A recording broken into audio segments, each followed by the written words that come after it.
Hello. What's up? Un momento.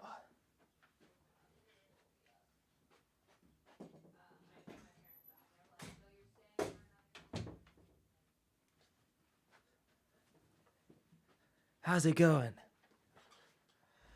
How are you guys?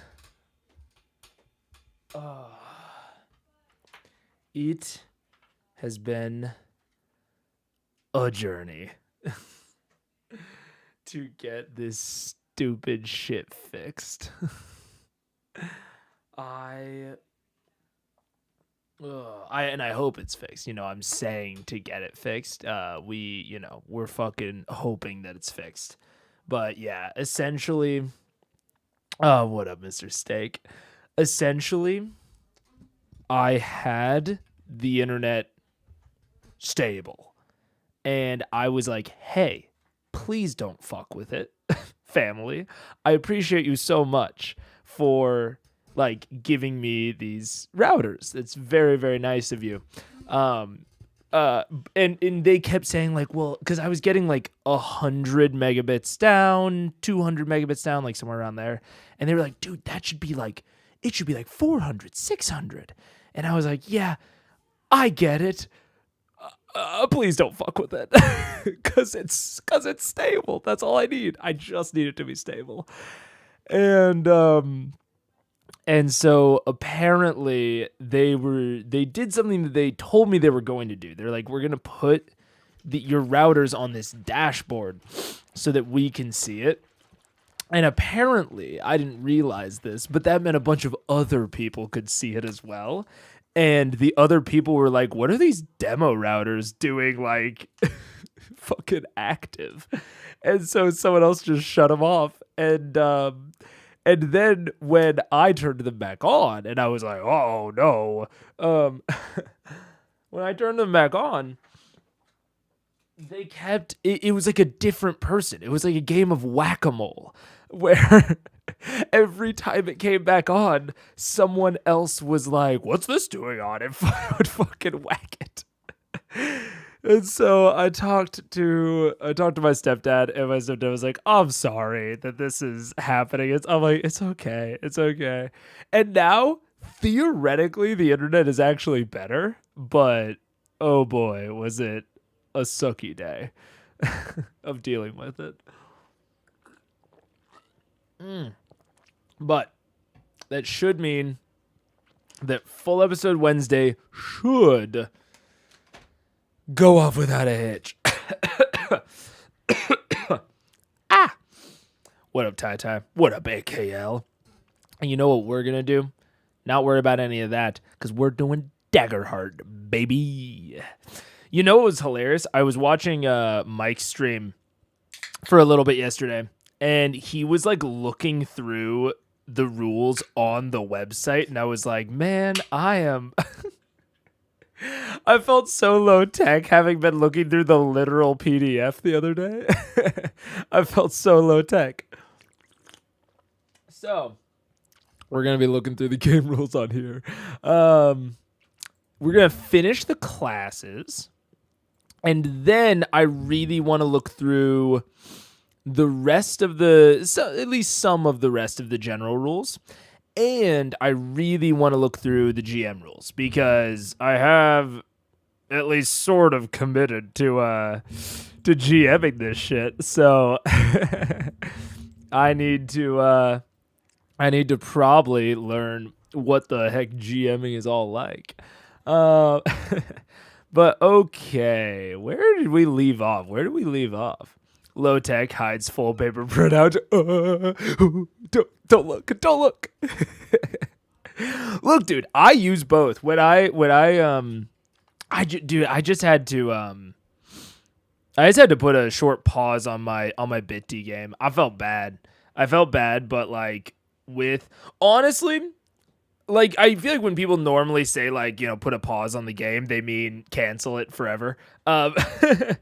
But it's like I've got so much that I want to do for content, and I want to upkeep all the personal relationships, and the Bitty was originally supposed to be like the backup campaign to a backup campaign, but it has slowly become like the only one that we play. And so I was like, yeah, I just don't think I can, do it this consistently. Once I'm more stable on content, which is so funny because I've been doing it, full time for like 2 weeks, but things have been so unstable on the tech side that it doesn't feel like I've really like sunk into it. So not GMing anything anymore. Tears and sad. But we're gonna be doing this. It's gonna be a good time. I just need to make sure, is Twitch okay? Sometimes, Twitch just doesn't, Twitch just isn't commenting, but other times it's like truffle chat is being weird. So let me just make sure that Twitch is doing okay. Yeah. Okay. Twitch is good. Twitch is good. We just got one viewer, which is probably me right now looking at it. All good. Sweet. It's been a while since I had something on paper to highlight with highlighter pens. It's nice. Oh, absolutely. Absolutely. So what I was going to say with the whole Bitty thing is when I run, I normally have the physical book as well as the digital book in front of me. Like I normally use both, and I do at this point I don't really do the same thing with D&D, but honestly, I haven't run D&D in a while, and if I was getting back into it, I probably would have both. Would Spider-Punk be a bard? Spider-Punk? Who's Spider-Punk? It's like Spider-Pig? Spider-Pig does whatever a Spider-Pig does? That's all I know. Okay, so I think we ended on Guardian. So we'll go into Ranger. Now, remember the evasion scores range from anywhere, I think from like 6. Yeah, lowest on 6 and highest on 12. So higher end of the evasion ladder and middling on the damage thresholds. So relatively defensive. Not quite as defensive as the rogue, but not bad on the. I mean, I guess it's almost slowest, right? I guess it's one from lowest, so a little bit below average on damage thresholds, but above average on evasion. Makes sense. Spider-Punk is from the newest Spider-Verse film, and now I'm going Artificer. Oh, yeah. Gwen's Gwen's boy, Spider-Punk. Okay. We're making the connections now. Yes, I now know Spider-Punk. Ooh, I feel like Spider-Punk is more of like a rogue. I mean, I haven't read the rogue attacks yet, but maybe rogue, maybe warrior. I don't know. But I can. Oh wait, what? You need everything. Oh, because I'm not signed in. I was like, what the heck? Why am I not on there? Oh, I just realized I tried to move it off screen. Oh, well. I don't think there was anything crazy that just flashed. Anyways. Get me back. Get me back. There we go. Hitting the back arrow will work eventually. Okay. Ranger. Let's see. Right, I remember this. It's Hunter's Mark. Where's the bingo for Mega doesn't get a pop culture reference? Hey, I got it eventually. I got there. Come on. Okay. Wayfinder. Spellcast trait is agility. So they do have... I didn't check to see if Guardian has a spellcasting trait. I should check that. Okay, so Guardian does not have a spellcasting trait, which makes sense. I wasn't like super expecting the Guardian to be a spellcaster, but it just confirms that if they do have a spellcasting trait, they are a spellcaster. So Ranger is still spells related. So Wayfinder. Marker stress to increase your prof by 1 when rolling damage. When you deal damage to an enemy, you can. Oh wait, we talked about this. We talked about Apex Predator. Okay, so we've done Ranger. We've done Ranger. We ended on Rogue. One of the most defensive people so far. Honestly, they have top of the line evasion. Not even bottom of the damage thresholds. Bottom, like I think Bard's damage thresholds are still lower, and so like Guardian. Yeah, they have top of the damage thresholds, but they have the lowest evasions.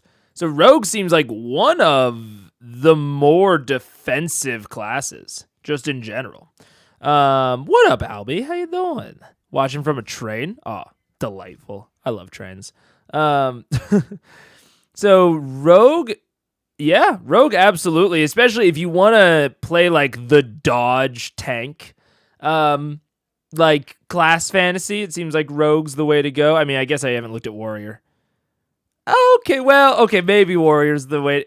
I mean, Warrior would also be a solid option because they have high, one below highest damage thresholds and really decent evasion.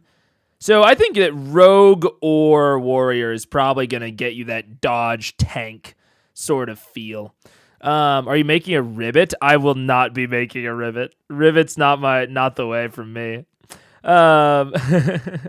Shadow Stepper's pretty nice. All right, let's get into it. Okay. Hide. When you move to a location where no enemies can see you, you are hidden. Oh, just straight up. Okay. I mean, fuck yeah. That's okay. Auto magic. That's fine. As a rogue, when you are hidden, targets also can't see you, even if they move into line of sight. You are no longer hidden after you move or attack. When you leave hidden to make an attack, the roll has advantage. So you get like a little mini invisibility every time you move out of sight. Every time you move out of sight. It's basically the one with shadows. It's basically the Warlock invocation. But you get it automatically whenever you move to a location where enemies can't see you. That's a little wacky. That is a little wacky and a little wild. I mean, on one hand, it feels powerful. And that's it. And there's the one hand. And there's the one hand, and the one hand says that it feels powerful. I don't know what the other hand would even say, because that just feels powerful. And they get sneak attack.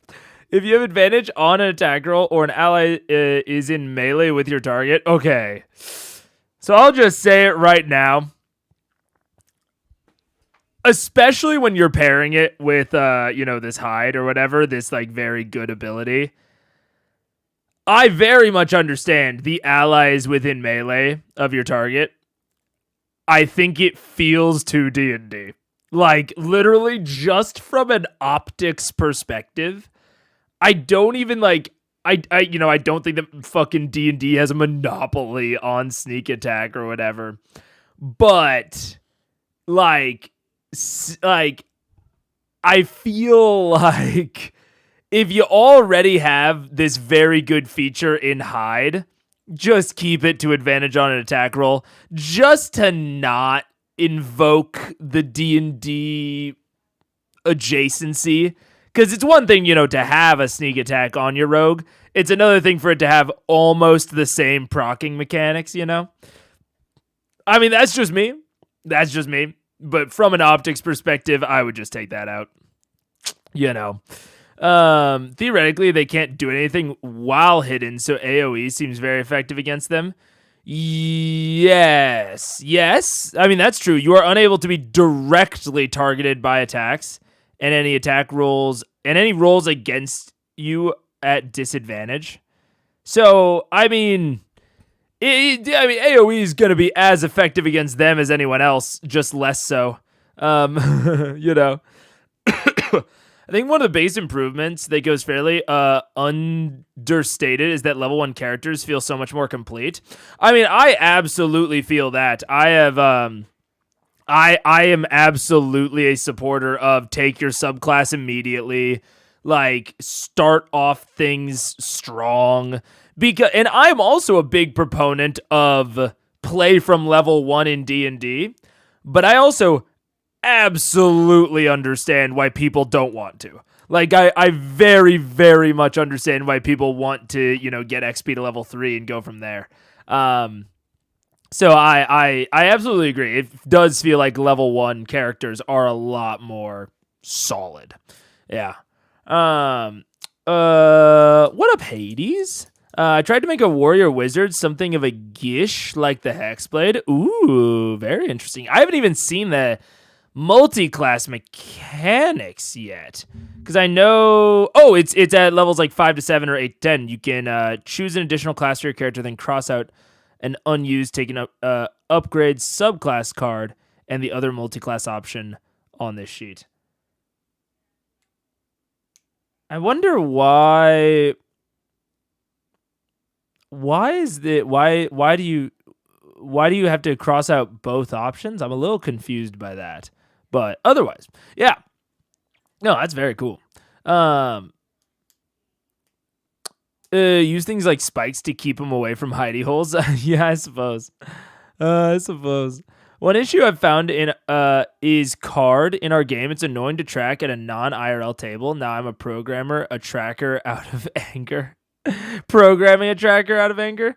I mean, what do you mean by tracker? Auxiliary. Like, what exactly do you mean by tracker? Like a tracker to view the cards? Is that what you mean? Because I think if like the DM, like I'm literally picturing, people like use what do you call it? Spell cards. Like when I was using spell cards and my players were using spell cards, I had a copy of all their spell cards.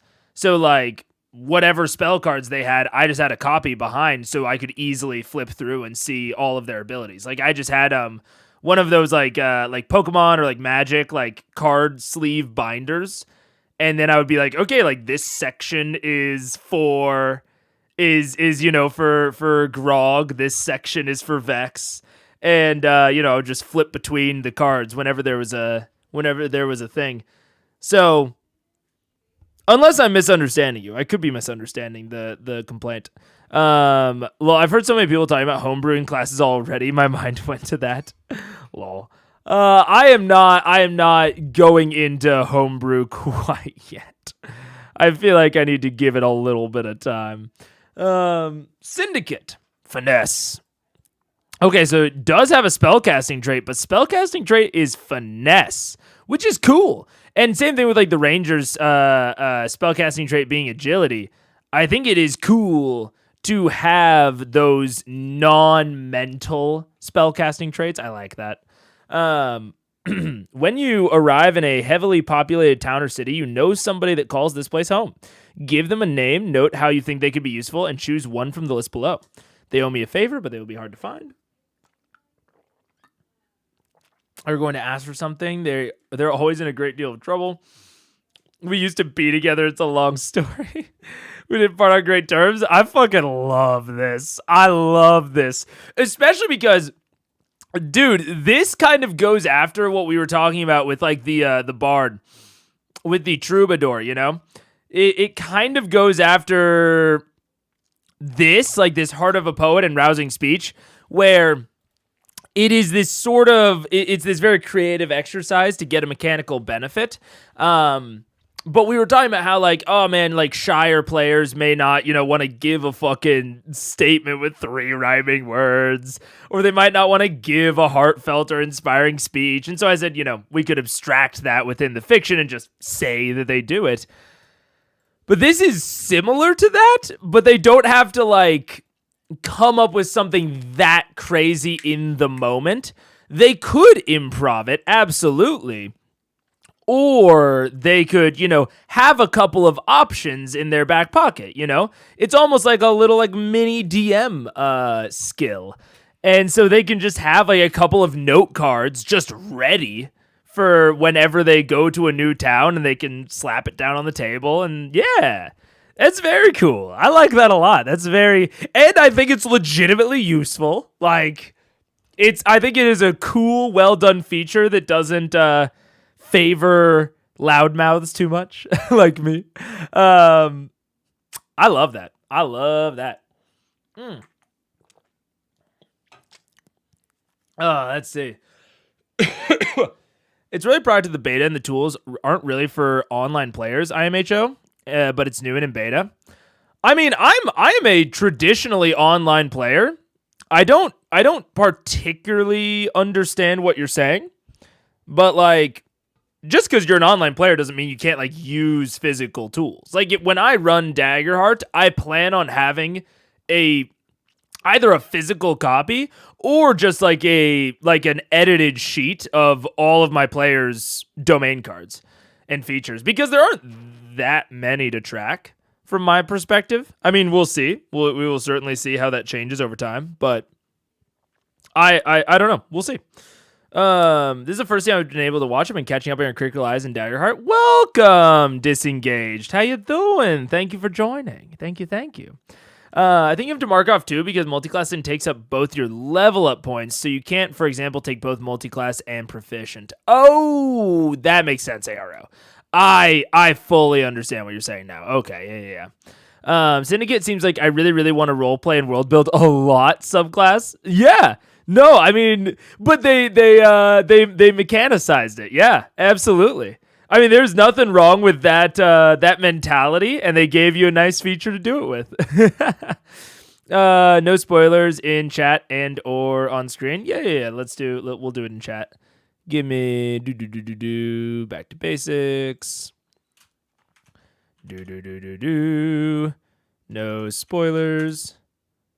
Okay, well, chat may not be working. There we go. Okay. And pin. There we go. There we go. Oh my gosh.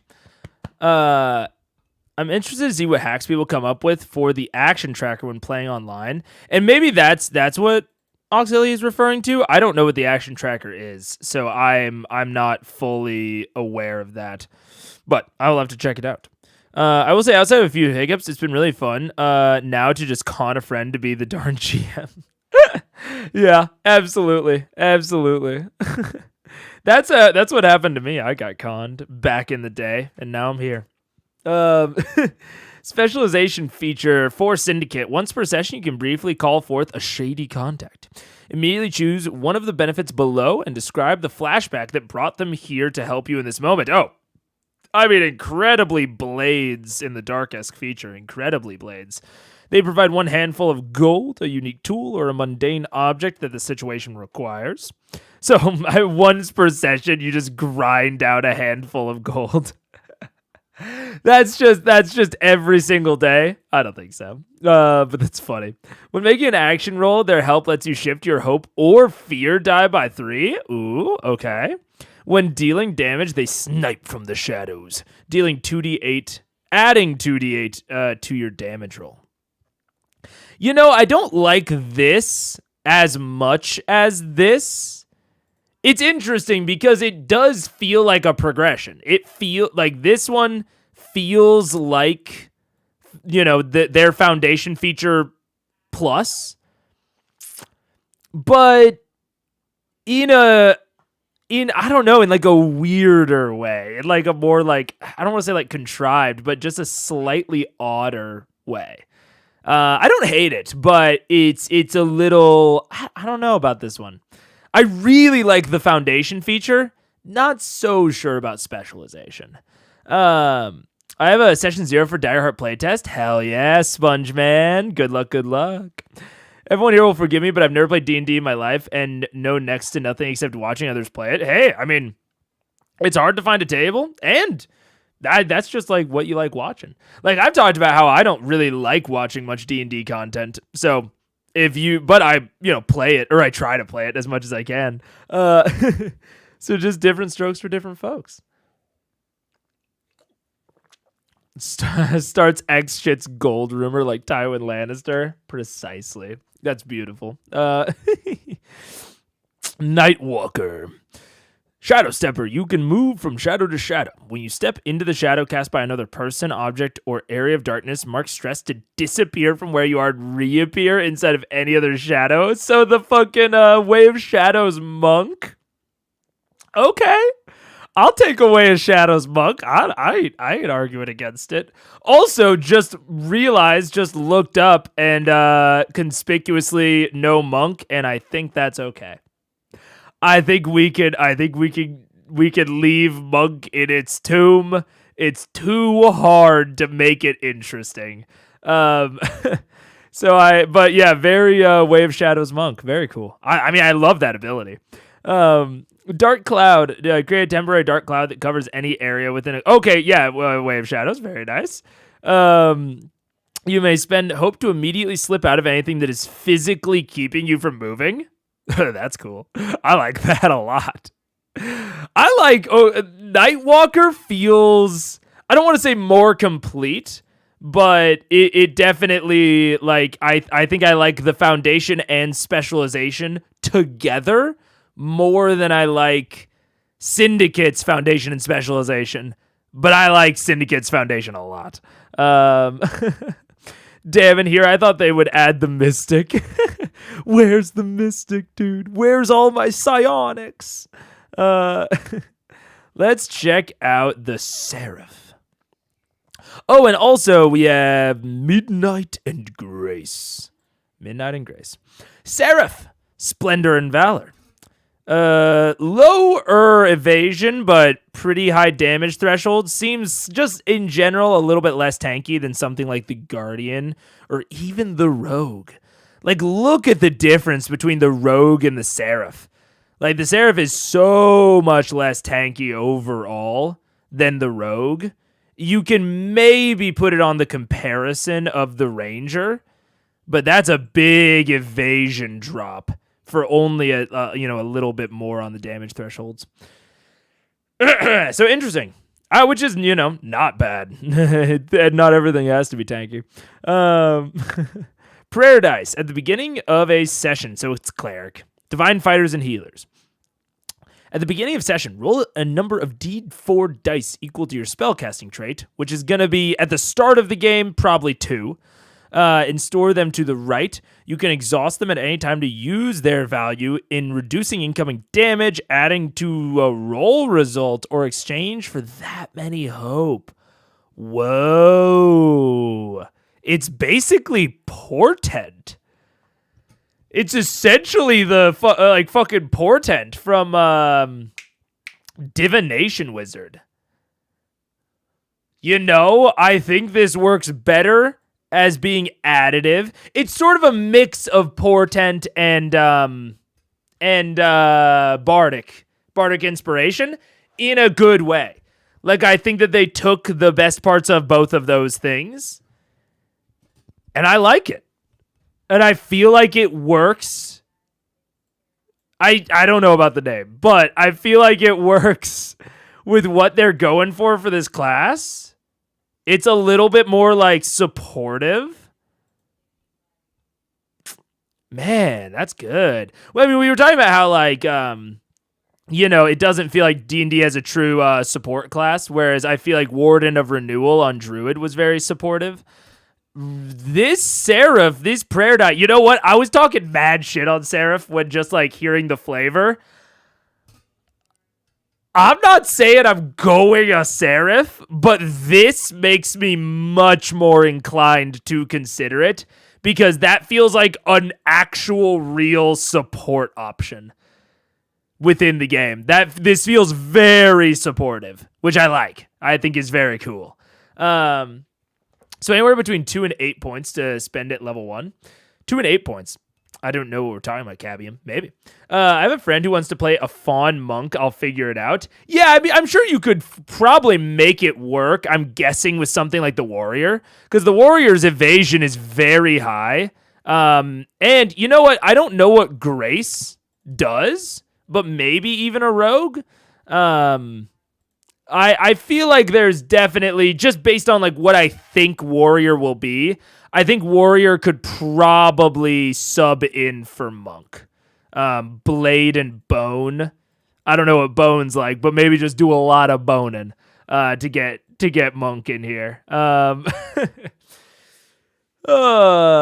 Something I missed in the basic rules discussion. When DM rolls D20, do nat 20s count as auto hits? Not that I'm aware of. I don't think that there are crits for the GM. I don't think that GMs just have crits in general. I think Seraph really works for one of the subclasses, the winged one. Oh, man, I don't like wings. I don't like wings.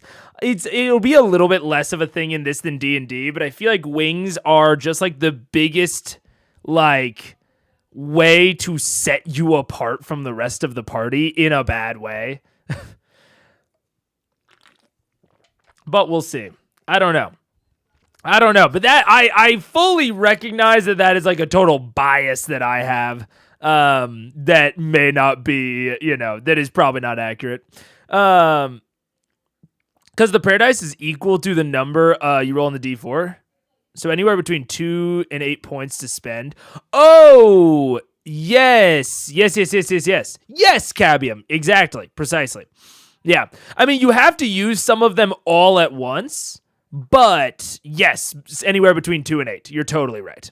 I'm reading it a little wrong. It's still only 2 prayer dice, but the values are equal. Yeah. So, like, you could get 8 hope. Like, if you rolled 4 on each of the spell dice, or on each of the prayer dice, you could give out 8 hope, or you could reduce 2 instances of, like, 4 incoming damage. Something like that. I really like this feature. I like this feature a lot. But I'd flavor them as invisible wings. They just fly. You know what? Honestly, if they're flavored as invisible wings, I do like them more. I don't know why, but I do. Strength and strength. Ooh, a strength caster. I fucking love it. That's great. I should say the name Seraph. I don't think it describes the divine blade well, but what a Seraph is in theology, I immediately think of a winged angelic warrior. Oh, absolutely, I do too. That's why I immediately wasn't like, I was immediately like, meh, on Seraph, is because it gives me the exact same flavoring. Yeah. Yeah, in a negative way for me, but it is totally, this is very firmly an opinion thing. And like a like different strokes for different folks. I don't think there's any reason that Seraph should give me the ick as much as it does, but it do. Winged Sentinel. You may spend a hope to take flight until your next roll with fear. I mean, at least it's, it's not always. While flying, do an additional 1d8. To any weapon attack you make, you may spend an additional hope to pick up and carry another creature that is approximately your size or smaller. How long? Oh, until your next roll with fear. Okay, did we talk about this already? Or is this the same as... I feel like this is the same as the fairy ancestry, no? Yeah. Mark stress to take flight until you next roll with fear. I'm going to say the same thing about this as I said about fairy. This, to me, discourages action and discourages risk-taking. I very much get it. Like, if I'm putting together these mechanics and, I'm on their end, this is an interesting concept of, like, you spend hope to take flight until your next roll with fear. Like, it's like sort of like a gambling thing. But in general, I think it just encourages, patience and being careful and not being very brash, which I don't think, like, I think that can be good. Like, for example, something like Call of Cthulhu. I think that sort of feeling works for something like Call of Cthulhu. But from what I have seen of Daggerheart, that is not, I don't think that's really what they're going for with this system. They're going for big, epic, bold, brash, confident, risk-taking. sort of system. So I don't love the next roll with fear mechanic, just because I think it discourages a lot of the other things that the system is encouraging in other places. Um, yeah, I like that you can cast from strength. I love that you can cast from strength. And they were only visible in the celestial planes. I mean, that makes sense. No, yeah. It pretty heavily overlaps with fairy. Winged at least does. Yeah, winged absolutely feels like it overlaps with fairy. Which, I mean, the thing about it is that you use different resources. So you mark stress to take flight until you next roll with fear instead of hope. And then this is while flying, your evasion score increases. Whereas this is you basically get more damage to your attacks. So it's kind of two different wing types. If you picked like a fairy winged sentinel, you would have like kind of like two different options for your flight essentially, but it would be I think it would be too much. I certainly do think it would be too much. But I mean, at this point, there are a lot of. I'm not going to get on them too hard because I haven't seen any other overlap like that in the other classes. And it happens pretty often within these games where some of the ancestries or the races have some overlap with class abilities.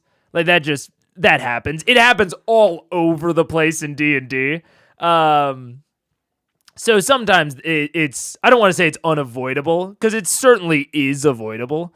But I think they've done a pretty good job avoiding it overall, if this is one of the only instances of it, you know? My wife wanted to be a seraph for the wings. I immediately said flying was a species thing, then looked it up. The flavor was more accurate than my 5e damaged brain. Honestly, dude, I feel that. I do think the bonus to attack does help that with that a little. It does. It certainly does. I think that the fairy wings are much more like encouraging of inaction because it gives you an addition to evasion. But I do think you're right. Is like if you want to actually take advantage of your wings, you kind of have to be doing damage. So I do think I don't think you're wrong. Hi Ankith. But yeah, it's a little. I think just in general, I don't love the next roll with fear. I will say, to your point, I think I like this winged feature more than the fairy winged feature. The fairy winged feature, I think, is very, very encouraging of inaction. Why would you ever go winged seraph as a fairy? Flexibility, I guess. I mean, I very much understand where you're coming from, Mr. Steak, of like, is it worth that much flexibility when you could get so many other things? Again, I think I'll give them their one time. There are so many examples of that in 5e and in other TTRPGs of like, why would you go blank when you are a blank, blah, blah, blah. But I think I do think that is valid critique of this subclass. Seraph is steroid fairy. Did we talk about size in the game? I don't think I think it doesn't say anything yet.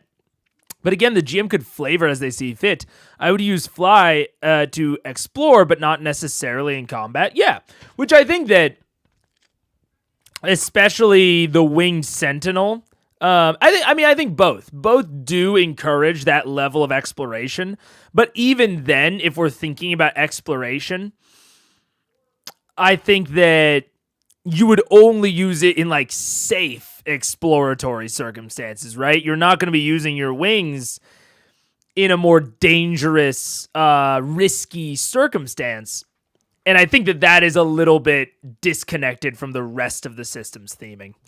I totally get that for most abilities, but flight is just so powerful. That's true. That's true. I don't disagree with that, Steak. The only time I've seen size mentioned at all was when they were discouraging being too rigid. Yeah, which is interesting regarding like your size or smaller. Like, I guess you'll just like that really just encourages you to be bigger. No matter what your ancestry is, that just encourages you to be a large one of your ancestry. So yeah, I don't know. I mean, I'm not saying get rid of wings entirely, but I would like to see, I think, both Fairy and Wing Sentinel rethought a little bit. Like, yeah, flight is really powerful, and next roll with Fear.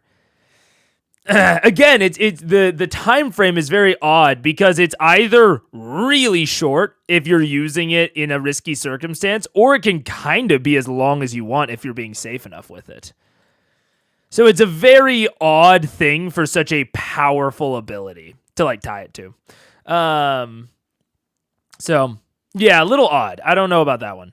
Your supernatural visage strikes awe and fear. You have advantage on presence while in flight. If you succeed on this presence roll with hope, you may remove a fear from the GM's fear pool. Man. So we were just talking about like, okay, the best place that we would probably use this is in safe exploration, right? Stuff where you're not rolling a lot. But then the specialization feature says, hey, only when you roll on it. And also it, hey, what's up? Hi, doggy. Yeah, I'm good. I love you.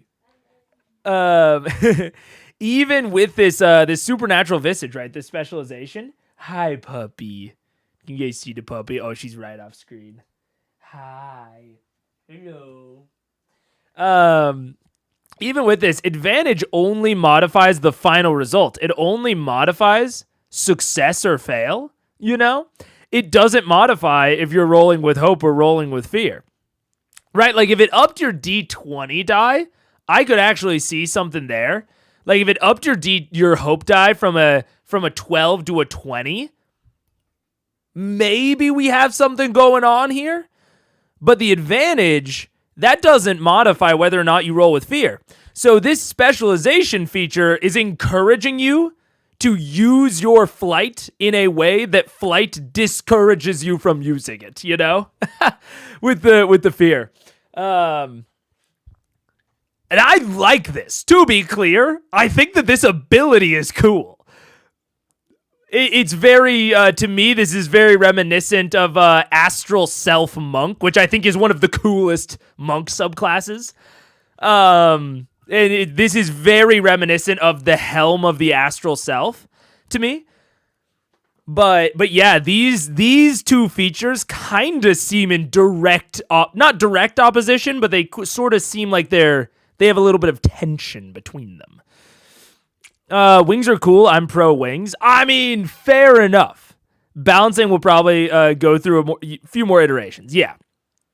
Look, wings are cool. Wings are cool, but they're a little standouty. They're a little showboaty for my taste. But I will repeat, it is purely a taste thing. I'm not against wings as like a game thing. I think that these wings I don't love. It would be fun to instead have the wings increase your armor score for a certain amount of time on top of the damage bonus, almost like the wings are helping to protect and attack. I mean, it would be certainly cool. I mean, that's sort of what the evasion score is going after with the fairy, but I think ultimately the next roll with fear mechanic is just gonna keep these on a solid like bottom tier like feature for me. Just need some time in the crock pot. I agree. I think they need some time. I'm not expecting everything in this beta to knock it out of the park, at least for me. When you have a melee weapon equipped, it can fly from your hand to strike an enemy and return to you. Fuck yeah. Okay. One of the coolest aspects of Eldritch Knight or Artificer returning weapon. Absolutely. I'm so down.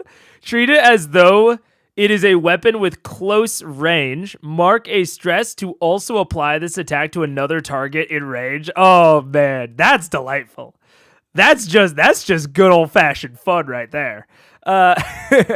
Once per long rest, you can touch a creature and heal 2 hit points or 2 stress. Fuck yeah, just free healing. Love it. And I mean, let's talk about healing more.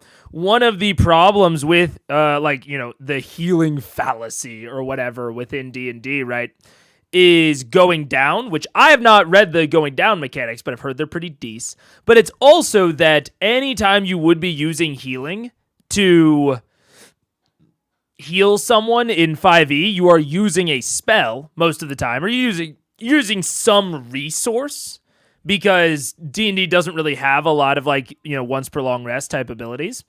And so it's always like, why would you use that resource to heal rather than do damage? Why am I using Cure Wounds or Healing Word rather than Guiding Bolt, or Inflict Wounds? So I think that just divorcing it from any sort of resource pool and just saying, hey, once per long rest, you just get a heal. I think that's how you do a healing mechanic, honestly. Because I think otherwise it's going to be too at tension with other things that you could use that resource pool for. Thrown weapon builds on Divine Blade are going to go so hard. Oh, they're going to go so fucking hard. Especially with that giant-ass equipment table that I saw. Thrown weapon builds are going to be so sick. Honestly, I don't think I'm going to build this. Ooh, I might build this for a rival. Because I was going to build my, the PC that I would play, and then I was also going to build a rival for my PC today. The rival might be a Seraph. They might be a Divine Wielder Seraph. I'll have to check out Splendor and Valor and see what I think of them. But that could be cool. That could be, so cool. For, a fucking dickhead, bounty hunter that has been, tracking me. But, it's or maybe they're even, from my hometown and they're trying to get me to come back. We used to be friends, but we're on the outs now. God, I can imagine a fucking dickhead holier than thou seraph of, you know not what the... Oh, Dougie. Hey. You know not what the weaves of fate have predicted for us today, but I do. Come home, Macuralot. I don't know what I'm quoting. I'm not quoting anything is the answer. But there we go. Wait. I got to make sure that my forehead is in it, but also that the top of the thing is not in it. I do really like the level 1 characters can already be cool, actually, Ethos. I agree. I think that most of the time, D&D characters are hey, you get your really cool thing at level 3. Like Eldritch Knight, for example, right? Fighter, before level 3.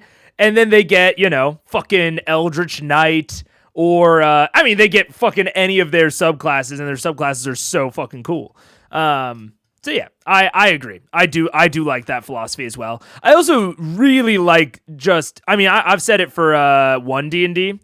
I much prefer the also the specialization is just gain an armor slot and sparing touch can be used an additional time. Beautiful specialization. I really like the aspect of all classes gain their shit at the same levels. I think that is good, and I think that's good for game design.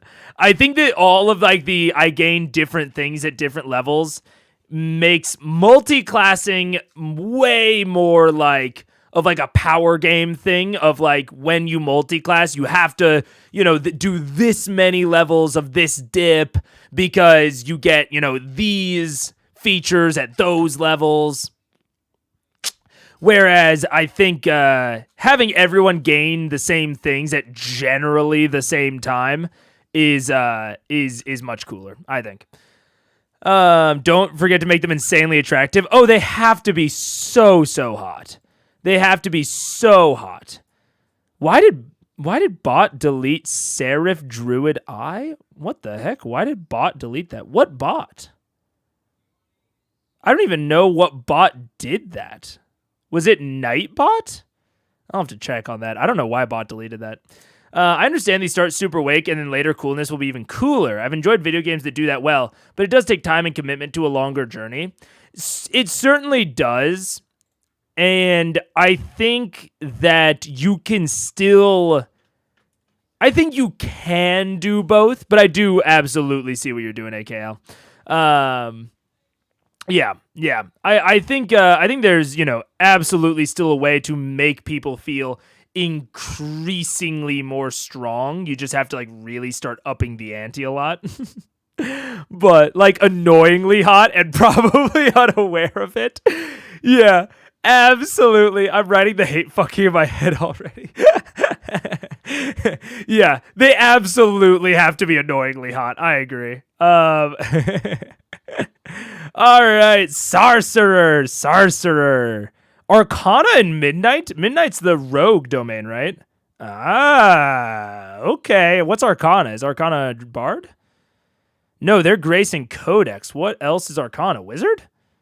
No, they're Codex and Splendor. Who else is Arcana? Druid.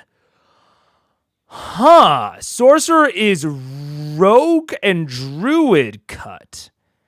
Low defenses. Really? Okay, same defenses as the Bard. You know what? That tracks. I'm fine with that. Interesting. Is instinctive magic. Midnight is secrecy. I see. I wonder what Druid Seraph would be like. Since you can choose both Divine Wielder and Warden of Renewal in the multi-class. Crazy healer, I would guess. Below is the feature that becomes available to you when you multi-class as a Seraph. Do you get to choose a subclass? Because it says below is the feature that becomes available when you multi-class. I'll have to read multi-classing a little bit more. You know what? While we're thinking about it, I'm going to go read the rules for multi-classing because I'm curious as to what you actually get from a multi-class, View source. Running a full adventure, customizing your game. Class, probably.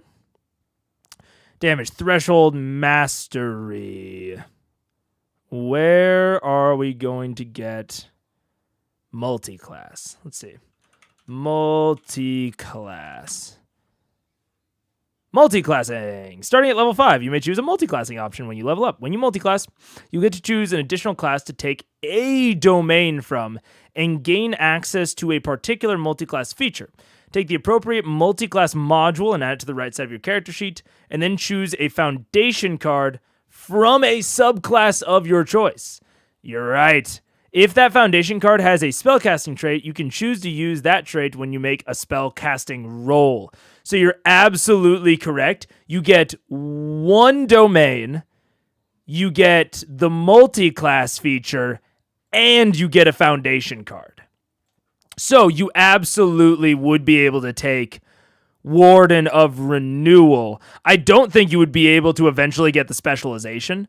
Like, I don't think you can get specialization or mastery, but you absolutely, I do think, would be able to get the foundation of Warden of Renewal.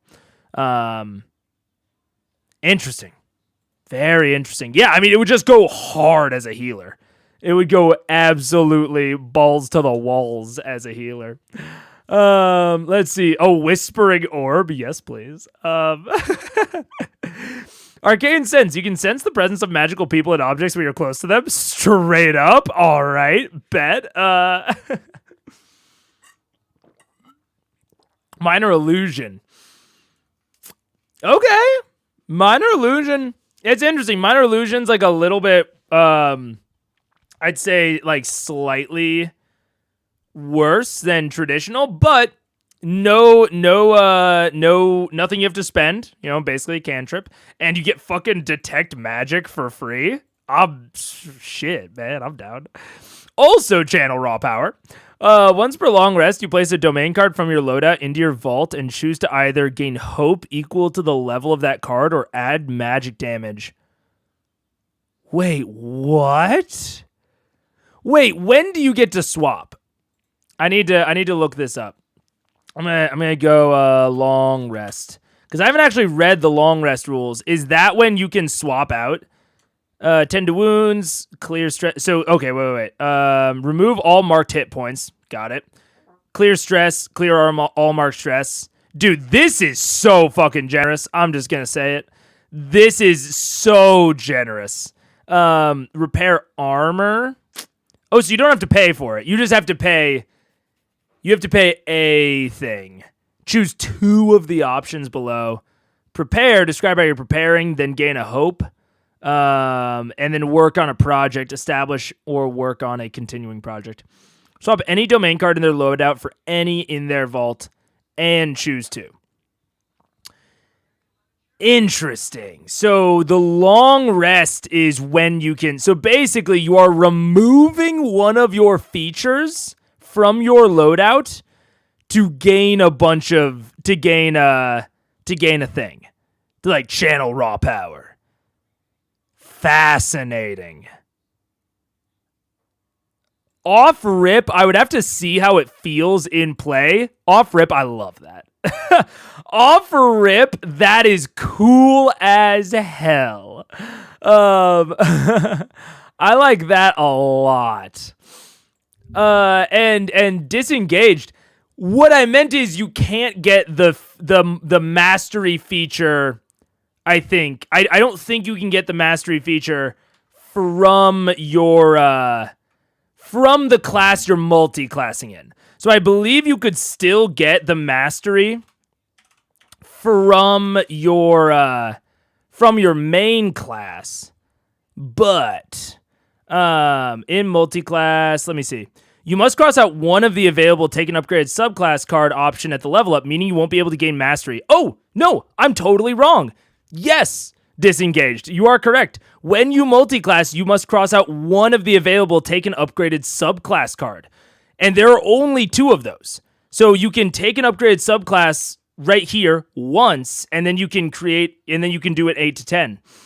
So you either multi-class or you upgrade your subclass within your main class. So if you multi-class once, you will never be able to get mastery. If you multi-class twice, you can never even get specialization. But you'll have 3 fucking classes. So yes, you're absolutely right, disengaged, yeah. You can swap for free during rest. You must spend the stress cost to do it outside, yeah. I like that feature. I think channel raw power is a cool feature, and I like it. What can I say? We're pretty cool. It's kind of like using spell slots to perform paladin strikes. Smites, yeah, but you know, I actually think it's even more evocative. You know what I'm saying? Is it super blurry for anyone else? Oh god, I hope not. You can only multi-class once. Why? Wait, what? Choose an additional class, then cross out an unused take an upgraded subclass, and the other multi-class. Oh, okay. And the other multi-class option on this sheet. I see. So yeah, you're right. So you can only multi-class one time. And then you could get one multi-class and then one specialization on your upgraded subclass, but never mastery if you do multi-class. Yeah. But yeah, I think this is almost more interesting to me than the Paladin Smites, because it's so much more evocative of like, you can no longer even do one of your abilities, right? Like, you can no longer do one of your, like, core abilities, but you get to buff yourself in a big, like, burst. So that's I like channel raw power a lot. That's very cool. They made a very deliberate choice to restrict multi-classing. I mean, I think that to some degree it is restricted, but also to some degree, I think it is. You're right. It is restricted, but I think the less like free willy nature of it will be good for it, because I think that, like, for example, like, I have been like very like hesitant around multi-classing because, again, kind of going back to the like everyone gains the same things at the same time. because that wasn't the case in D&D, I felt like I needed to like plan out my multi-class a lot more, and it had to be like a lot more like, okay, if I'm not going to get this, then I won't get these levels of that. Whereas this is just like a one-time trade, which I like a lot. I like that it is just you do your multi-class, you don't get your stuff that level up, and then you keep progressing as normal. You don't have to make, like, I feel like the problem for me with multi-classing in something like D&D is that the moment you choose to do it, every single level, you, like, have to double the amount of things you're thinking about. So it makes it a lot harder to do it, like, in the moment. You have to, like, really, like, plan it out, which I think, for me, is kind of at odds with what multi-classing should feel like. Like, I feel like ideally multi-classing should be like a narrative thing where it's like, hey, I'm acting a lot like this other class. I'm going to like pick that up. And it could also be used to make like interesting builds, most certainly. But I think that in D&D, it is because of how fundamentally it changes your progression. I think that it kind of but it traditionally is only used to create interesting builds, and it is much less used for like narrative stuff. They're more discouraging just dipping. Yeah. I think they're very much. I mean, you sort of can't just dip. You just you do the multi-class thing, and that's it. It's nice you can choose which subclass to upgrade after you multi-class. Means you're not required to upgrade your original class to its specialization. Yeah, I guess it says an upgraded class card. So yeah, I do think that you would allow that would be allowed, yeah. In 5e multi-class because of narrative, Archfey Warlock and Druid of Circle of Dreams. I mean, you absolutely can. I have a plan with my current 5e character to potentially multi-class based on how the narrative goes. My problem is that from then on, I will have to constantly choose which one I'm upping at any given time, So I like this a lot more. It feels a lot more streamlined of like, it doesn't matter. Like if I multi-class at level 5, at level 6, I have the same options, right? I don't have to like debate between, am I going to do, my, I don't have to like debate it at any point, I can just do my thing. The only thing that the multi-class would bring in terms of a debate is it lends me a larger domain pool, and it is take an upgraded class card. I would have to debate on like which one to do. So I think there's just a lot less the multi-classing impact. Like I think the actual like mechanical impact is still pretty large. Like giving you a third domain to choose from is pretty big, honestly. But it is not as pervasive as I think 5e's is. Not level 6 druid because I don't want to be touched by the Unseelie Court. Fair enough. Anyways, Sorcerer. Channel. All that said, channel raw power is cool. I like that a lot. Subclass, primal or elemental, instinct and instinct makes perfect sense for the for the sorcerer. I absolutely feel that. Your primal origin allows you to modify the essence of magic itself. When you cast a spell or use a weapon that deals magic damage, you may mark a stress to do any of the following. Extend its reach, add +2, re-roll, or hit an additional target within range of the spell. Love it. I mean, it's meta magic. Yeah, cool. Very neat. Very cool. I like it. And then the specialization is you can enhance the magical properties of others within your essence.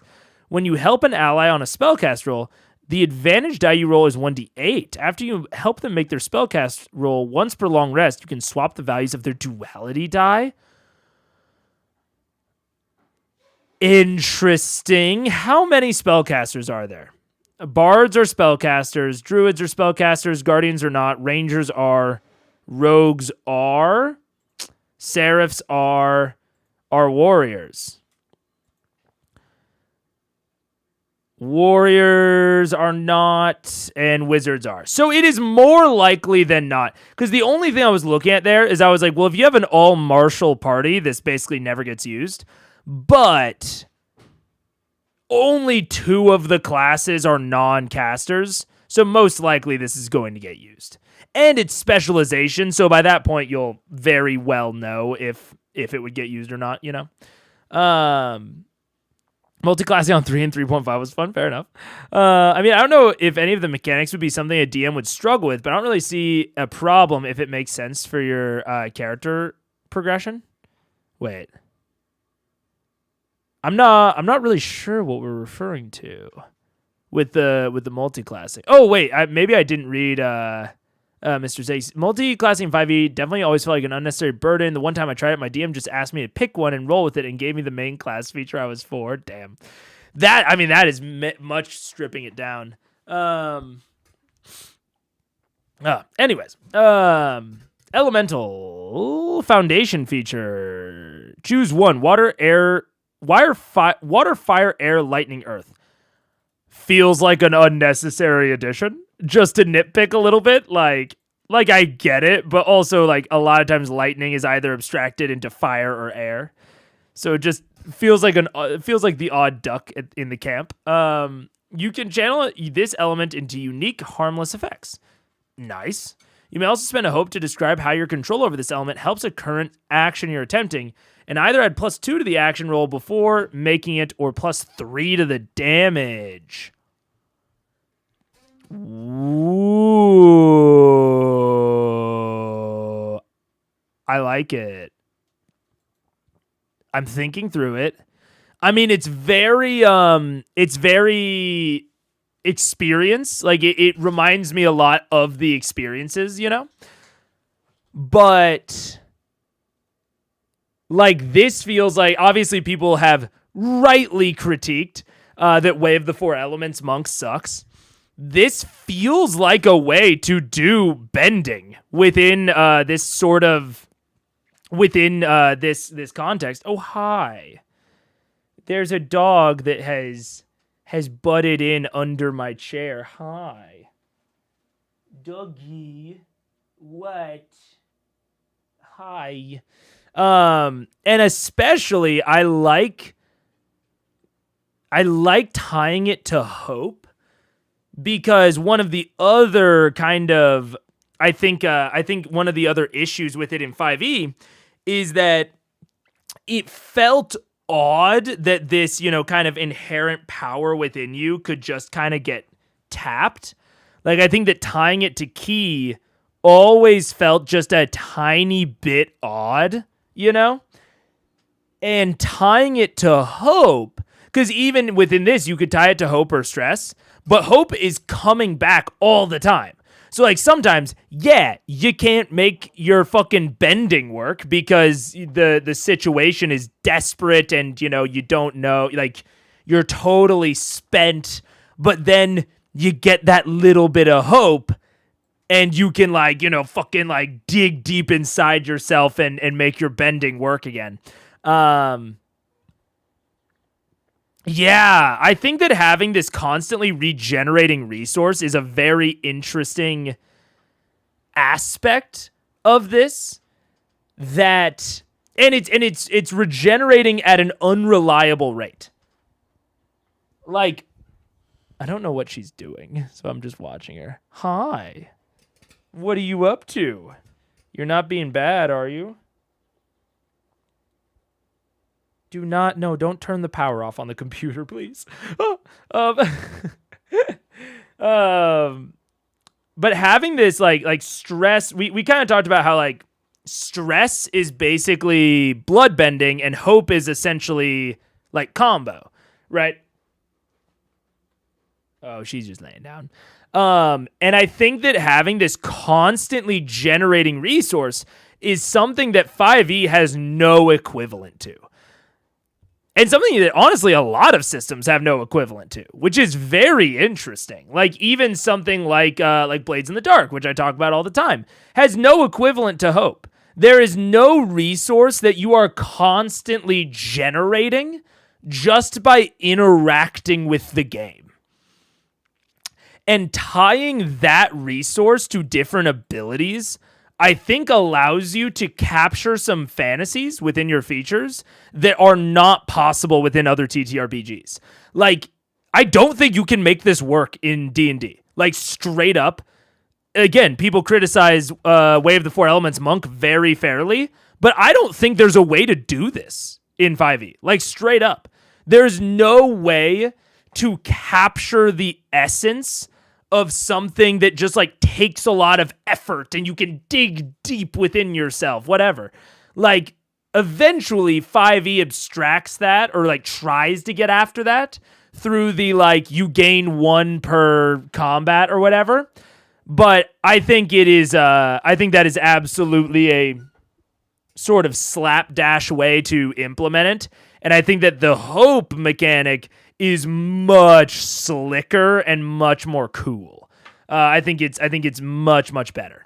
So yeah, wow. I mean, I like this feature, but the feature itself isn't actually the thing that is most impressing me. It is making me realize how many things you could use hope for. Yeah. Definitely want to make a Seaborn Dracona Ice Breath who uses water. Fuck yeah, dude. That'd be awesome. Sorcerers are also going to be getting stressed like crazy, constantly swapping in and out cards. Absolutely. Absolutely. And I do like that the primal origin is a little bit more blood magic-y, right? It's marking stress it's constantly marking stress to increase its stuff. And as we've talked about, like, stress is theoretically infinite until you die. So I think that is very cool and evocative for primal. And I think that elemental using hope is very cool and evocative. Not necessarily because of like the themings of it, like stress versus hope, but because of like the underlying way that those mechanics interact with the narrative of hope constantly being regenerating, but you not having a consistent access to it. Whereas primal always has access to its shit. You can always spend stress until you die. But it's harder to get it back. You're not getting it back, every other roll. For an RP sense, I think it will be great for advising your character's mentality throughout the course of a session. Absolutely. Absolutely. Yeah. If you pick Dracona, do you get telekinesis on arrows? Dude, what a crazy feature that would be. Telekinesis on arrows only. What even? I don't even know what we're on. Elemental. You can call forth your chosen element to protect you from harm. When you are attacked, you may spend a stress to describe how your element is channeled to defend you. Yeah, bet. Okay, sure. 1d8 to your evasion, which is interesting. Interesting, yeah. I also love the idea that Will Wheaton Roller's character will always be terrified little stress bags. Absolutely, dude. All right, Warrior.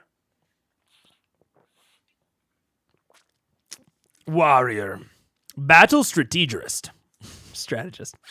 Whenever you make a roll to physically hinder a creature that isn't a weapon attack, a shove, a trip, a grapple, etc., you may spend a hope to have advantage.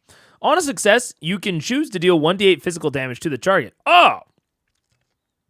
That's cool. That's very cool. Giving them guaranteed physical damage and being able to spend hope to have advantage really encourages more creative maneuvering during battle for the warrior. Very evocative, very cool. I like that.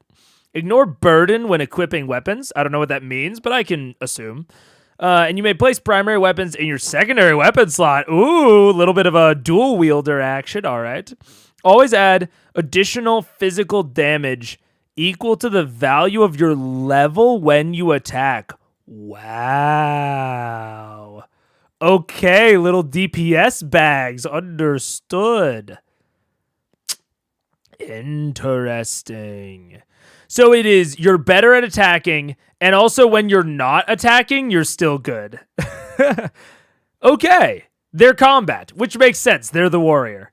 Let's see what the subclasses are, because I would like to see a subclass that is maybe not entirely combat focused, or not the entire subclass has to be, but a non-combat focused feature. I know that they're the warrior, but I want something like the fighter Battle Master's Know Your Enemy feature, right? I want something along those lines to help me out of combat. I like that some Battlemaster maneuvers are base now. Yeah, I mean, it's kind of like, instead of having Battlemaster, right? Instead of having all those maneuvers mechanicized, you just say, come up with any maneuver that you want. You know, we'll figure out what the effect of it is. And you're just better at doing those maneuvers. Like, anyone could do them, but you're just better at it. I think that's a very clean way to go about it. Call of the Slayer. On a roll with hope, you may choose to place a single D6 on this card instead of taking a hope. You can store a number of D6 equal to your proficiency and can pick up any number of these dice. Is this offensive? It might be. And roll them when making an attack or damage roll to add their value to your total. Discard any you use this way. At the end of a session, clear any remaining dice on this card and gain that many hope. Oh, whoa! Okay, one of the things that I do like about this system that seems to be a generalized philosophy for this system is not wasting shit. Like, not wasting shit. Because it is, instead of taking hope, you can put a D6, but if you get to the end of the session and you haven't used your dice, you just gain hope instead. Like, that is delightful. That is absolutely great. I mean, this feature in general is cool, like being able to like essentially like store up damage for like one giant hit. I think that's cool. But more than that, you never feel like it's a risk. And I think that is one of the things that this entire system is kind of going after, is a lot of the things in D&D are almost, I don't want to say they're reminiscent of gambling, but that like you compare this sort of design with like a save or suck spell, right? In D&D, you might just spend a resource and get literally nothing back for it, right? There's an amount of the gamble. Like, that is one of the ways that D&D represents this like concept of like cosmic fate, is that sometimes you just fucking fail, you know? But I like this, especially when you have like less features and the features are, you know, kind of more important, especially these foundation features, of having them not be save or suck in any way. It's like, if you choose to interact with the mechanic, you're gonna get something out of it eventually. And I think that allows the DM to put them in consistently more treacherous circumstances. I think that's the cool thing about it, is that there are, like in D&D, it's kind of hard to know. Like, sometimes the dice might just be against the players, which it could be in this case too. You could just be rolling fear constantly. But I think I would rather, like, right, if we say like the dice are against the players, I would rather have that be represented by them rolling fear all the time and giving me more resources to do as the DM than them just missing stuff all the time. I think that's way cooler. I think it's way cooler to essentially buff the GM than it is to nerf the players. Right? It's this sort of dueling philosophy that accomplishes a similar thing, but it has very different feel to it. Of like, the save or suck philosophy is sometimes you just fucking fail. Sometimes you lose, suck it up, little buttercup, fuck you. Whereas this is, you are generally competent. You are generally doing the things that you're good at, but sometimes the world is just fucking against you, dude. Sometimes the world is just not in your corner. And I think another thing that is evocative is, especially if you're rolling fear all the time and the DM isn't using it. Oh no. you know that he's like stockpiling the fear for like a big effect or whatever. I think I think that the fear mechanic, the more I look at this, the more I like the hope and fear mechanics. And I think that they're using it really well in a lot of different aspects of Daggerheart. I believe burden is if it's a one-handed or two-handed. Oh, I see. Okay. Gotcha. Mega's accented voice just reminded me of someone, but now it's gone. now it's out. Sabers suck or a bit of column A and column B. Yeah. Exactly. You can wield multiple weapons with dangerous ease. When you make a successful weapon attack, you may spend a hope to add one weapon damage die from your secondary weapon to the damage. Okay. Once per long rest, when you roll your Slayer die, which, wait, where's Slayer? What's my Slayer die? Is it this? I don't think they actually named... You can store D6. I'm assuming that this must be a Slayer die, even though they don't actually name it. But when you roll your Slayer dice, you can reroll any ones, taking the new result. Very cool. I love that. This is like my ideal of like a specialization feature building on a foundation of like taking this foundation feature and like allowing you to reroll ones. I think that's a very cool way of like the foundation and specialty and mastery features building on each other. John Mulaney is always what I get from Mega. That is because John Mulaney was incredibly formative for me. I used to mow the yard and listen to John Mulaney's the top part and New in Town on Spotify just on repeat. So I think he very much formed how I go about telling stories. You know what I'm saying? Now, I'm not, into cocaine like he was. But other things I'm down to take from him. But now he's sober, probably, thankfully, we can hope. Went to rehab, and he did not say no. When you fail a roll with fear, you gain hope. Oh my god, okay. I was on the bench. Dude, that's kind of nasty. Salt and Pepper Diner will always be one of my favorite jokes of all time. It's all time. It is absolutely all time. Fucking 27 plays of Tom Jones's What's New Pussycat playing on that jukebox baby.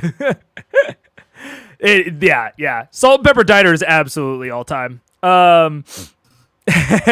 Anyways, Call of the Brave is this is sick. When you fail a roll with fear, it is specifically when you fail a roll with fear, right? So there is still a circumstance where you succeed with fear, where you don't get a hope. But in general now, if you... Oh, wait, no. If you fail with fear... No, it would be if you succeed... Yeah, if you succeed with fear. If you succeed with fear, then you gain a hope. That is very, very cool. No, sorry. I'm getting all confused. There are five basically roll states. Right? There are crits, there's succeeding with hope, there's failing with hope. Then there's succeeding with fear or succeeding with hope. So this means that on 4 out of the 5, you are gaining a hope. That's cool. That's very cool. Very evocative of Call of the Brave. Very, very evocative. Taking his platforming transphobes? What? I don't know what we're talking about right now, Soya. I have not seen that. But I also don't keep up generally with celebrity stuff. So I can see how that might have happened and I just missed it. But this is now you gain hope on 4 out of the 5 roll states, which I think is very cool. Like you're just constantly gaining hope, which also allows you to do your battle strategist much more often, which is cool. But just generally, like gaining hope all the time is very evocative of Call of the Brave, which is very cool.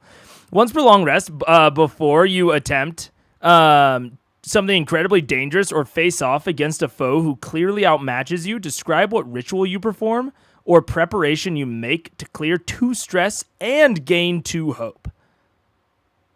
Interesting. That is a little... I mean, it's once per long rest. It's a little vague. Of like, describing a ritual that you perform, or preparation you make. I mean, I absolutely get what they're going for, but it's a little like I'm picturing like me facing off against a minotaur as Call of the Brave, and I'm like sitting there like oiling my weapon while it's like yelling at me, It's like like again, I get what they're going for, but I get just a little guy vibes from this subclass. All right, yeah. Yeah, interesting. I don't know.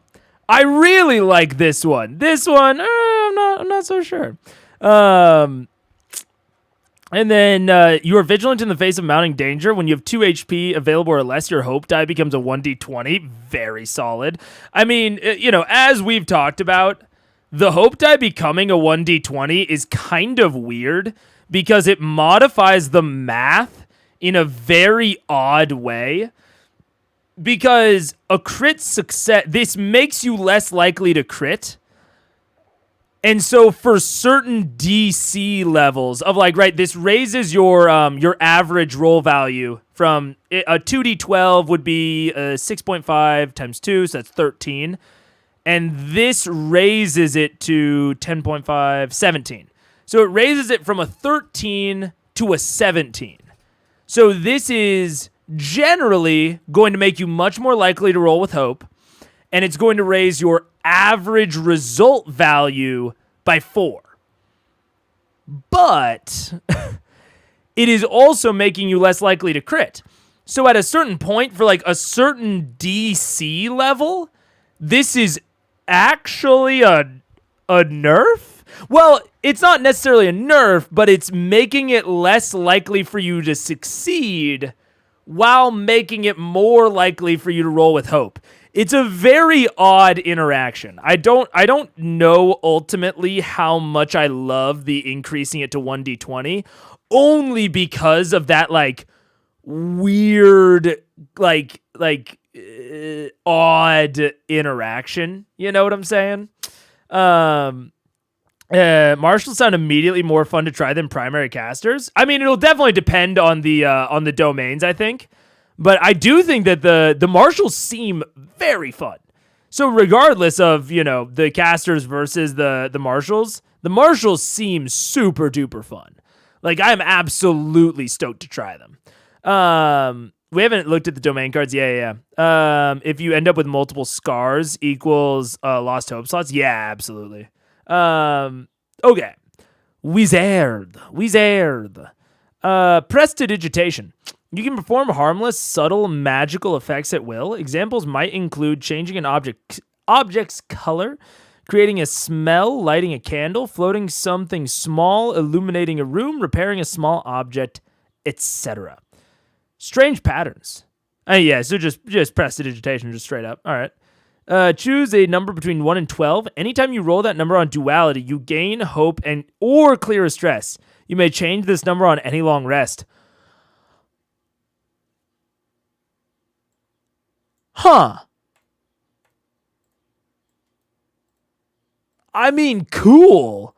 Also weird if you increase your die size. I'll just point that out. But interesting. Very interesting. Yeah, like I said, again, another reason to never want to increase your die size because it makes it less likely for this to proc. Huh. Yeah, I don't like the use of the D20 if everything else is with the duality.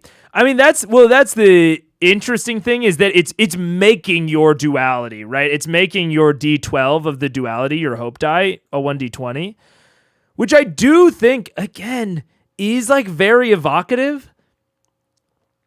But is ultimately like it just fucks with the math a lot.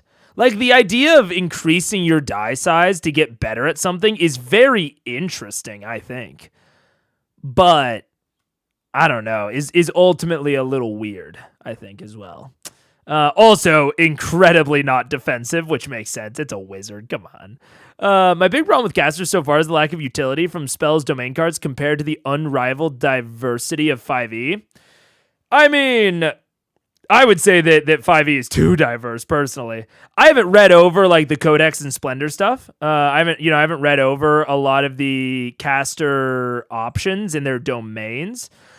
But I mean, right now, it just seems like this magic is less specialized or is less flexible. Like all of the magic wielders in this seem a lot less flexible than their 5e counterparts, which I would personally note as part of a problem with 5e. Like I think that is why ultimately marshals feel so weird to play in 5e is because they are so much less versatile than any caster. Like any caster will just always be more versatile than a marshal. So I am absolutely fine with them pulling back some of that versatility from spellcasters. I think it is warranted. I think the Codex domain seems pretty diverse, but that's just me. Oh, I haven't read it yet. I do remember when we were reading through the descriptions of domains that it talked about like Codex giving multiple things. So maybe that's where the diversity will come in, which I believe Bard has Codex as well. Yeah, Grace and Codex. So these will be like the flex casters, is like Bard and Wizard, and then Druid and Seraph are going to be a little bit more specialized. I could see that. That would be fine with me. We'll definitely see. School of Knowledge or School of War. In School of Knowledge, you've gained priceless knowledge through great study. When you face off against something of great magical power, you must spend a hope to ask the GM what you know about it that could help you here. Okay, so you've got a little bit of the smart guy feature of just like, hey, spend a hope and get some lore. Fair enough. Adept, you may mark a stress instead of spending a hope to use an experience on a roll. If you do, double the experience modifier. Ooh. Okay. That is, I don't know. That's interesting. Because the experiences are going into like, what we're talking about with like flexible or not flexible, the experiences are going to be one of the more flexible parts of the game. And so like giving you basically a heightened version of that is very interesting. I'll have to play a few rounds to see how it feels, but for now, a lot of the spellcasters feels too samey. Really? I don't really feel that. Like Bard feels very different to me than like Druid, which so far feels pretty different from like Seraph and Wizard. I don't know. I mean, I think that they all feel pretty unique so far.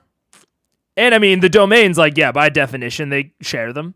So I don't know. I haven't really gotten that, but maybe. At least, I mean, I don't feel like they feel any more different than, like, the Warrior. Like, the Warrior feels, I think, as different as the Sorcerer feels from, like, Seraph. But, I don't know. Just different strokes. The GM will tell you something useful or interesting is awfully tempting to use to fuck with players. I mean, sorta, yeah. A little bit. It is very much leaning on the GM to actually tell you something useful. When you take this specialization, you may change an existing experience you have, then add +1 to one of your experiences. Woo. You may reduce the recall cost of a domain card in your vault by 1 when recalling it. Okay, so I know we just talked about like lack of flexibility. School of Knowledge seems incredibly flexible. Being able to recall your domain cards cheaper, do all of your experiences cheaper, better, faster, stronger, and potentially get more of a weakness on your foes. I mean, this School of Knowledge does seem incredibly flexible.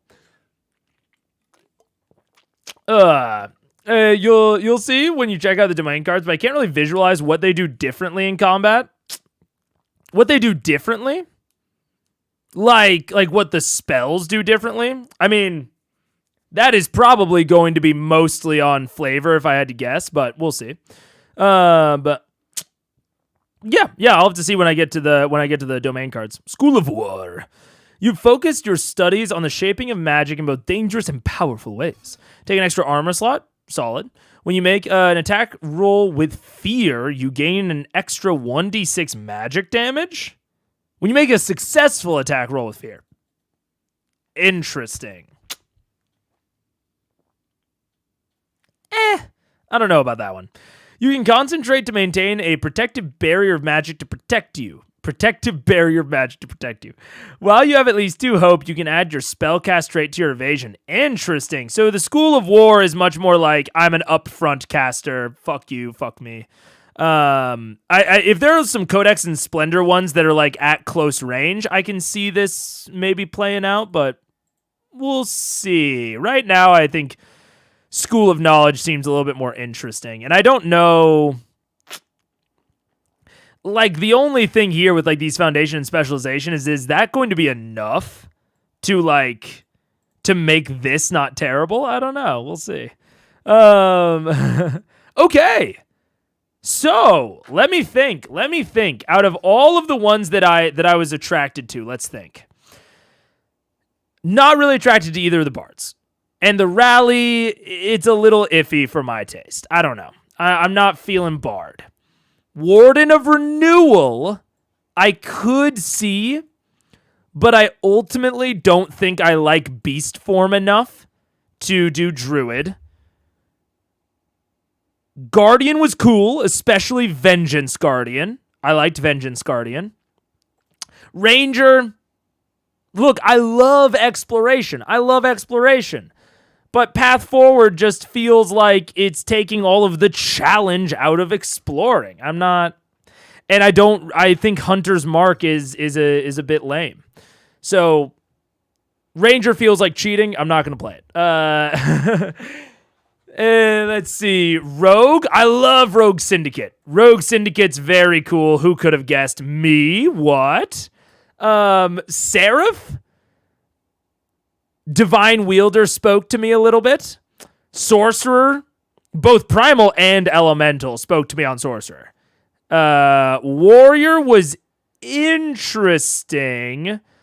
Like, Slayer and Brave were both interesting, but I don't think I would want to choose Warrior over Guardian, at least right now. So I'm going to cut that one. And then Wizard, I think I would rather play a Sorcerer than a Wizard. So, we have leveled it down, or we've layered it down to Guardian, Rogue, Seraph, Sorcerer. Are there any that they share? Valor and Blade is not shared by anything else, so we'll have to look at those individually. Rogue, Midnight and Grace, Splendor and Valor, Arcana and Midnight. So Midnight is one that they both share. Let's see if I like Midnight. Let's see if we know Seraph is the rival. Exactly. So let's check out let's check it out. Domains. And let's check out Midnight, cuz this is the one that they both share.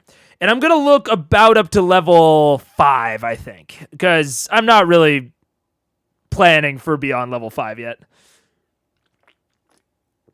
Valor shared between Guardian and Seraph? Oh! Even better. Okay. Okay. Midnight. Pick and pull. You have advantage on any attempt to pick a non-magical lock, disarm a trap, or steal an item from a target, either through stealth or force. Hell yeah. Okay. Taking things that aren't yours. Cool. Spend 2 hope to conjure throwing blades that strike any enemy close to you. Make a spellcasting roll, and all targets that you succeed against take a d10 magic damage. If any targets you hit are currently vulnerable, they take 2d10 magical damage. Make a spellcasting... Any enemies close to you. close to you. I feel like it should say like within close range or something, because that's what I'm assuming that means. But like I could see this being either close range or melee. I'm not sure which one this means, but let's see. Uncanny disguise. When you have a few minutes to prepare, you can mark a stress to don the facade. Mask of many faces. Any humanoid you can picture clearly in your mind. While disguised, all presence rolls to avoid scrutiny have an advantage. The spell will begin to fade after an hour. Ooh, so slightly worse Mask of Many Faces, but still cool. Midnight Spirit. Spend a hope to summon an arcane spirit the same size as yourself that can move or carry things you can see until your next short rest. Okay, Unseen Servant. Odd. You may also spend it to make an attack. There we go. When you do, make a spellcast roll against an enemy within very far range of you. On a success, roll an amount of d6s equal to your spellcasting trait. Okay. And deal that much damage to the target. The spirit then dissipates. Ooh. The interesting thing about this is that this is saying that the dice pool, the d6 dice pool, scales with your spellcasting trait, whereas for weapons, it scales with proficiency. So if you make this one of your, main attacks as rogue or sorcerer, you don't have to worry about proficiency then. You still have this like kind of scaling dice pool attack. It's very interesting. Very interesting. Shadowbind. Make a spellcast roll against all enemies within very close range. See, they do it here. They say it here. What the fuck are we doing, right? I'm assuming they mean the ranges anytime they use those words, but it could be clear. Well, it's really interesting when they use the range, like they use like the terms, in Shadowbind, but they don't use it in Rain of Blades. Just a bit odd. All it succeeds against have their shadows temporarily pinned where they are, making them restrained. Ooh, that's fucking cool. Oh, I like that a lot. Chokehold. While hidden, when you successfully position yourself behind a creature that's about your size, you can mark stress to pull them into a chokehold or equally compromising position that makes them temporarily vulnerable. Every attack roll against them while they are vulnerable from your chokehold adds 2d6 to the damage roll. That's fun. That's very fun for a rogue. For like more of like a thug type rogue. That's very, very, where the fuck are the domains? There they are. That's very fun for a rogue. Ooh, I like that. Veil of Shadows. Make a spellcast roll, 13. On a success, you can you create a temporary curtain of darkness from one point far from you to another as tall as twice your height. Only you can see through this darkness. Gain advantage on any attacks you make through the wall, and you are considered hidden to any enemies on the other side. It will hold until you cast another spell. Huh. That is interesting. I don't hate it. It just seems a little bit weird to sort of track. And I feel like I'm thinking through how it would actually play out at the table of like people like leapfrogging in between this fucking shadow wall. Yeah. Huh. Interesting. I don't know about that one. Stealth expertise. When you attempt to move through a dangerous area without being noticed, if you roll with fear, you can always mark a stress to change it to a roll with hope instead. Wow. Okay. All right. That fucking works. If an ally within close range is also attempting to move without being noticed and rolls with fear, you can mark a stress to change their roll to a roll with hope as well. That's great. That's very cool. That's very nice. Twilight Mark. Make a spellcasting roll against a target within very close range. On a success, spend a hope to conjure a dark glyph upon their body that exposes their weak points, temporarily reducing the target's difficulty number by 1 plus your knowledge stat. Wow. I like that. How long? Within very close range. Hope to conjure dark glyph. Temporarily until when? Look, that's the only thing I'll say about this is like, some of it is kind of like written with natural language. Some of it's written with keywords. What does temporarily reduce mean? Like until when? Because to me, this just says forever. If I succeed and I spend a hope, your fucking weak points are fucking exposed forever. Temporary means the GM can spend a fear to remove it on their turn. It does. Okay. Thank you, Clint. Thank you, Clint, for the clarifier. That's what I was, because I was like, this seems crazy if there's no way to reveal it. I will say, slightly odd that it's not bolded. Like, that's why I didn't hone in exactly on temporarily, is because temporarily isn't bolded. That is maybe something I'll give in my feedback form, is I really like that they have a lot of keywording. And I like that they have a lot of the keywords bolded, I like that a lot, but it is interesting that some of them are bolded, some of them are italicized, and even like this, the very close range, has no formatting on it. So I think maybe getting a little bit more consistent about the formatting, like vulnerable. I happen to know that vulnerable is a real thing, but like, why is restrained italicized, but vulnerable is normal? You know what I'm saying? So yeah, I don't know. I mean, it's certainly, it's not a huge critique, but it is making it a tiny bit more confusing for me. But thank you for the clarifier. Temporarily, but they can use a fear to remove it. That's very good. That's very good. I like that a lot. Important to note that you only get a max of 5 of these cards active at one time, so the cost in the upper right would be important to consider too. Yeah, like how easy it is to swap in and out. Like Stealth Expertise, you can swap out for free, essentially. Same thing with Shadowbind. But Veil and Shadows, Chokehold, those are going to be harder to swap out. Yeah, I mean, only really an issue because you get 1 per level, so after level 5, right? Yeah, any card that has 0 stress to hot swap should probably live in the vault. Yeah. Wait, do you pay the one that you're taking out of the vault? Do you pay that cost or the one that's in your loadout? I assumed you paid the one that was in your loadout to swap it out and then put one in the vault. You know what I'm saying? That's only an issue after level 5 or from. Oh, okay. Yeah. Maybe until your next turn. It sounds like you use fear, but anyways.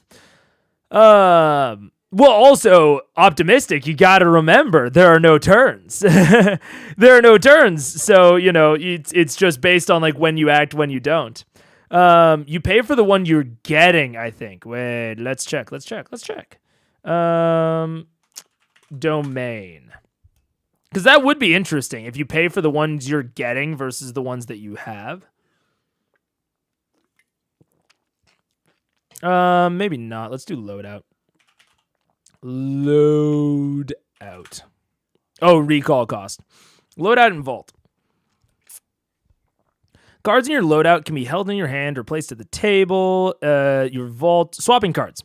If you want to switch a card from your vault into your loadout, you can do so immediately by marking stress equal to that card. So it is saying a card from the vault into the loadout.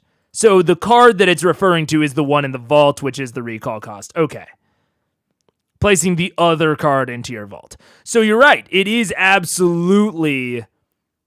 It is the one that you are taking out of the vault.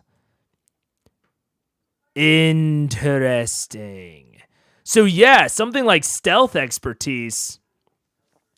You know what? That is better design, I think. I think that is better design because if you had to pay for the one that was in your loadout, you would always bring Stealth Expertise until the point where you maybe needed something else, but then it'd be harder to like bring Stealth Expertise back in.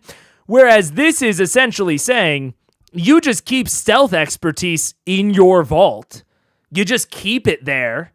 And then if you get into a situation where you need stealth, which, you might not know that you're going to need when you're selecting your loadout for the day, you can always keep this in the vault. And then if you happen to run into a situation where you need stealth expertise, yeah, you pay the 0 cost and you swap it in. That actually makes something like this a lot better, I think. Same thing with pick and pull. Exact same thing with pick and pull. You might not need to fucking pick a magical lock or disarm a trap or steal an object during a session, but if it comes up where you do, you just swap it in for free. Same thing with the disguise. I'm seeing a lot of the ones that are more situational seem to have the lower costs, which I think is good. I think that's very good. Yeah. Knowledge wizards get to subtract 1 from the recall cost as a specialization feature, which is very interesting. Very neat. Yeah. In the playtest material, they say the rulebook hasn't gone through an editor yet, but sometimes the rules aren't as clear as they thought. Yeah, I think maybe that is the thing, is that maybe, like what I'm talking about with like the, restrained versus vulnerable versus very close range versus enemies close to you. These are probably something that get worked out with an editor. Yeah, you're probably right. Anyways, hush. Shh. Make a spellcast roll against a target within close range. On a success, spend a hope to temporarily conjure suppressive magic around that target that encompasses everything within very close range of them and follows them as they move. The target and anything within the area cannot make noise and cannot cast spells until the GM spends 2 fear to end it, and you cast this spell again, or you take major damage. Interesting. I'll say, so compared to, right, there's the take major damage is essentially like, concentration. I like this more than rolling with fear. I still think, to a degree, it encourages inaction, but I think it's to a much, much, much smaller degree than rolling with fear, because you can spend resources to make sure you don't take major damage. You can spend armor, you can spend other, domain features, you can have other players assist you. It is much easier to not take major damage by using resources as opposed to not rolling with fear. There are absolutely ways to modify the dice, but those are pretty rare. So I like this. If we're going to have based on the consequences of your actions, your effect ends. If we're going to have that sort of mechanic, I would rather it be based on the damage tiers as opposed to rolling with fear. They can pay a couple editors, Devil's Advocate. They didn't really thought of it yet. They probably could have. I don't know. But it's also, it's the sort of thing where it's like, yeah, it would have been more clear, but, I understand if they don't or why they don't, Somewhat related to editing, the choice to put spells and abilities on cards means constraining themselves to what can fit on a card, which I think is a good thing, but it makes each word important. Absolutely. So, to that end, I actually originally criticized the idea of these conditions because I was like, well, you can just write that out. If there's only 3 conditions, just write the fuck out what it means. But if you're going to be using that sort of stuff over and over again, and if you're restrained to what can fit on a card, it is nicer to have those keywords that mean, that you can basically sub in for a block of text. It means that you can get a little bit more creative with it. Spend a hope to activate Phantom Retreat where you're currently standing. You may spend another hope at any time before your next short rest to disappear from where you are and reappear where you were standing when you activated Phantom Retreat. Oh, oh, I like you. I like that. That's cool. Okay, overall, Midnight is interesting. It's a little bit more, how do I say this? It's almost slightly it is simultaneously more and less cohesive than I thought it would be. Like, I definitely understand some of them. Like, I understand how, like, a lot of these go together. But there are some that are thrown in there. Like Hush makes sense. Rain of Blades seems a little random for Midnight. You know? Most of it seems solid. Most of it seems, I think maybe actually Rain of Blades is the only one that I'm kind of like, why are you here? You know, this seems more like a Blade feature. I don't know. That one seems a little bit odd, but I don't mind it overall. I caught your last Daggerheart stream last night. Glad to be able to join this one. What up, Zenshi? How you doing? Welcome. Thank you very much. Are we feeling rogue yet? You know, it's hard because I am feeling rogue. I'm interested in sorcerer. Like, I think that actually a lot of those features could be interesting for a sorcerer. I'm definitely not eliminating either of these. If I don't like a domain, I think I'll, eliminate the class that uses it. So let's see. Next, we're going to look at Valor. Rogue versus Seraph. I haven't looked at either of the domains for Seraph yet, so we'll see. Let's do Valor, because Valor is the one that Guardian and Seraph share. So let's see about Valor. They also say please don't report grammatical errors, but if any information is confusing, missing, in an odd place, or doesn't seem to work as intended, please tell us. Yeah, I think that they mean like a literal they used like the wrong word here.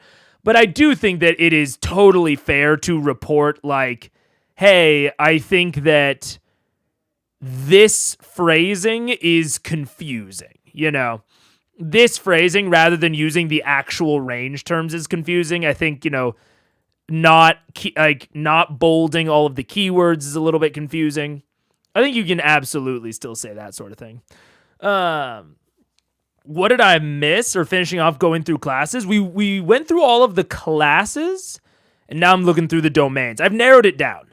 To Guardian, Rogue, Seraph, or Sorcerer. I was just thinking that thematically a Rogue with Seraph rival works very well, but so could a Sorcerer. I see both. I see both. Also, did Midnight? Oh no, Midnight had 3. Okay. I was like, did Midnight not have 3 level 1s? It did. Okay. Valor. Bare Bones. While this card is in your loadout, if you choose to not wear armor, your armor score is equal to 3 plus your strength. Fuck yeah. Hell yeah, dude. That's sick as hell. I love that for a Seraph. I love Bare Bones. Forceful push. When you make a successful melee, you can push the target out of melee and spend a hope to make them temporarily vulnerable. Other things using vulnerable. Okay. Bare Bones gives me monk or barbarian vibes. It does. Which is interesting. Like, I don't really like the unarmored defense aspect of a class. But I like it if it is like something that you have to choose to get. Like, this Bare Bones seems like better than wearing armor, but you have to take up a domain slot with it. Maybe not like explicitly better, but like pretty fucking solid, because I think most armor has an amount of downside to it. So I like Bare Bones because you don't have to deal with that downside, but you also have to essentially spend a resource. Like, you have to take up one of your slots to get it, which I like a lot more than like unarmored defense on monk, rogue, whatever. Or not rogue, monk or barbarian. Gotta get this up on there. I am your shield. When an ally very close to you is going to take a damage, you may mark stress to stand in its way and take the damage instead. Reduce the damage by a value equal to your strength trait. You may also reduce the damage by spending armor slots. Okay. I mean, definitely makes sense. Yeah. Okay. Body basher. You can use the full force of your body in the fight. On a successful melee attack, always add your strength trait to your damage total. Damn. Just fucking juice your strength really quick. Wait, what is Seraph uses their spellcasting again? Strength? Hell yeah. Just juice the hell out of your strength trait really quick. Bold presence. Whenever you make a presence roll against a hostile target, you can also add your strength trait to the roll. Again, juice the shit out of your strength trait, which I am down with. Like, this is basically, you know, using strength for intimidation. I love it. That's great. Critical inspiration. When you or an ally close to you rolls a critical success on an attack, whoever rolled a crit success may immediately clear a hit point or an additional stress. Woof. That's crazy. I mean, that's for, you know, the gamblers in us. I don't know that it totally lands with like the rest of what I've seen of Valor. It seems a little random, but not too bad. Lean on me. Once per long rest, when a character has failed at an action they were attempting, if you console or inspire them, you both clear 2 stress. I like that, though. That is actually has like almost a similar feel to critical inspiration, but I think it goes more into this Valor type of theming. I like Lean on Me a lot. That's cool. Especially because you can only do it once they fail at an action. I like that. And there's like some RP, but it's very it's very like low RP, if that makes sense. You know, like it's like very like simple RP, which I think is nice. Yeah, it's the difference between grammar and confusing wording, meaning, phrasing. Yeah, absolutely. What's your opinion on the multiclassing? We actually talked about that earlier. Overall, I am more of a fan of multiclassing in this system than I am in, honestly, D&D or Blades. Like, multiclassing in Blades is just, it's not even like weird necessarily. It's just like, it's almost too free to where the classes don't even feel like classes, which, to be fair, the designer of Blades originally didn't want there to be classes. He wanted the system to be classless. So the multi-classing in Blades absolutely, you know, fits into that. But I like it. I like it more. It is constrained in, I think, good ways to make it a little bit less, how do I say it? I think it's a little bit less defining. Like when you're multiclassed in D&D, that is so defining to your character, I think. Whereas this is a little bit less so, which I like. Goad them on. Make a presence roll against a target. On a success, the target takes a stress, and the next time they act, they target you with disadvantage. Wait. Tank fallacy.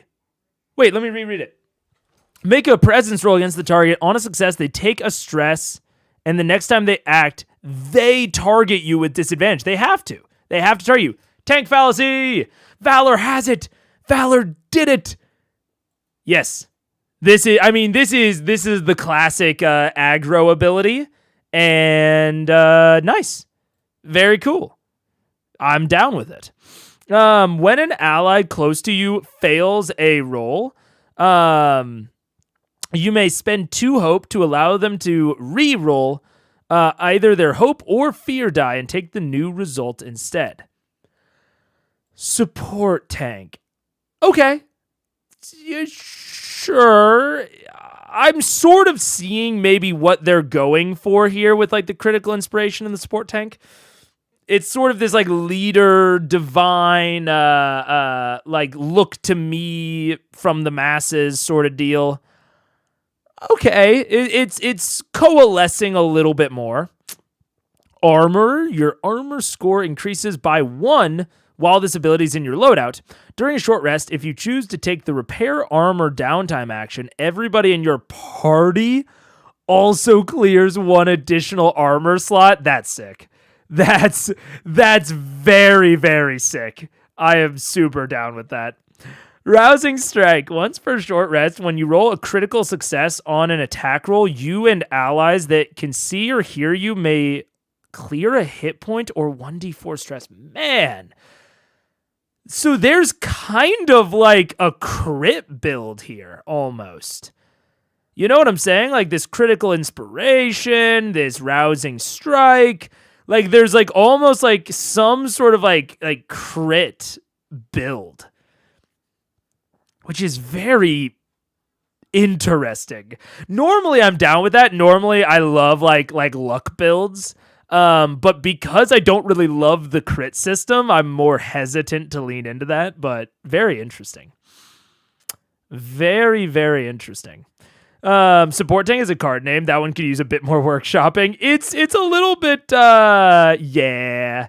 Support Tank it's a little bit on the nose. Yeah. And Bold Presence absolutely does combo with Goad Them On, which I love. I love to see like I love to see the combos like build out and like be able to like see it in my head. I'm also seeing like bare bones with armor. Yeah, I absolutely. And I'm also seeing like I am your shield and armor together. Like I'm absolutely seeing the build opportunities here. Critical inspiration and support tank lean more Seraph than Guardian, I would say. I see that. I'm trying to sort of determine the vibe of the domain rather than thinking about the domains in relation to their classes. But you kind of have to at a certain point. Like you kind of have to think about them in terms of classes. Okay, definitely not getting rid of Seraph or Guardian based on that. So let's think about it. Okay, let's think about Valor. Wait, no. We just thought about Valor. Let's think about Blade. Is Blade going to be anything not combat related? Like, you know, we'll see. Not good enough. When you re-roll your damage dice, you may re-roll any 1s or 2s. If you do, you must take the new result. Okay. Fucking straight up. So this is very much encouraging you to have the largest dice pool you possibly can. Interesting. Okay. Retaliation. When you take a damage from a creature in melee, you may mark a stress to immediately deal weapon damage to the creature at half proficiency rounded up. Okay. Whirlwind. When you make a successful attack using a weapon with melee or very close range, you may also spend a hope to use that roll against every other enemy in that weapon's range. Oh my god. Okay. Any additional enemies you succeed against with this ability take half damage? Dude. Oh, with a melee very close. Interesting. Okay. Lots of combat. Fair enough. All right. Soldier's Bond. If you compliment someone or ask them about something they are good at, you both take 3 hope. Aww. That's adorable. I fucking love that. That's great. Wait. You do that with the you do Soldier's Bond with Lean on Me. You can. This is like real strong like leader theming. You know, like a Soldier's Bond and Lean on Me. This is very strong like leadership theming within a set of domain cards. That'd be really cool for the Guardian. Interesting. Okay. Reckless. You may always mark a stress to take advantage on an attack roll against a target. Very cool. Reckless attack. Let's go.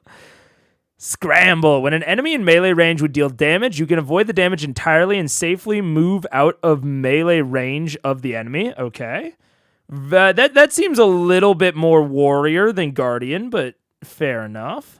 Versatile fighter. You can choose to use the character trait of your choice on an equipped weapon rather than the trait that the weapon calls for. Ooh, interesting. It is a level 3, so you can't wholly build around it, but it could be interesting if there's like a higher tier weapon that you're like building towards.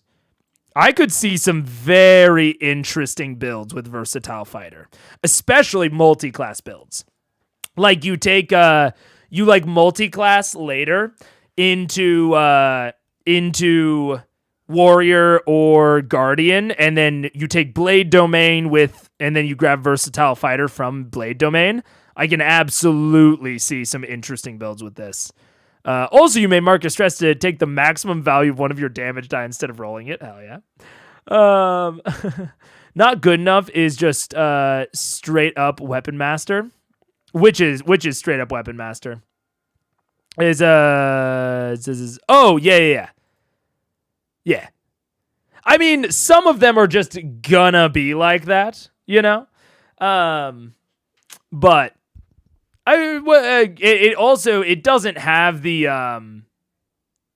what do you call it? Like the -5 to +10. But either way, it's also, I will say, with not good enough, you can apply it to anything. It's just when you roll damage die, you may reroll any 1s or 2s.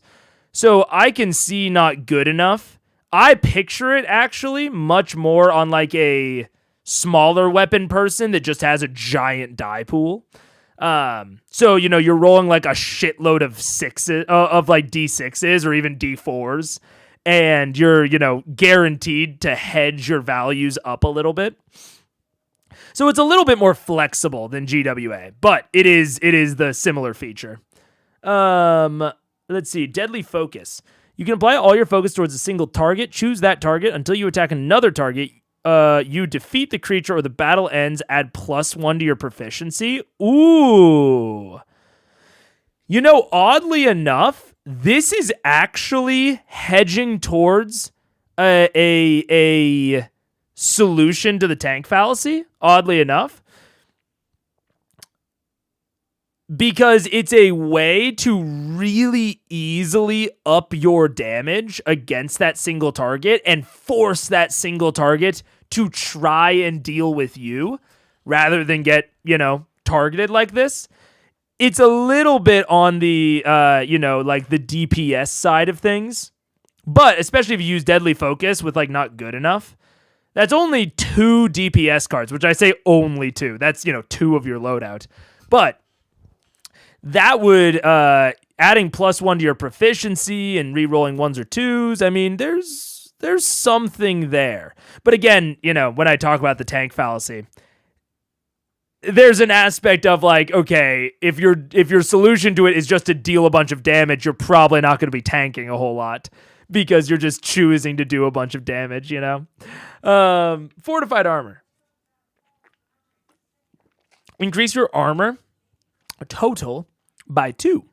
While this card is active in your loadout, once per short rest, you may use an armor slot without marking it. Fucking solid. Death Toll. When you take this card, permanently add 1 additional stress slot and 1 additional HP slot, then place into your vault permanently. Huh. That's decent. That is decent. Especially if you don't want to have to worry about, you know, fucking swapping shit in and out. It's just like, here you go. Here's a fucking upgrade. You're welcome. Fucking let's shake hands.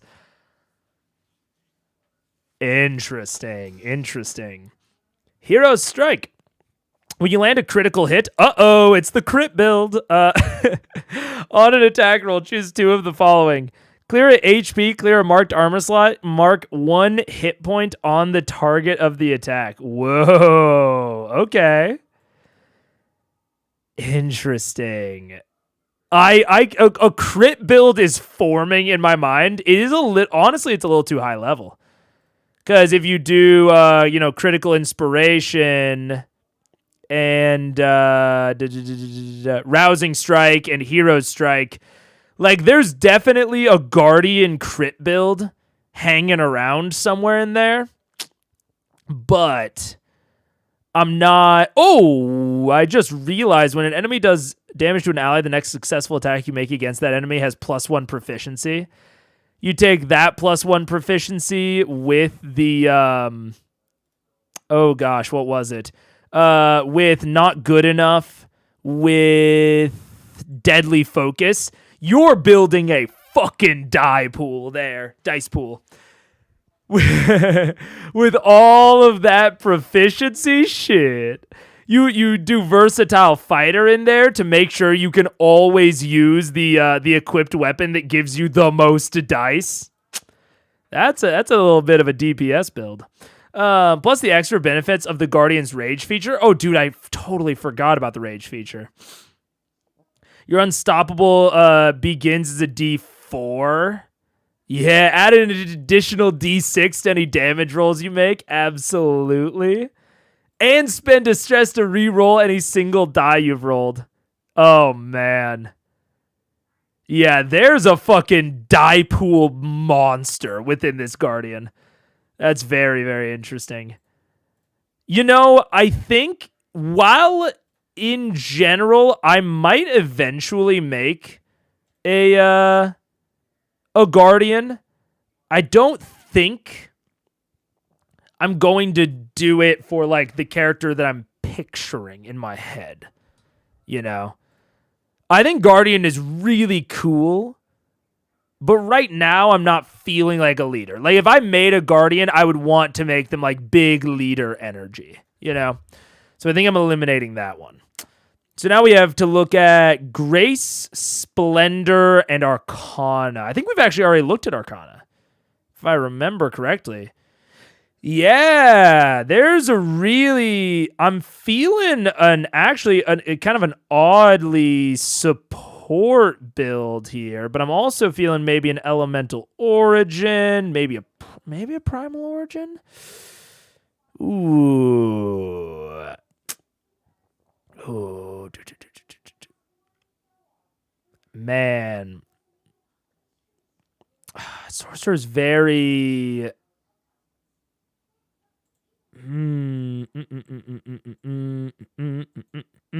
Okay. Yeah, we've used this. This is very, like, spellcastery. We've seen this. I'm not sure. Let's see. What is... Seraph is Splendor, and Rogue is Grace. So let's check out Grace. All right. This is an interesting art. I didn't expect this. Okay. Have we taken a break yet? If not, could we? Oh, yeah, that's true. We've been going for like 2 hours. Yeah. Good idea. Let's take a quick break and go get some water. Hydrate or dehydrate. Go get some water, get some food if you need it. And yeah, that's a good idea. We will be right back. And I'll put on some music before we leave. Wizard is surprisingly supportive with Splendor. Interesting. Well, we're gonna read. We'll read. Yeah, we'll read Splendor as part of Seraph, so we'll have to see. Interesting. Okay. Anyways, BRB. Boop.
Dun dun dun dun dun.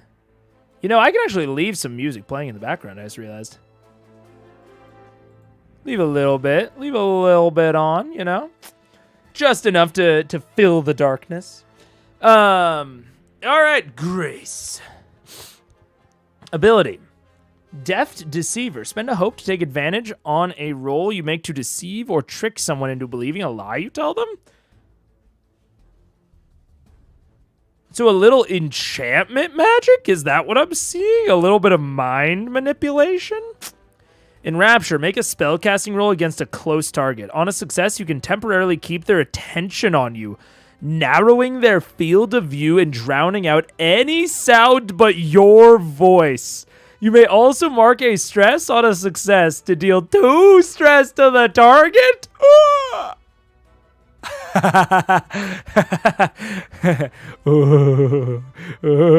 Wait, who has Grace again? Rogue? Interesting. What other class has Grace again? Bard, right? Bard has Codex and Grace. Fascinating. Interesting. I like Enrapture. Enrapture's cool as hell. Inspirational words. You can imbue your speech with enhancing power. You can mark a stress when you recite your words and choose an option from the list below to grant to an ally who hears it. Clear a stress, heal an HP, gain a hope. So you could trade one of your stress to clear someone else's stress? Little bit of a support player? Interesting. Tell no lies. I would never tell a lie.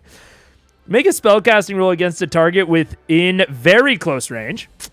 On a success, they can't lie to you while they remain within close range, but they are not compelled to speak. If you ask them a question and they refuse to answer, they mark a stress and the spell ends. You know, I've gone on about how I normally don't like enchantment magic, but actually, the really interesting thing about this is enchantment-esque magic, but it is actually not like, it is changing their perception, but it is not like changing the way they think, right? They are not compelled to speak. They just can't say lies. It does not like make them think that you're the only person in the world. It just like it's like affecting their senses, which is still fucked up, but it's not actually affecting their mental like fucking state. Ooh, this is the type of enchantment magic I like. Ooh. Thought Delver. You can peek into the minds of others. Spend a hope to read the vague surface thoughts of a target. Okay, detect thoughts. Oh. I love how powerful this system allows you to be early on. They don't hold back on letting you do cool stuff. Absolutely. I mean, I think it's because you get so like relatively little. So it's like, okay, you're only going to have like 5 abilities at a time, which number one, I have not seen how the system scales. I will absolutely have to experience it, but I do think that the aspect of like, you only have 5 things at a time unless you're like switching things out by paying stress. Also, I think helps it from getting too out of control in the late game.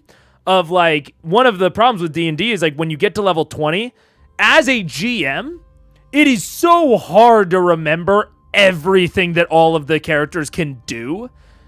And I think that number one, by encouraging you to start at a lower level, that will help the GM get more used to your stuff, rather than D&D sort of implicitly encouraging you to start at 3 or 5.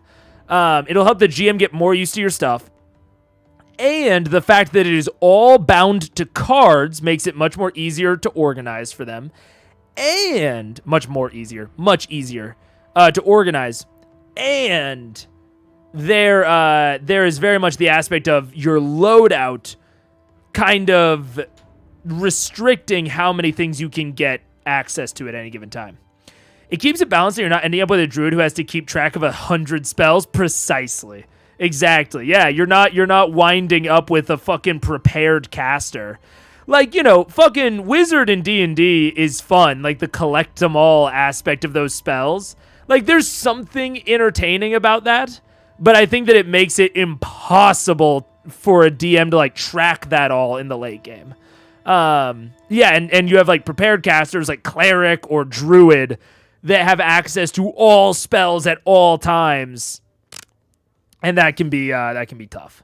So yeah, I'm liking the general layout so far. Hypnotic Shimmer. Against any enemies in front of you within close range, on a success once per short rest, you create an illusion of flashing colors and lights that can temporarily stun any enemies you succeed against, leaving them unable to move or act. While in combat, the GM can't spend tokens from the action tracker to activate stunned creatures. Fascinating. Okay. Invisibility. While touching a creature, on a success, mark a stress and the target becomes hidden for an hour until you cast this spell again, or until the target makes an attack or spell casting. Fair enough. Okay. Soothing Speech. During a short rest, when you use the 10 to wounds downtime action on another character, you may speak supportive words to heal an extra hit point on them. When you do, also heal 2 of your own? Am I misunderstanding something? That doesn't seem like it does anything. Downtime. Because doesn't Tending Wounds just heal all of your HP?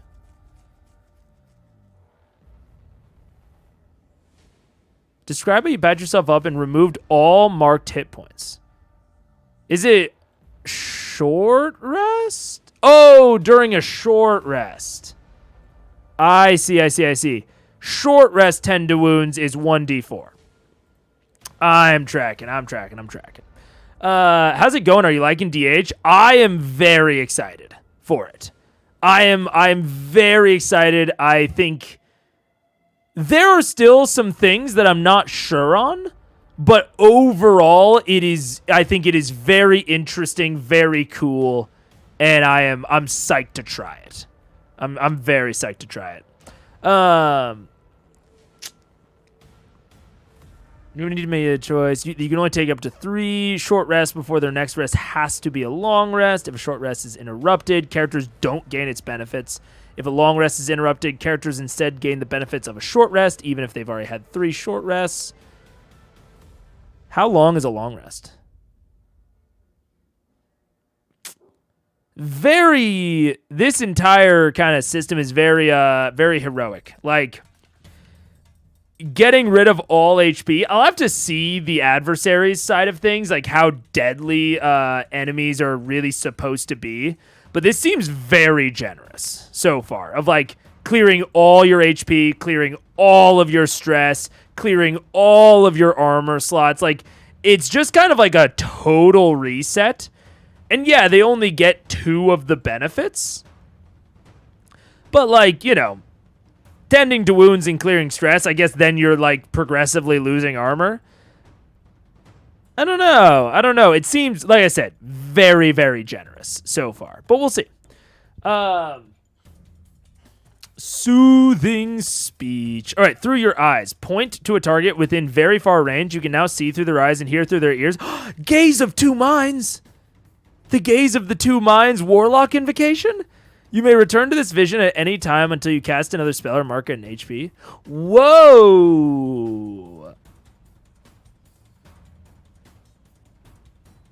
You can go in and out until you cast another spell or mark an HP. That's better.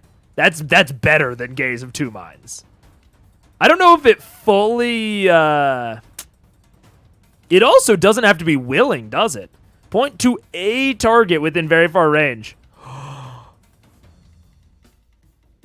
Wait a minute. Gaze of 2 Minds 5e. I believe Gaze of 2 Minds has to be willing. A willing creature, right? Yeah, touch a willing humanoid.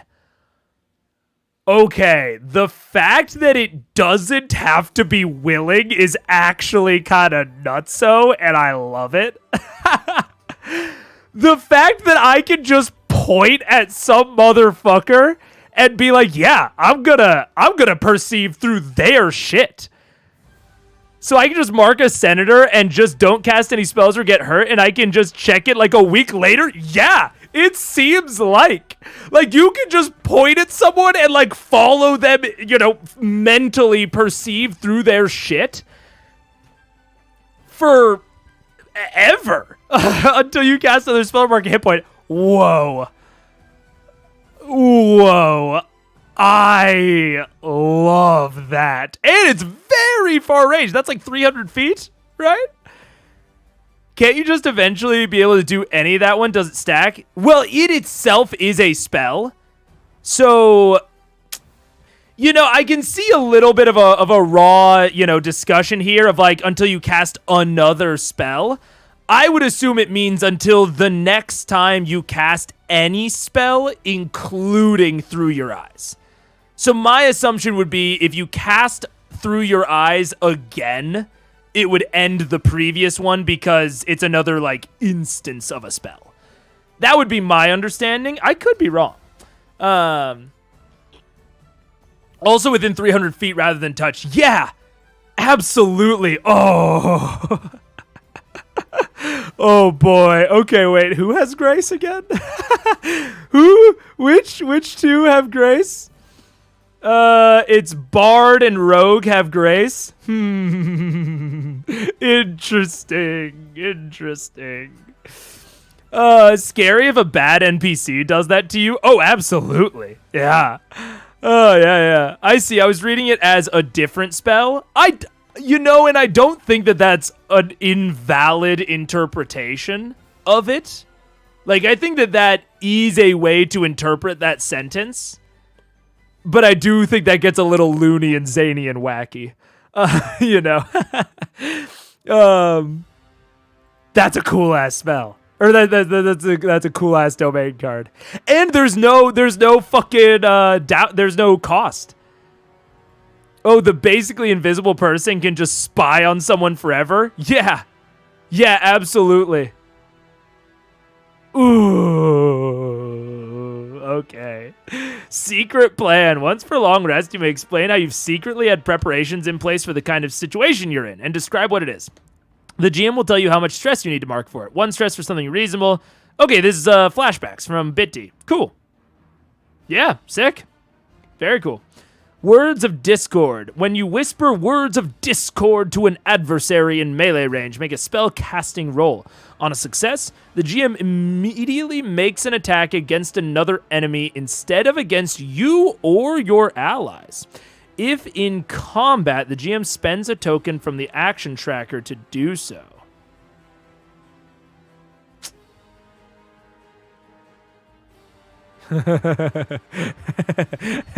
So what I'm seeing here, right? On a success, at base, the GM immediately makes an attack against another enemy instead of you. Then, if in combat, they spend a token. So explicitly, this does not have to be in combat. You just whisper sweet nothings in someone's ears and they go into a rage and attack someone else. Once this attack is over, the target will realize what has happened. On the next use of Words of Discord against them, add +5 to the spellcasting roll difficulty. That's fucking sick. Oh, man, I love the Grace domain. This is easily my favorite. Oh, man. I can't spend too long on it, but okay. Sorry, Seraph. Seraph, you're going to be our rival. Seraph is going to be our rival. Goodbye, Sorcerer. Now, the question is, let's bring back up, I think, Rogue. Or Bard. Right? Because Bard is the other one. Because Rogue can use all of these with the Midnight features, right? That is their kind of dealio-filio. Which is very interesting. It's very Warlock. Very Warlock. Which, I like it. That's crazy. Bard is Grace and Codex. Let's check out Codex. Oh, whoa. Oh my God, walls of text. Okay. This is when someone was talking about Codex being flexible. Let's go. Book of Ava. Power Push. Make a spellcast roll against a target in melee range. On a success, they are blasted back to far range and take a D10 magic damage. Cool. Tava's Armor. You may spend a hope to give a target you can touch 1d6 to their armor score. The next time they spend an armor slot, you cannot stack Tava's Armor multiple times onto a single creature. That's cool. Ice Spikes. Make a spellcasting roll to summon a large ice spike within a very far range. You may also treat them as a ranged weapon against a targeted group. On a success, they deal d6 physical. Little itty bitty, So these are all grimoires, which is different than a spell or a... You know what's really interesting about this? These are not spells. This is a spellcast roll, right? But these aren't spells. You know what I'm schmaying? Right? This is a spell. This is a grimoire. So, for Through Your Eyes, it is until you cast another spell. I don't think that counts for grimoire. Right? Wait. Let me see. Grimoire. Let me see if there's like a clarification somewhere. Channel Stone using domain cards. Let's see. Abilities are typically mundane as opposed to spells, which are magical. Grimoires are unique to the Codex domain and are a collection of smaller spells bundled together. Ooh. Some game mechanics only apply to one of these types of cards. I would say that doesn't count. Ooh, boy. Oh, no. Oh, wait, am I gonna be a bard? Wait, let's see. Honestly, like, these are interesting, but none of them are really fucking grabbing me. Class synergy goes burr. Ooh. Okay, Book of Iliad. Make a spellcast roll against a very close target. They fall into a temporary sleep until they take damage or GM spends a fear. Okay. Spend a number of hope to shoot magic projectiles and automatically strike an enemy. Oh, magic missile. Okay. Telepathy. You may open a line of communication with one target you can see. This connection lasts until you use this spell to connect with another creature. Oh, free telepathy? Shit. And there's no range on it, right? Oh, man. I'm seeing telepathy. I'm just so stuck on fucking Through Your Eyes. You point at a target. You can hear and see through their ears. And you also gain telepathy. So I'm imagining a Ocean's 11 type heist where you send in someone. The fucking bard does Through Your Eyes and telepathy on them. So you do telepathy, you do Through Your Eyes. And so the bard can talk to the agent inside and like guide them through. So then on the outside, you have like the guardian or the rogue or the leader that has like the maps and like the diagrams of where they need to go. And the fucking bard is like communicating back and forth with, you know, your agent on the inside with both telepathy and Through Your Eyes. Oh. Oh no. Oh no, I have to be a bard. I don't even remember what the bard does, dude. I remember that I didn't love Rally, and I wasn't like hooked by Wordsmith or Troubadour, honestly. I wasn't really hooked by any of the actual bard features, but I really want, I just really want Grace. We'll see. I also wasn't mega hooked by the rogue features either, although Syndicate is very cool. I'm leaning towards Syndicate rogue currently, but then I wouldn't get Codex. This is tough. This is tough. If there are collections of spells, that would count as casting another spell. Maybe. I don't know. I think it's because I'm specifically locking on to Grimoire versus spell. You're probably right. To be fair. You're probably right, Zenshi. As long as you can cast telepathy first, the Ocean's 11 Sarah. Yeah, true. You cast telepathy first, because telepathy it lasts until you use this spell. So you cast telepathy and then you cast through your eyes. Yeah, that would work. Alternate idea, you need to multi-class. The multi-class, I have to wait, though. If I multi-class, I have to wait until level 5. That's basically the end of the game. I can't get it immediately. So you want Codex and Grace? Yeah, I know. I'm thinking. I'm still thinking.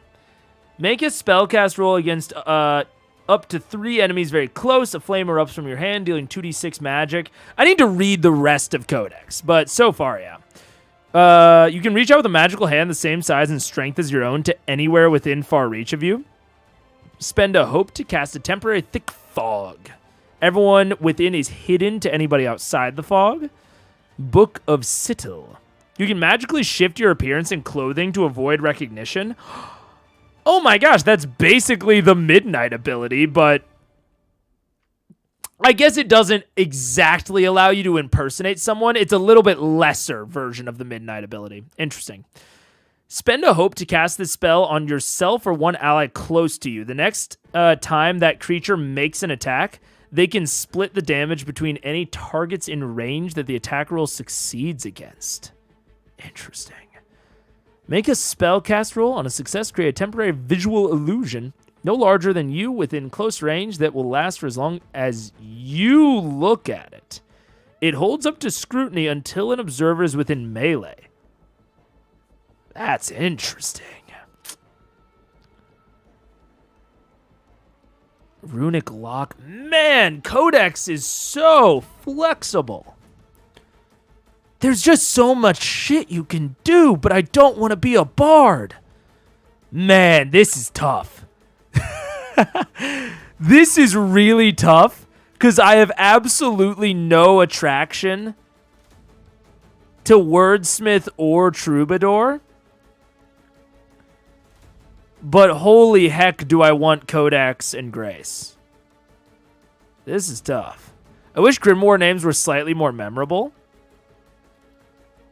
I can see that. They're a little bit generic. I don't disagree wholly. Yeah, man. Because Syndicate is so sick. And Rogue is very defensive. And I love like Shadowbind and Uncanny Disguise, Chokehold. I think I'm gonna go Rogue. I think I'm landing on it. I'm gonna go Rogue because I like Grace a lot, and Codex is really cool. But I think I will mostly want to use Grace anyways. Yeah, I think I'm gonna do that. Rogue, so aiming to multi-class into Wizard? Potentially. Yeah, potentially. What does Wizard multi-class give? That's a good question. Prestidigitation and Strange Patterns? Yeah, I could absolutely see myself multi-classing into Wizard. Okay, let's start building.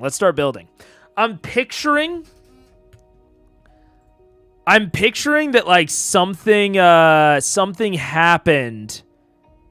So I have, dude, it's so funny. These were the two that I happened to look at was Bard and Rogue, because I looked at like the level 1 of Grace and thought that the level 1s of Grace were cool. And so I did look at these already a little bit, but I had not looked into the whole of Grace, and I liked it. The more and more I looked into it, the more I liked it. Man, okay, let's create a character. Daggerheart. So Arcane Trickster? Yeah, a bit, yeah. Let's see. Let's play. Okay. So yeah, especially with the Rogue Syndicate, right? Especially with the Rogue Syndicate, I'm seeing I'm seeing like every time, you know somebody that calls this place home. I think I've been wandering. I think I've been generally on the run. And I think that maybe originally, maybe I kind of pitch it to the party, or not pitch it, but I kind of act like I did something like criminal, but it's actually something a lot more benign, or like I don't know. I think I'm running from responsibility. So like when my rival eventually tracks me down, like I've been like running, I've been acting like, whenever the party, like whenever we're getting the person is getting close to finding me, I'm like, we can't let him find me, whatever. And then when the rival actually has a confrontation, it turns out that it was just like, I don't know, I was supposed to like take over like a guild or something back home, and I was just running from the responsibility of it. Let's think.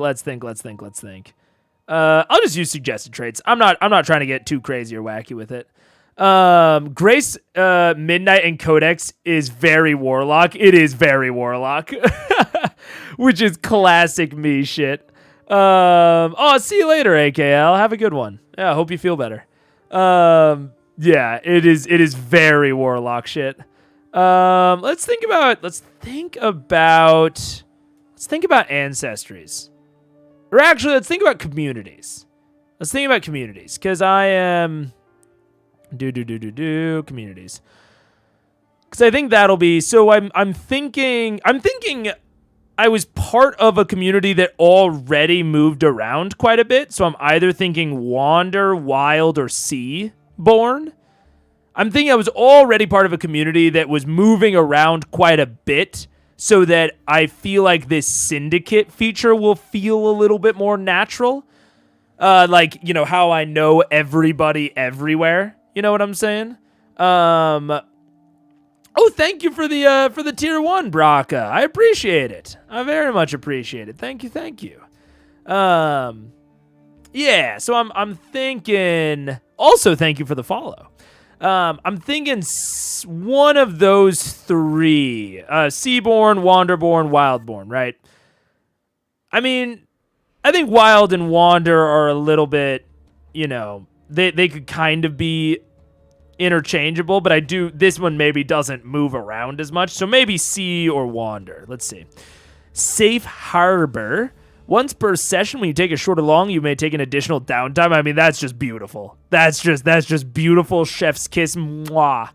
And then Wander is the nomadic pack.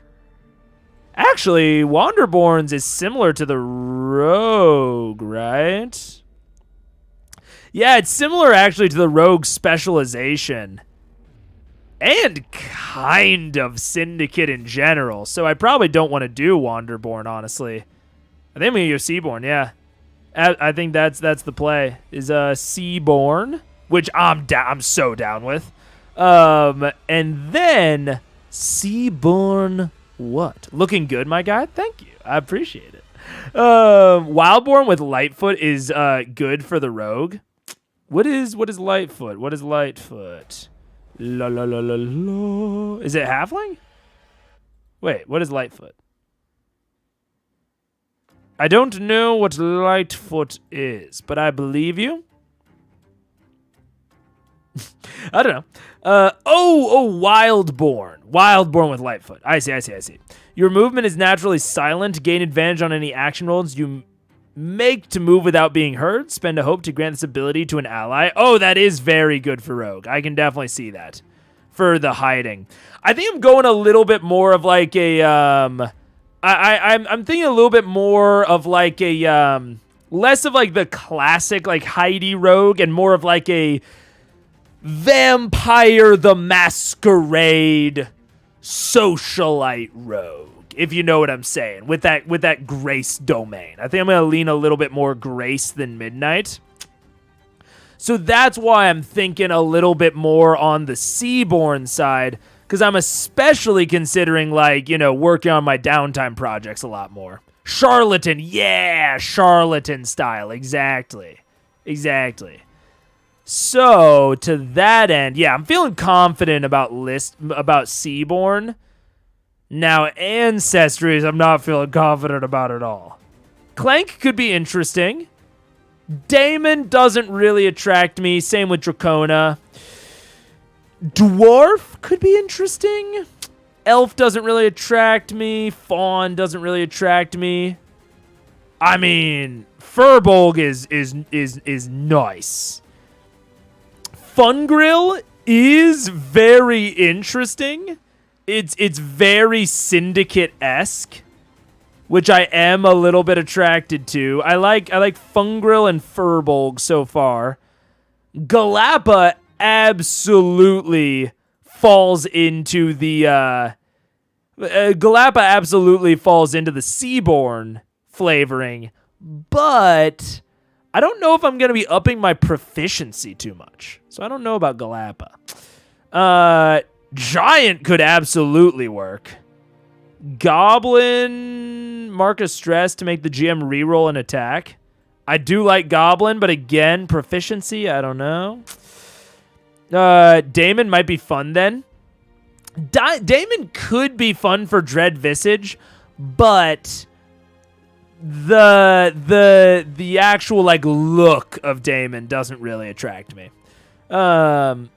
Halfling, at the beginning of each session, give everyone in your party a hope. You may always re-roll a 1 on your hope die. I mean, fun, but a little bit too dice effecty for my taste. When you fail a roll that utilizes one of your experiences, you may spend a hope to re-roll. That does attract me. Kateri, on agility, you may mark a stress to re-roll hope. Also attracts me.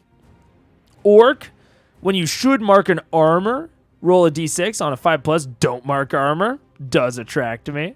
Ribbit, you can breathe and move underwater as easily as on land. Now, does attract me from the Seaborn perspective, but a little too risky, I think. Or take advantage on agility rolls that involve balancing and climbing and add +1 to your evasion at character creation. Little bit of cat burglar energy, which I could see. And the +1 to evasion. Ooh. +1 to evasion is a little nice. That's a little nice for Rogue. You could mix Ancestry if you wanted the Daemon ability, but not the look. True. There are enough Ancestries that attract me that I'm not feeling like I need that necessarily. Like, I love the idea of just, like, being able to use more stress. Fungrill, I think, has a lot of, like, I know somebody energy. I like Samaya for the cat burglar energy as well as the +1 evasion. I'm just the most evasive boy in the West. I'm kind of liking the Samaya. I'm liking the Samaya feel of, like, I've been traveling around on these boats. The balancing and climbing can absolutely go into almost a pirate-esque energy. I'm feeling Samaya. I'm feeling Samaya for the absolutely prodigious evasion score, as well as kind of the pirate boat theming. I think I'm going to go Samaya. Let's see. Blah, blah, blah, blah, blah. Samaya. Okay. And then, where's the Samaya? There it is. Okay. Experience. Oh, wait, no, I have more. Starting weapons. Probably just going to go with what they suggest unless there's something crazy. I haven't really read over the weapons. Let's actually go read over the weapon rules, because I haven't really read over them too much. So I think now at this point, I mean, I like that there are suggested weapons that I can just fucking take if I don't want to think about it too much. But we got time. Let's do it. You're the first one I've heard pronounce it that way, but but I'm here for it. I usually hear Simia. Simia, Simio. Simia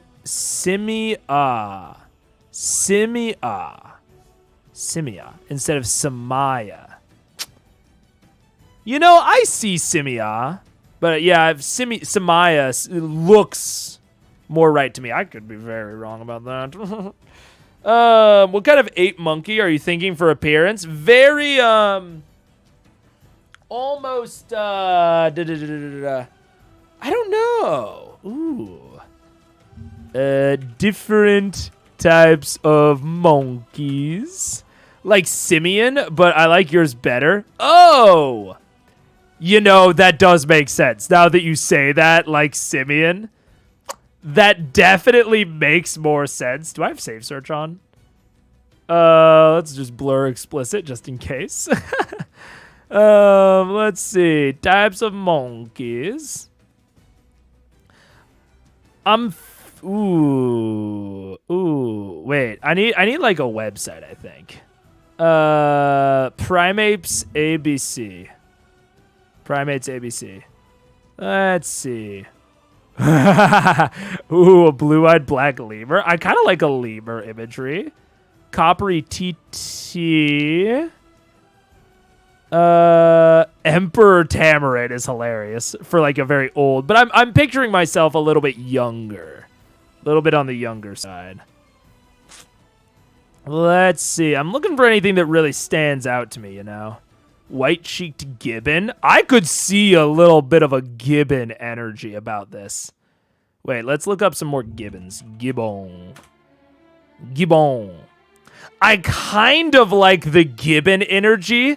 Oh, I'm picturing him, right? I'm picturing him. Because gibbons have these crazy long arms, right? Very, very long arms from their body. I like the lemur. Although the lemur does have a bit of sass. Wait, okay, let's debate gibbons versus lemurs. Okay. Lemurs. Because the lemur has the crazy tail, and the gibbons have the crazy arms, right? if we're looking at these two. Oh, wait, you can't see it when I put them next to each other. I just remembered.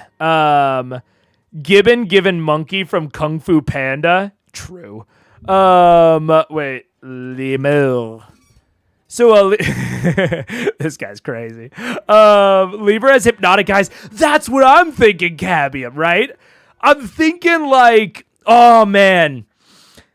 Because I'm picturing the lemur has these insane eyes, right? Gives very much that hypnotic gaze sort of feel with these crazy-ass eyes. But the gibbon... They do have the great crackhead energy, I agree. The gibbon with these long-ass arms, I'm picturing a very stately boy, right? A very like three-piece suit with just these crazy long arms. Oh, man. He's just chilling, man. Look at these monkeys. Ooh, man. Look at him. He's a sailor. He's absolutely a sailor, dude. Ooh. We'll come back to it.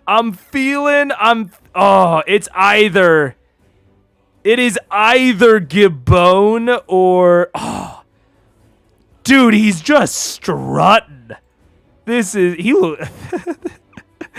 like Bigfoot. Man, I don't know. It's a tough one. It's a real toss-up right now. Lemur Gibbon. Homebrew among... Yeah. Ugh. I mean, it could just be the gibbon with, like, the crazy eyes, you know? I could absolutely just, you know, it doesn't have to be exactly. It could just be, you know, the long-ass arms and the crackhead eyes. The crackhead eyes is maybe a bad way to put it, but, yeah, that's, yeah. That's wild. What kind of monkey is Rafiki? I have no idea. Rafiki. I think, I don't know what Rafiki is. Is a mandrill. A mandrill. My mother was a lemur, my father was a gibbon, and thus I am a lemur gibbon. Mandrill. Oh, it's this kind of monkey. I see. Anyways, I'm getting so distracted by the monkeys. Let's go back to this. Equipment. Using weapons. Weapons are defined by several details. The trait they use, and you're still on heritage. Hush, Theshel. I actually did, to be fair. We've already picked a class. So I think we're doing Rogue for Midnight and Grace.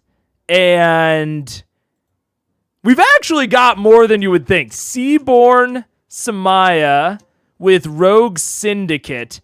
Now we're on weapons. Where'd weapons go? There we go. Okay. The range, damage dice, burden. How many hands? Okay, burden is the hands. And sometimes a feature. Proficiency shown in the active weapons section of the character sheet reflects how skilled you are at wielding a weapon. You'll start with 1 prof and then have the opportunity to permanently increase this value up to a maximum of 6 over the course of the campaign. The amount of proficiency you have generally determines how many damage dice you roll on a successful attack with a weapon, although other abilities or spells may use prof as well. The value is not weapon specific and does not change or reset when you equip a new weapon. Ba-boom. Anytime a damage roll denotes the dice type but doesn't tell you the number of dice to roll, i.e. deal d8 physical damage, this means you roll a number of those dice equal to prof. I like that. I've said I liked it before, and I'm saying I like it again. Primary and secondary. Primary are the main weapons you'll likely be fighting with during an encounter. You can only hold one of these at a time in your primary weapon slot. If you take a weapon with the burden of 2 hands, this is typically the only weapon you can have active. To find the list of starting primaries called Tier 0 primaries, see primary weapons.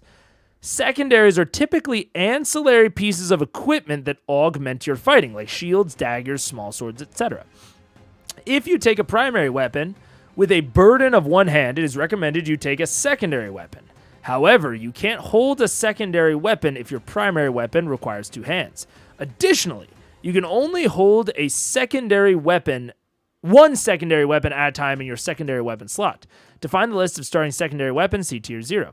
You can make an attack roll with either a primary or secondary weapon you have equipped, allowing for a flexibility in the types of attacks you can make, so you can't combine them, unless I think you're a warrior. The secondary weapon often also has a feature that augments another aspect of your fighting style as well. A dagger might grant you extra damage to targets you attack with your primary weapon. A shield might add to your armor score, etc. Most adventurers will choose at least carry a primary weapon, but you're not required to. For guidance on fighting without a weapon, see unarmed combat rules. Throwing a weapon. When you are using a weapon that could theoretically be thrown, like a dagger or an axe, you can make an attack roll using finesse. Its range is very close, it does half damage, and once thrown, you will not have access to that weapon again unless you retrieve it. See weapon statistics below for details on what this means. Weapon statistics. I should know that one. I need to bounce off. See you later, Braca. Have fun. Or have fun with whatever you're bouncing off to. In your character's early adventures, most weapon names are the same as their type. For starting weapons, this is often straightforward, like battle axe or hand runes. As characters level up and collect better equipment, this could become more specific, like flaming dragon scale blade, valiant bow, or even a named weapon like the wand of Essek. Trait, it is the trait that they use. Fair enough. Range. Damage die. I think we know how that works. Damage type is either physical or magic. Fair enough. Burden is how many hands it takes, and the feature is a special rule for that weapon. Using armor. Armor is defined by 3 details: a name, a base value, and sometimes a feature. Whenever you equip an armor on your character, record its details in your active armor slot. Your armor score includes your armor's base value plus any permanent bonuses you have to your armor from other abilities.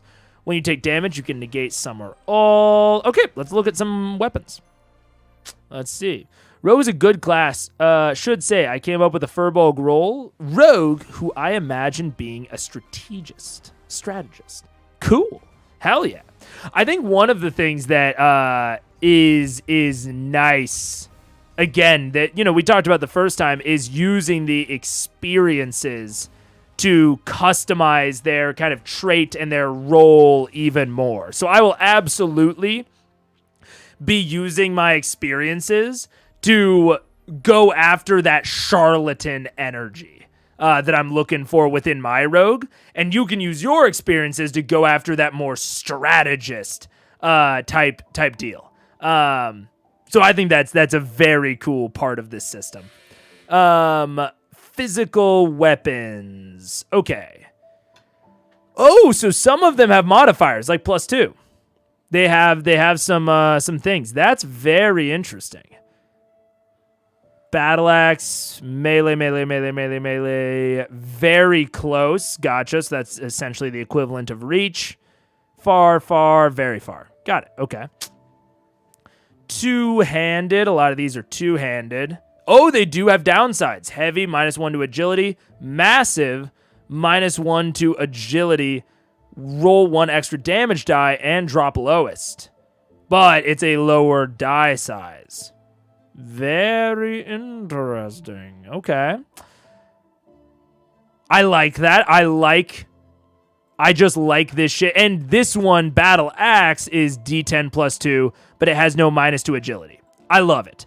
I love the physical weapons being differentiated by some downsides, by some upsides, not just the fucking damage type that they do. That is very preferred for me. And even like Mace and Saber having the difference of strength versus agility, I think that these differences are more engaging than the damage types, mostly because damage types are just like an underutilized part of D&D to me. Traits are also important to consider too. Absolutely. Saber being on agility rather than strength definitely differentiates these two. Longsword, both swords being on agility. Interesting. D8 versus D10, but this has reliable. +1 to attack rolls with this weapon. Very nice. Rapier, light, +1 to agility. All of these are one-handed, but this is two-handed. But there's no reason to take this as a... Oh, wait, this isn't... You can't even take that as a primary. I was looking at the short sword. You can't even take the short sword as a secondary. Unless there's a secondary version of it. Is there? Wait, now I'm curious.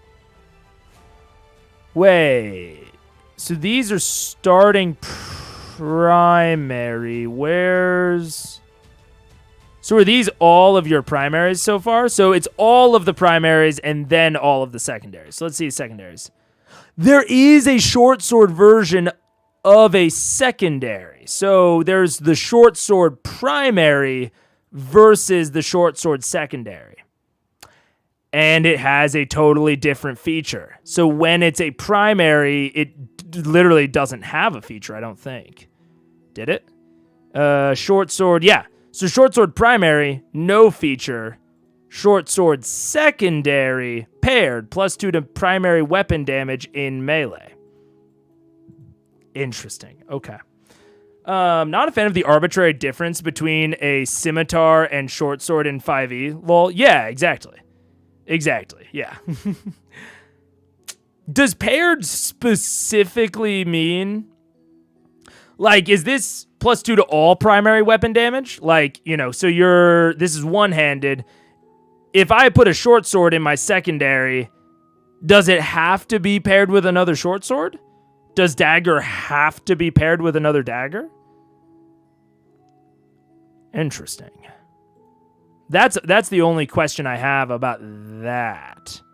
Like, when it says paired, does it have to be short sword and short sword? Or could it be rapier and short sword? I don't know that I'm ultimately clear on that. Also, rapier being presence is wild. That's very interesting. Is 2 short swords. That would make sense to me just intuitively, but I'm not seeing any mechanic that actually says that, Like, that is absolutely my intuition, Ryan, but I'm not actually seeing that, borne out in the rules. So that's kind of interesting. Dagger, quick, mark stress to attack an additional target in range. Ooh, I like that. That's cool. If you look at recommends, you'll see that it doesn't have to be the same. Oh, interesting.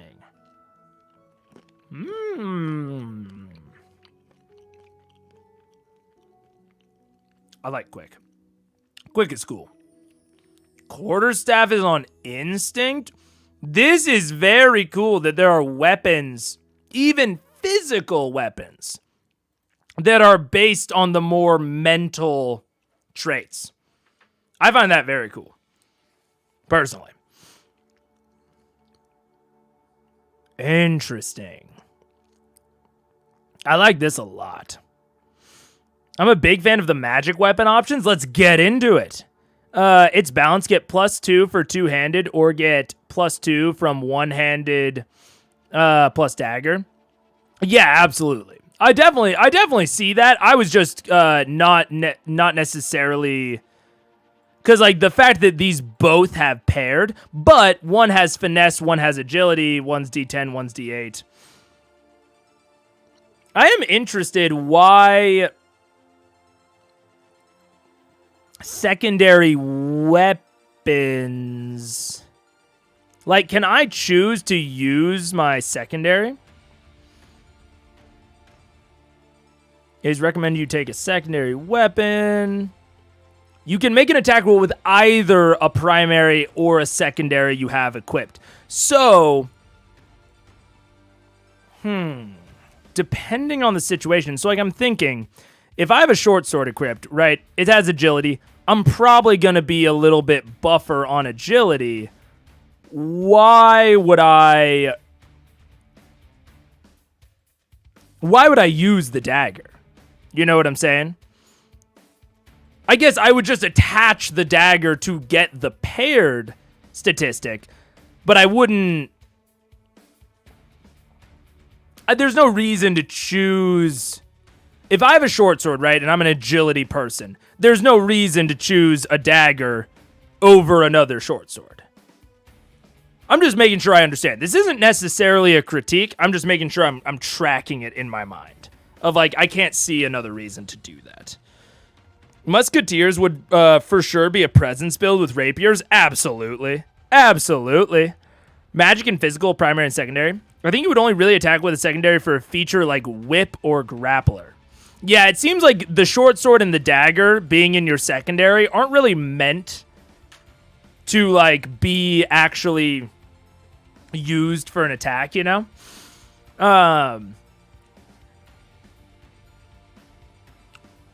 The other thing with, yeah, like whip or grappler or crossbow, these are all one-handed and they have different ranges. Now, I can see that being a very useful thing.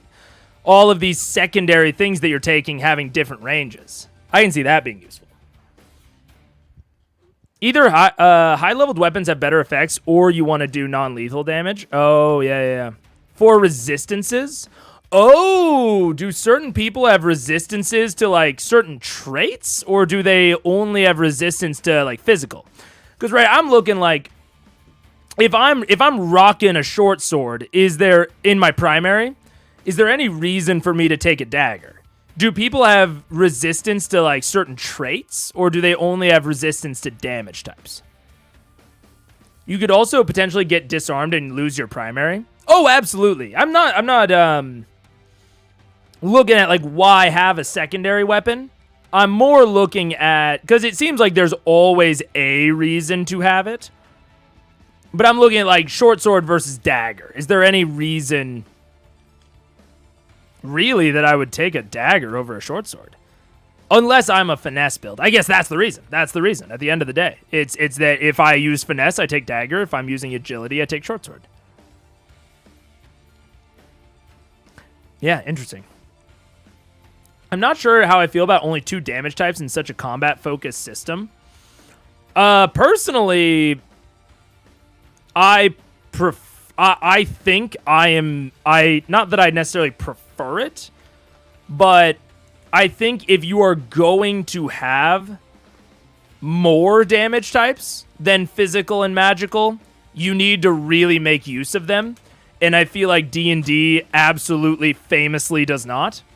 And I think that the more of that you have, the more kind of bloated your system is going to become. You know, like you can have a combat-focused system that is also rules light. Like combat and combat focus, it kind of depends on where you want to put your mechanics. A lot of this is focusing it in like building the dice pools and giving you a lot of options for features to use in combat, rather than, you know, maybe the rock, paper, scissors aspect of having like the different damage types and like having to like switch between weapons depending on the damage types, which I think is like, if you're going to have a bunch of damage types, that should be an aspect of your system. And like I think that's a weakness of D&D, is that there is not nearly as much like I need to bring the right weapon for this combat. Like it happens occasionally, but I don't think it is nearly as impactful as it should be. Like I think you could strip out all the damage types and D&D would probably be a better system. Just because it's not utilized. You either strip it out or I think it should be more prevalent.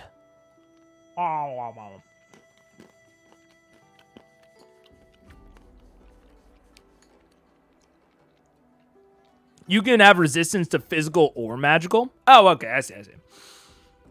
At the other tiers, secondaries seem to open up. Interesting. Okay. I wonder also if you could hot swap the secondary weapon into a primary one. Well, it looks like it would change its abilities, right? So a short sword as a secondary weapon is different than a short sword as a primary weapon. But to your point, yeah, if you had like a short sword that you're wielding here as your primary, yeah, you might want to, and then like you have a dagger in your other hand, you might want to switch them at some points. Now, you'd have to be good at both finesse and agility, but there is a possibility there, yeah.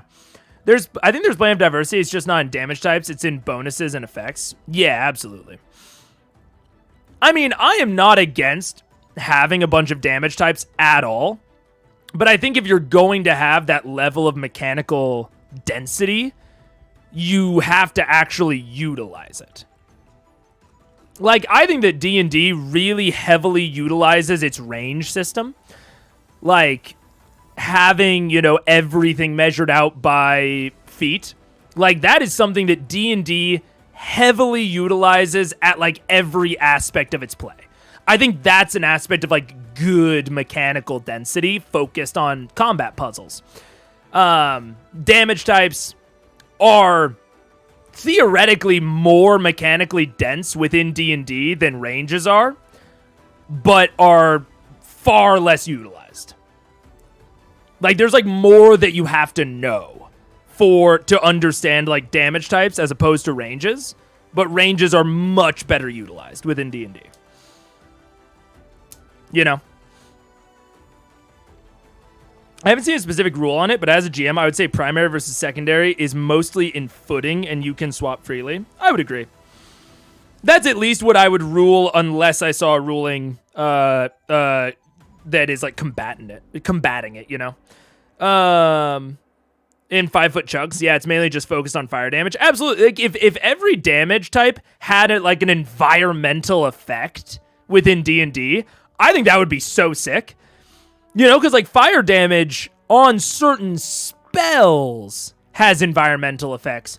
But if you built in an environmental effect for every single damage type, like things it's good at, things it's not, and you more widely utilize the immunity resistance vulnerability system, I think damage types could be so sick in D&D. But I think they're just a little bit underbaked. And so I'm totally fine with them just like abstracting it all into physical and magical. Like in BG3? Yeah. I think the BG3 goes towards that aspect of it. I still think it's a tad underutilized in BG3, but it is certainly much, much more utilized than it is in like base 5e rules. Makes damage types more relevant. It certainly does. I think that like, especially for like BG3 makes lightning damage a lot more relevant for like constructs. It makes the sturdy mechanic, while I hate it, But I instinctually hate sturdy in Baldur's Gate 3. Like, I have no, like, actual reason that it's, like, mechanically a bad mechanic. I just instinctually hate it. But I think combining the sturdy mechanic with damage vulnerabilities and resistances is an absolutely great way to make damage types actually, like, very, very relevant. Where, like, if I am staring down a turret, like the turret in the tower, in the Underdark, I, like, have to use lightning damage against that shit. I'm not getting past with force. I'm not getting past with fire, right? I, like, absolutely have to use lightning damage, which I think is cool. Like, I think if you're going to make damage types that varied and, like, that, you know, segregated, you absolutely have to do that sort of stuff to make it really relevant, really consistently. So, if that's not what they want to do in Daggerheart, I think that's valid. BG3's advantage is not needing you to calculate damages manually. It does have a big advantage within that realm. Yeah. I like how Genshin Impact does damage types. I am not aware of how Genshin Impact does damage types, so I will take your word for it. Acid makes AoE pools, Fire ignites, Frost makes slippery. Exactly, Mr. Steak. I think they absolutely... And then, if you do that with damage types, you, I think, actually kind of simultaneously build out your exploration pillar. Because now having certain damage types gives you certain environmental effects. So, like, even slashing versus, like, bludgeoning could give you some exploration type stuff. And you could kind of build out your exploration pillar with those damage types. So, I think there's absolutely ways to do it. All elements interact in cool ways. Yeah, I mean, that could be very cool. Yeah. So I think, like, damage types can be very cool, but you have to really bake them. Like, you have to leave them in the oven. And if you're not willing to do that, I love just abstracting them into two types. If you're not willing to, like, bake them in the oven, you know? Ooh, longbow being cumbersome is great. Big thumbs up to that. Let's see. Magic weapons. Arcane gauntlets. Ooh, hallowed axe. Okay. I like strength-based magic weapons. Cool. I also like having magic damage not necessarily be just like an upgrade over physical damage like it is in 5e. I do really like that, like, oh, some enemies are resistant to magic, some are resistant to physical, like, you know, you have these two. Love me the Arcane Gauntlets. Arcane Gauntlets are nice. Hand runes? I'm assuming hand runes are, I'm picturing them like brass knuckles almost. Makes me think of the one from Arcane. I did not watch Arcane. But I will assume that they were very cool in Arcane. Glowing rings. Oh, Legend of Shang-Chi. Yeah. Short staff. Oh, short staff as opposed to quarter staff. Interesting that short staff does magic. I could see it. I don't have to stretch too far to see that. Okay. Returning blade. Does returning blade actually return?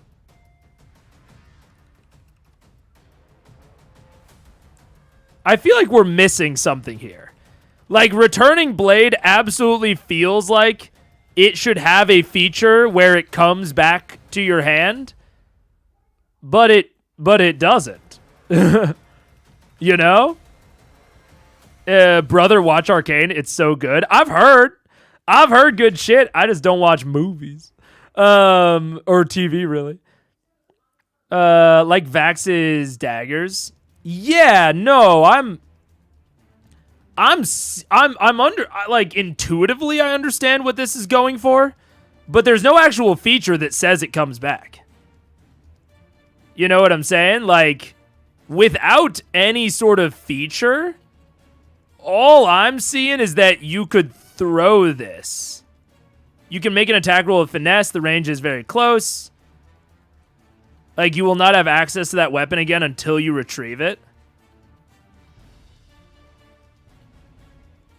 Right? Like, just based on the wording and based on the fact that the range is far, like, I think I know what this is going after, but I don't see any reason that it would actually come back other than the wording, you know?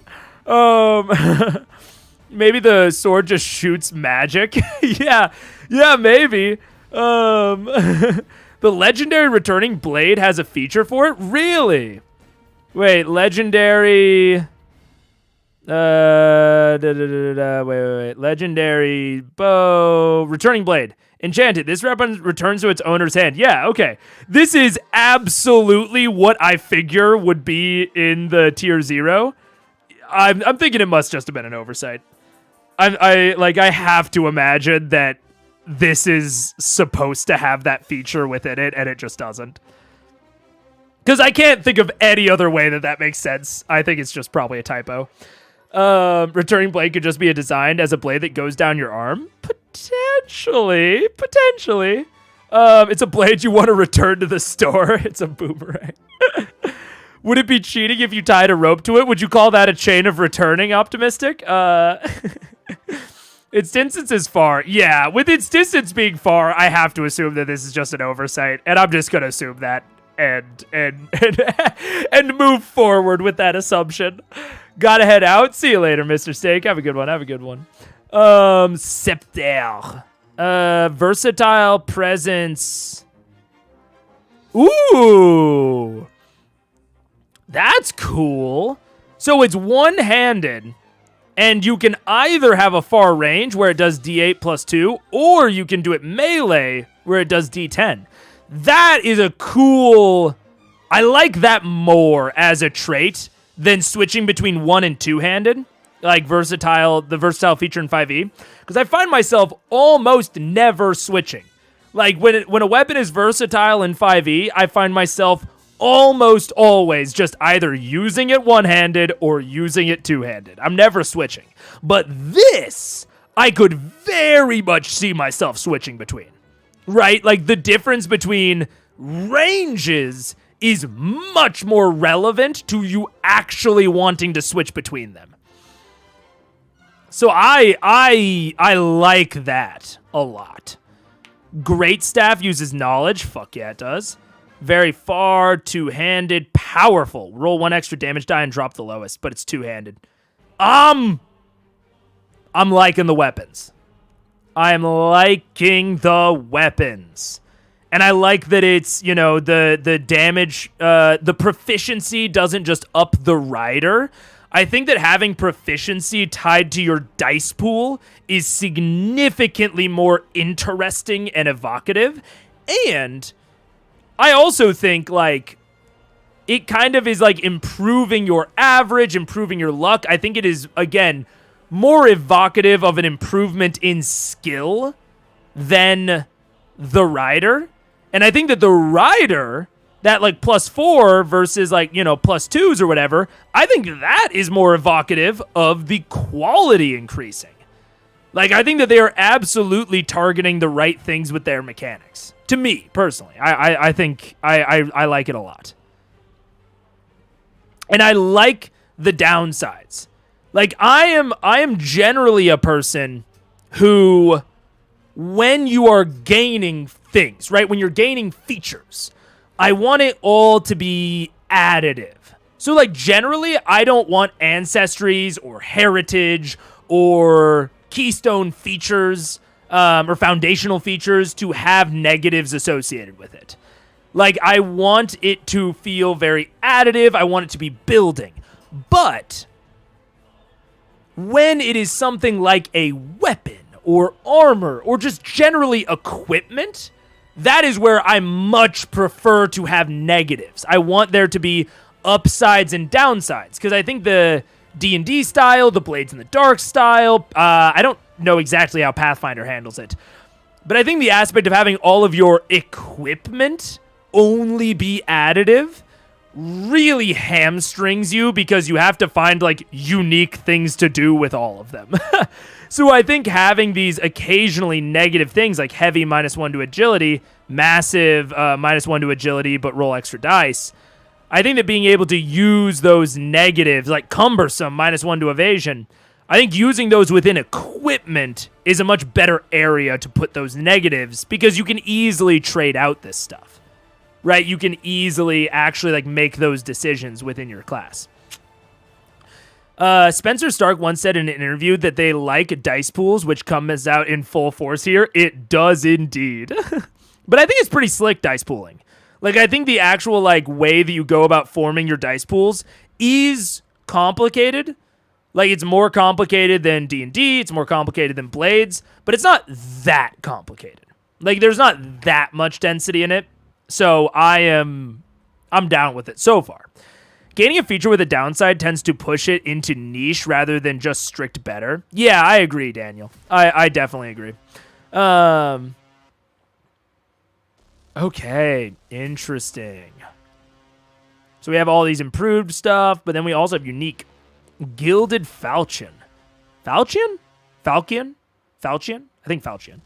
Roll 1 extra damage die and drop the lowest. Urok Short Sword. Light +1 to agility. Steel Forged Halberd. Scary. Successful attacks also deal +1 stress. Ooh. I like that. Bladed Whip. Fuck yeah, dude. Reliable. Brutal. For every 8 rolled on the damage die, roll an additional d8. Exploding dice. Fuck yeah, for knuckled blades. Of course they're exploding dice on knuckle blades. That's so sick. Blunderbuss. Oh, there are guns. Reloading. If any of your damage dice land on 10, you must mark a stress to reload this weapon before it can be shot again. Ooh. That's kind of interesting. You know what? I like this. So I've been pretty critical of the gunslinger's like misfire mechanic within D&D. I do like this of number one tying it to damage die rather than like the die rolls, but also marking a stress to reload it to me is better. Like spending a resource rather than Percy in D&D who has to spend an action. An action is so much more valuable than something like a class resource, especially within like D&D combat where like the action economy is very much a driver. Whereas this is using stress, which, you know, you can reset. It's basically a class resource. There's lots of things that interact with it. So I like that utilizing stress. It also would be really hard to do it with, you know, an action or whatever. Because there's no, you know, turn shit. So I like Blunderbuss. I like that.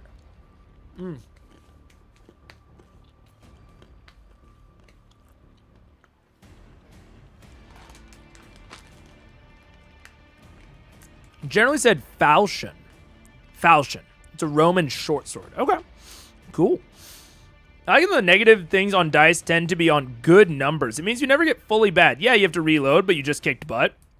That is nice. You know, I hadn't really noticed that, but I do agree.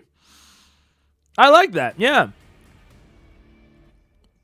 It kind of goes into the whole like success with hope, failure, or failure with hope, success with fear, like kind of this like middling of like, you know, you rolled good, but then you get this negative impact from it. Yeah. I agree. That is a cool part of it. Oh, wait. Braca means the hungover in Dutch. Okay. Paige is just texting me weird shit. Hammer of Exodia, yeah. Eruptive. When you hit a creature in melee, each very close enemy must make a react roll or take half damage as well. Oh, man, that's fun. Pompous must have a presence score of 0 or less to use this weapon, the Ego Blade. That's so fucking funny, dude. Clearing stress. Okay. I'm liking it. Okay, I'm not going to read through too many more, but I think I get the gist enough to choose my own starting weapons for myself. And Sapichu likes pickle juice. You know, man, I'm thinking of myself as very quick, very fast, and having weapons that can be easily hidden. So basically, no two-handeds. Let's just get the fucking two-handeds out of here immediately. Now, crossbow, one-handed. Don't hate it. Don't hate it. And also as a secondary weapon, don't hate it. What are my scores? I'm big finesse. I'm big finesse boy. Which dagger is finesse? Is crossbow also finesse? Crossbow is also finesse. Let's think. So no two-handeds. Grappler, it's a hook. Finesse, close. You may pull the target into melee. I don't know about that. I don't know about that for me. Very cool, but I don't know about it for me. A hollowed axe is cool. Hand runes. It's based on instinct, which I don't have a lot in. Mace, probably not. Rapier? Rapier's interesting, and it gives me a buff to agility, which I don't hate. I don't hate that at all. Returning blade, we assume what returning blade does. Round shield. It's a little bit too combat focused, I think, for my dude. Which, I mean, all of these are combat focused, but you know what I mean. I don't mind scepter. Short staff, maybe. Tower shield, wand, warhammer, whip. Mark stress to scatter enemies in melee into close range. That is interesting. Are there two rapiers? Because there are two daggers. Is there a secondary rapier? There's not. It is only a primary weapon. I think... Ooh, man, I want that +1 to agility, but the rapier is presence, which is only +1.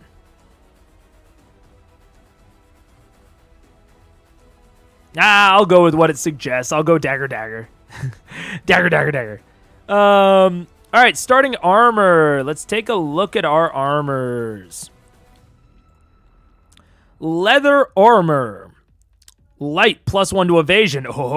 But base score 3. See, this is exactly, and I do think that this is a benefit of not just having AC, of having this armor and evasion be totally separate, is this is exactly what I would want to see out of something like unarmored defense in D&D. Like, I think the fact that plate armor and unarmored defense, or, you know, robes or leather armor, all affect the same stat is, like, so immersion breaking to me. But having leather armor be shitty armor, but giving you +1 to evasion, perfect. That feels so much better to me. That feels so much better to me. Breastplate is just a straight 5. Chainmail is 7, but -1 to evasion. And full plate is 9, -2 to evasion, -1 to agility. Absolutely perfect. Absolutely perfect.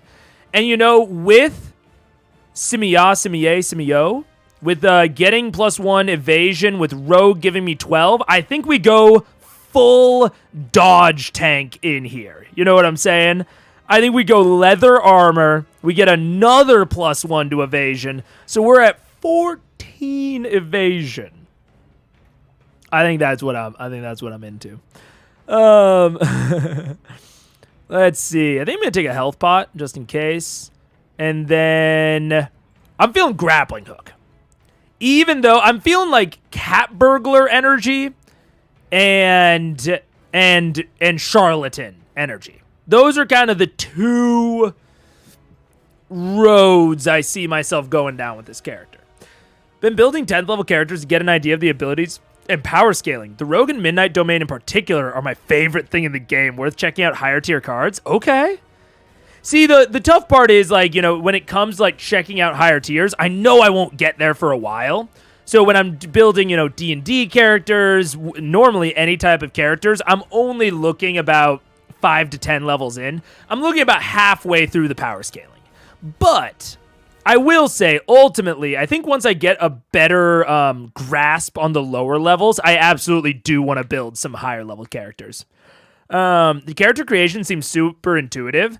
This I will say, the number one thing that this beta has taught me is that fucking Demiplane is pretty sick. Like, fucking D&D Beyond, I don't even think has implemented all of the fucking Tasha's features yet, and that shit's been out for like a year. And Demiplane is updating things that they got wrong in Daggerheart like next day.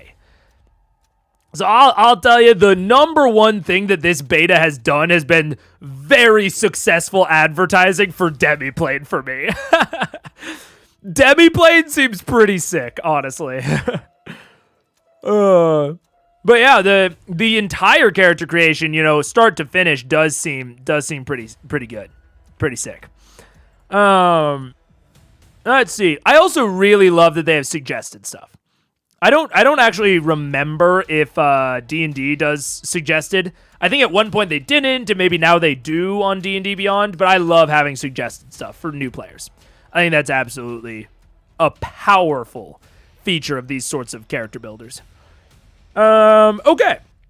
So I like Deaf Deceiver. I love Enrapture. I'm just gonna take Enrapture because I love it so much. I can't not take it. Inspirational is decent. I love Uncanny Disguise. Rain of Blades, I'm a little iffy on. And then Pick and Pull. I think Pick and Pull is maybe interesting later. Oh, man. I think that's interesting later. Not really into Rain of Blades. Uncanny Disguise is so fucking cool. Uncanny Disguise is so sick. Inspirational Words is a good support, which I always love a support option. I always love a support. Man. I also love Deaf Deceiver. Man, I just like all the options. Oh, it's so hard. I'm not going to do Deaf Deceiver. I think I need to go an ability that is not so me-focused, So I'm going to go Inspirational Words. Those are going to be my two. Big Grace right now. As a druid, I hope the beast forms are simplified. I'll have to check this out after stream. Okay. So, druid, the beast forms are simplified. I personally don't love the way that they did beast forms. They're very abstracted, very simplified. I would have preferred for them to essentially let you construct your own beast form. So essentially be like, hey, you get to like have a beast form. Whenever you transform, you get, like this like this skill spread, and you get these options for your features. So like, agile, fragile, pack hunting, like you get to choose from these features. And so you essentially construct your own beast form, because I think one of the benefits of beast form is its flexibility, but also that could be, a preference thing on my side. The beast forms are very, very abstract. These are all of the beast forms in the game. So if that's your cup of tea, that is certainly waiting for you, but not personally my cup of. Looking at Kex again, I think they're more of a hitman. I went Enrapture and Uncanny Disguise for them. Oh, that's great for a hitman. That is literally like Hitman from the Hitman games, dude. That's so cool. That's very, very cool. Let's see. Choose my description. Maybe I'll do this a little bit off stream. Ooh, background. Several prompts are provided jumpstart, but your GM can modify or change these questions to fit the character you're looking to play. Let's see. What did you get caught doing that you exiled? Ooh.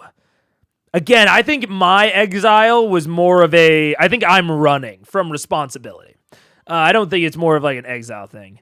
You used to have a different life from this one that you've tried to leave behind you. Who from that life is still chasing you? Absolutely. Precisely. It's my rival. It's the Seraphim or whatever. The Seraph. Yeah. Seraph rival. Who from that other life were you most sad to say goodbye to? Oh, that's cute. Oh, I like those. Okay.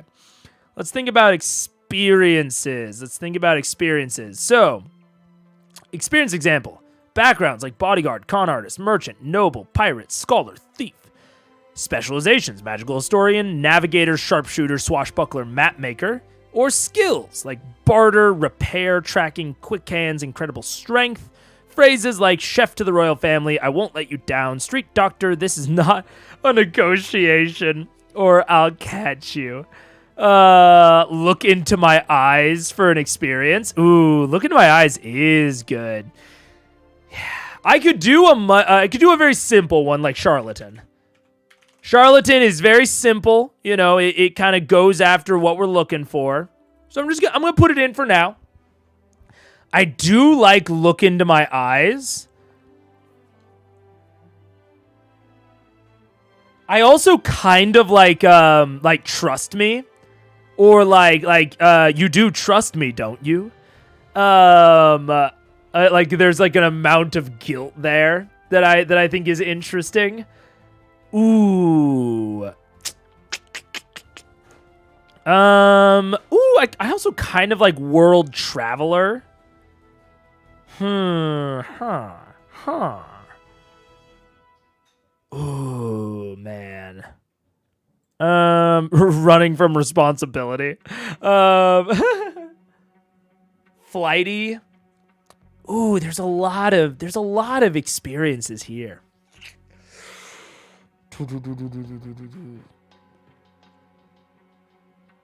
It's so interesting, but it's also so hard, you know? It's so difficult. I like you trust me, don't you? I think I'm gonna do that instead of charlatan. You trust me, don't you? Because that is also like a little bit of like leadership of like, you know, like going like buffing out allies a little bit of like, hey, like we can do this. You trust me, don't you?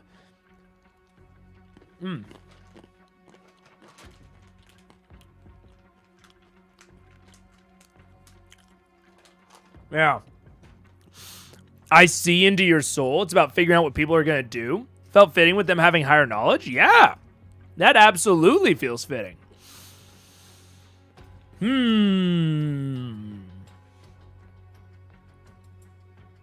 I think I like you trust me, don't you? And I belong here.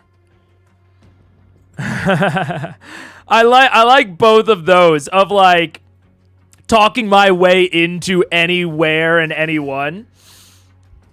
I like both of these, and I like you trust me, don't you being the top. I like both of these. I had a heartbroken bard with a smile is the best mask. Ooh, that's great, Zenshi. I like that a lot. Oh yeah. New phone who dis running for responsibility. New phone who dis is a good experience, yeah. I like how it overlaps with both of your domain choices depending on how you read it. Exactly. Yeah. Oh, the experience is so cool. Make one of them annoyingly good hair. That's what I'll do for my rival. That's what my rival, the Seraph, will just be his experience. His experience will just be annoyingly hot. Oh, that's pretty good. Long arms for the gimmick. Long arms works. Yeah. Okay. Cool. Well, that's pretty much, I mean, that's save changes. Let's go to the character sheet. Let's see what a character sheet even looks like. You know? I thought we were at the rival. Oh, no problems. Let's see. Okay. So we have the inspired hero. Oh, right, I don't have a name for him. That's fine, though. Ooh, okay. Oh, wait, what was that? Wait, I'm a little confused on what just happened there. Oh, okay, this is my hope. This is my hope shit. That's armor slots. That's my armor. Why do I have 0 armor? Oh, I probably don't have my equipment equipped, if I had to guess.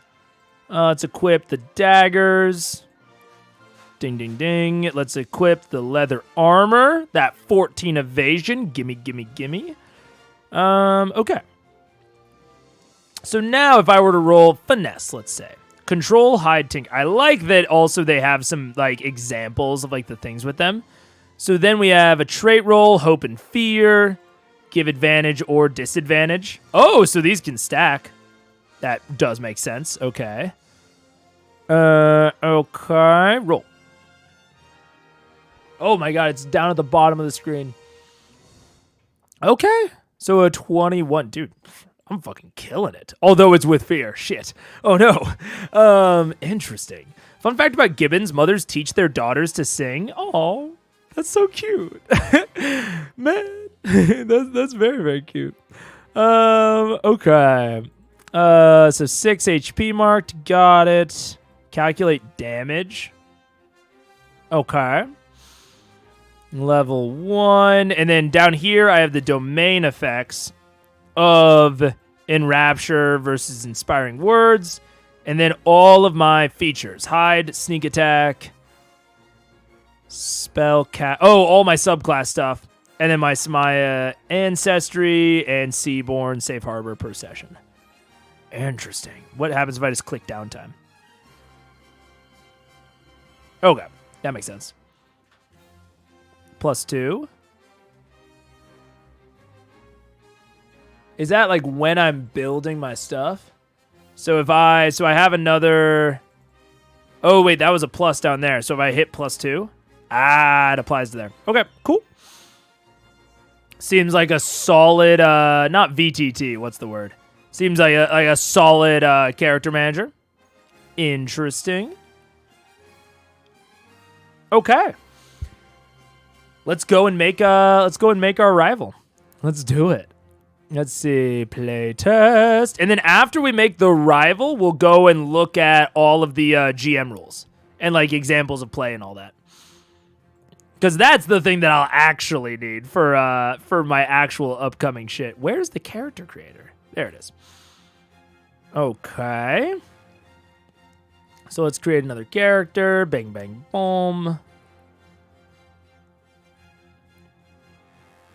Hello. There's a doggy. All right. So they're going to be from the same community as me, right? Seaborn. And I'm thinking they're the same ancestry as well. I'm thinking we're from like a very like tight-knit community, but they are a serif. And they're so hot. And it's so unfair, you know?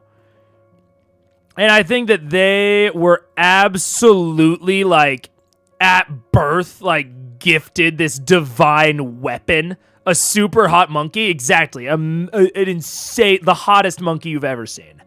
And they are very much like the chosen from birth type, but they're not fucking pompous about it, you know, which is infuriating. Like they're not even like, they don't look down on anyone else. It's just like, this is their responsibility and they handle it so well, which is so fucking annoying. You know? Will you play test it or are you going to stream record it? I think the plan right now is to do either a stream or an offline recording of it, because it's going to be other content creators. So I'm putting together the group right now to play test it. I don't know if it'll be streamed because there honestly just aren't a lot of other like D&D related like streamers that aren't like actual players, and I'm sure that any actual players will just want to play it with their own group. The only one off the top of my head that I really am aware of is like Cinderblock Sally. But most other people are offline recorders. So I have a feeling it'll probably be offline recorded, but I could be wrong.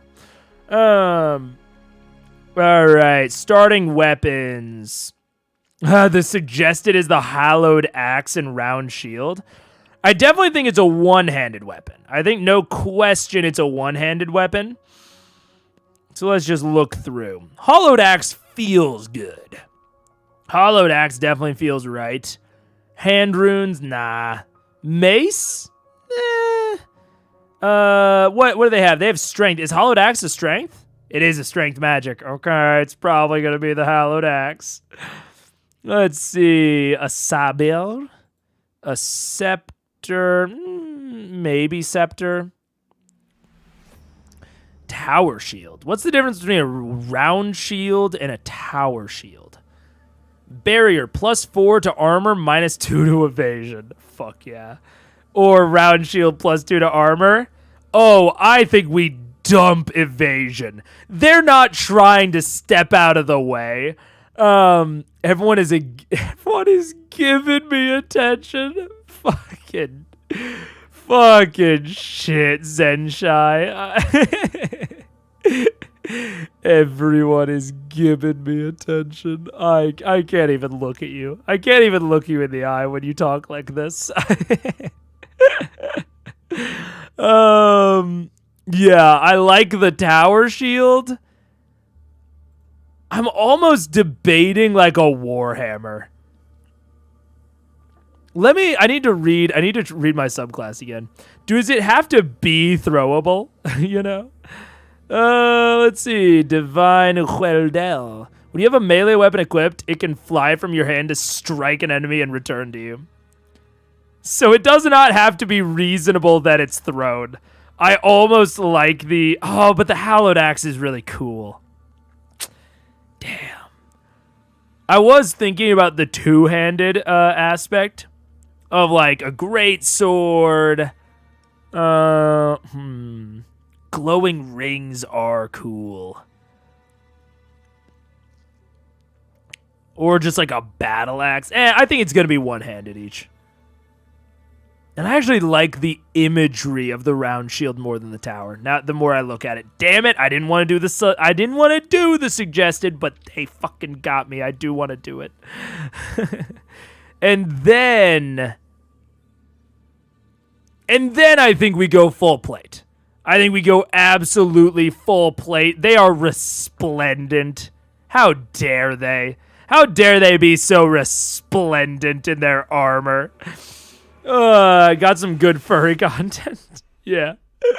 Arcane gauntlets for a rocket punch? I could see it. Ooh.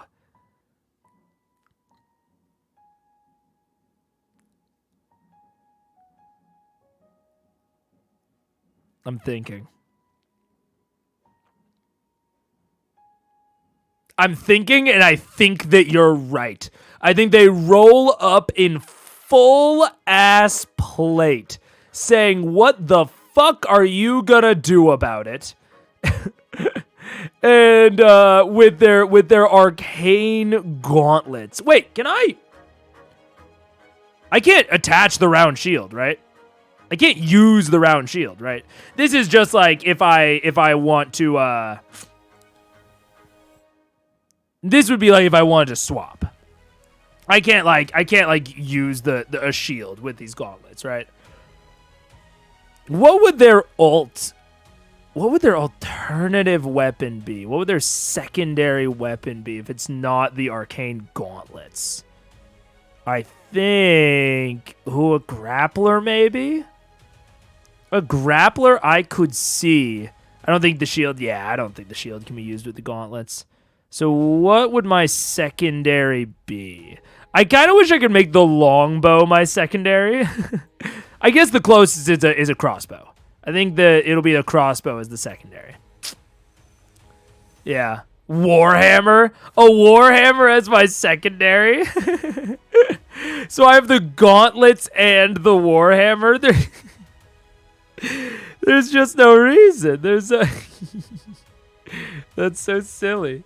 You know, I should have a physical damage dealer. You know what? That is actually fair. I have the arcane gauntlets. They are my, kind of my main, but then I have a physical secondary weapon, actually. Ooh, so maybe it is Warhammer or Battle Axe. You know what? I'm coming around. I actually think it is the Warhammer. I think it is the Warhammer. If they notice that, you know, it's a physical... They have, like, physical or magic resistance, they bring out the fucking bug crusher.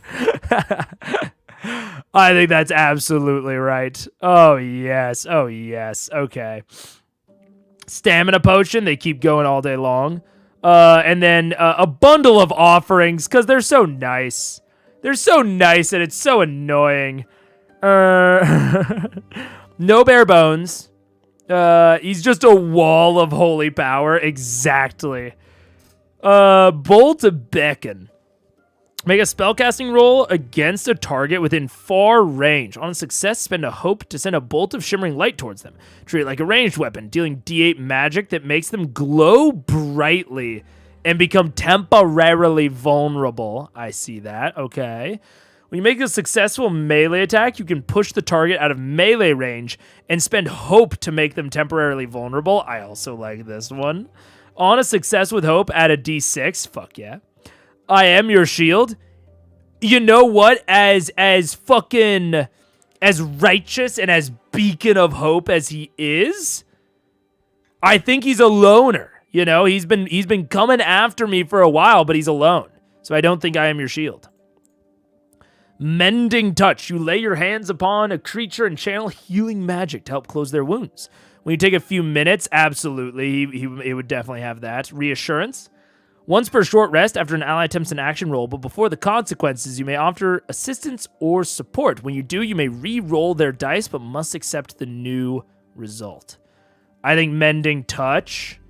I could see these threes. I think this Bolt Beacon is a little bit more Bounty Hunter-esque.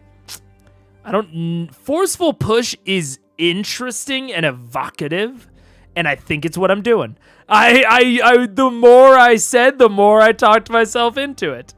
Okay, now experiences. Everyone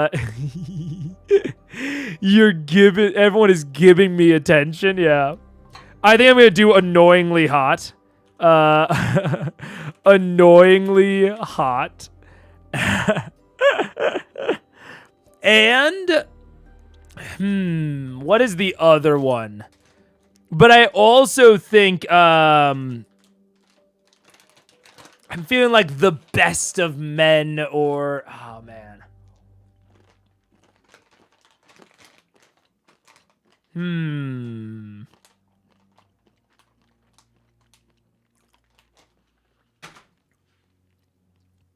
Guiding Light, One-Track Mind. Ooh.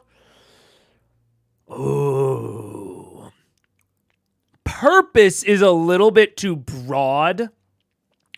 But I like what we're going after, right? The Guiding Light, One-Track Mind, the Better Man. That's pretty good. Divinity's Chosen.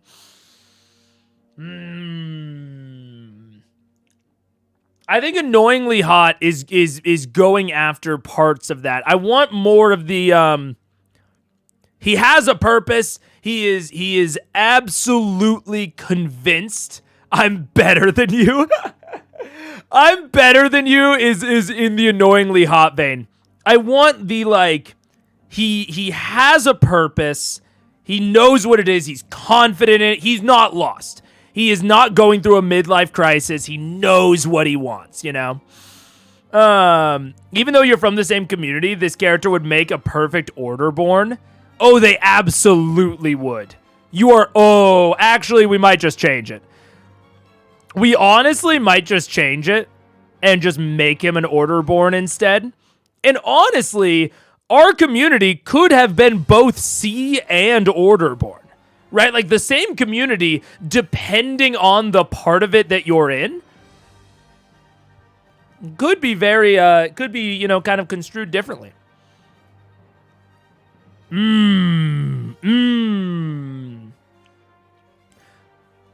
Oathbound, Blindly Devoted. Ooh. I'm a nice guy. I'm a nice guy is hilarious. Just doing my thing or man on a mission. Ooh. Man on a mission is the one that I like the most so far. Okay, wait, let's think about the Orderborn, because I liked the Orderborn suggestion. Let's see. Record 3 sayings or values your upbringing instilled in you once per short rest. When you describe how you're embodying one of these principles, you may roll with a D20 hope instead of a D12. I'm on a mission from God. Let's see. Sayings or values your upbringing instilled in you. I'm gonna be like all above 1. All above 1. I'm thinking very Words of Radiance right now. Strength before weakness, life before death, fucking journey before destination. I'm thinking a lot of those right now. I think all above 1. I think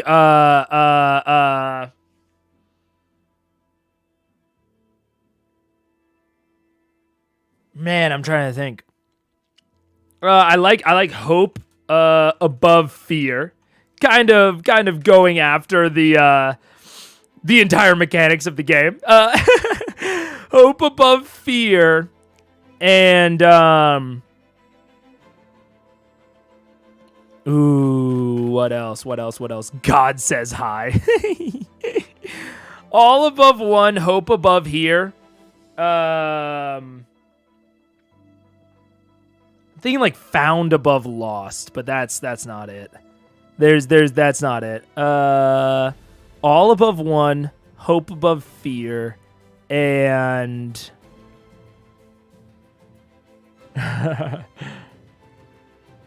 no. Ah, damn.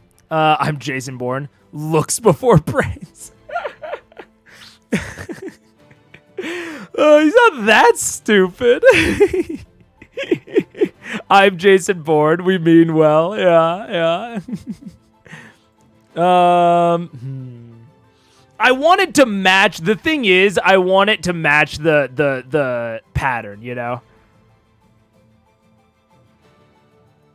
We mean well is interesting for the experience. Duty over something. Yeah, duty is sort of the all above 1 that I'm going for. Man.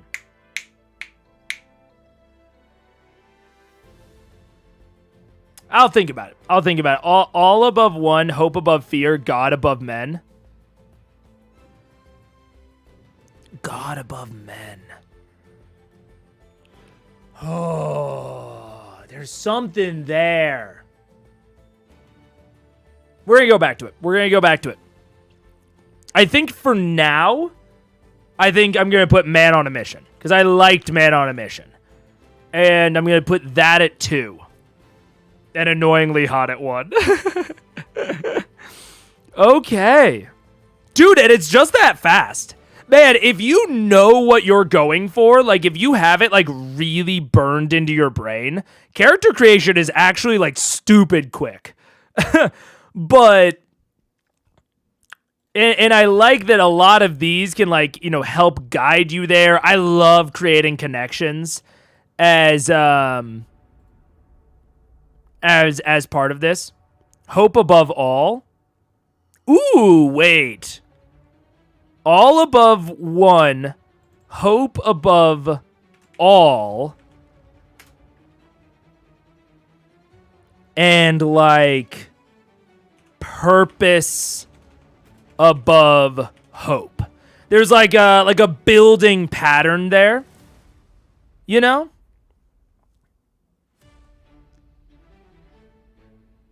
I kind of like that.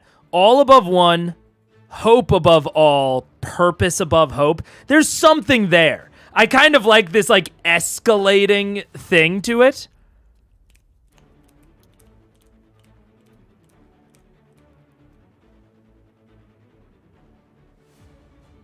We'll have to think about it more. Because I think it would be really interesting if it was like an Ouroboros. Faith above hope. Ooh. I'd like it more if you used above fear in the last one, but that's just me. I'm almost wondering if I can make it like cyclical, you know? So it's like, ooh. I think there's something here. It's like many above one.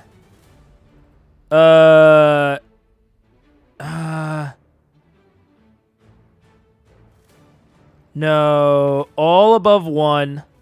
Hope above. Oh wait, no, fear. Oh, but then if I have to be a little bit more poetic about it, if I want to make it like an Ouroboros, you know. Ooh, I have to think about it. It's like all above your purpose, all above purpose, hope above all, and then purpose above hope. There's something there. Oh, I would love it. That'd be so tight if it was like this nice Ouroboros that like wraps back around at the end. Man, that'd be so sick. I'll have to think about it more at the end. All above one hope above all something. Yeah, cyclical would be so nice for the brain. That's what I'm saying, man. I'll think about it more later. But that would be so sick if it was like that like nice little circle. Okay. Anyways, A above B, B above C, C above A, precisely. That's what I'm trying to like go after here. But then the words have to, at least actually all three of the terms have to sort of have multiple meanings to them, which is like the best part about like good poetry, you know?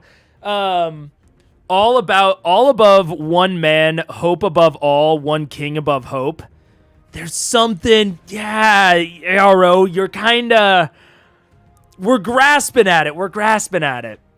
I'm going to think about it later. Overall, I like this as the rival.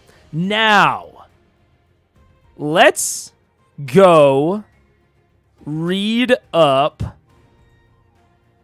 on GM shit. Full example of play. Ooh. I would absolutely love a full example of play. Although, I'm wondering, before...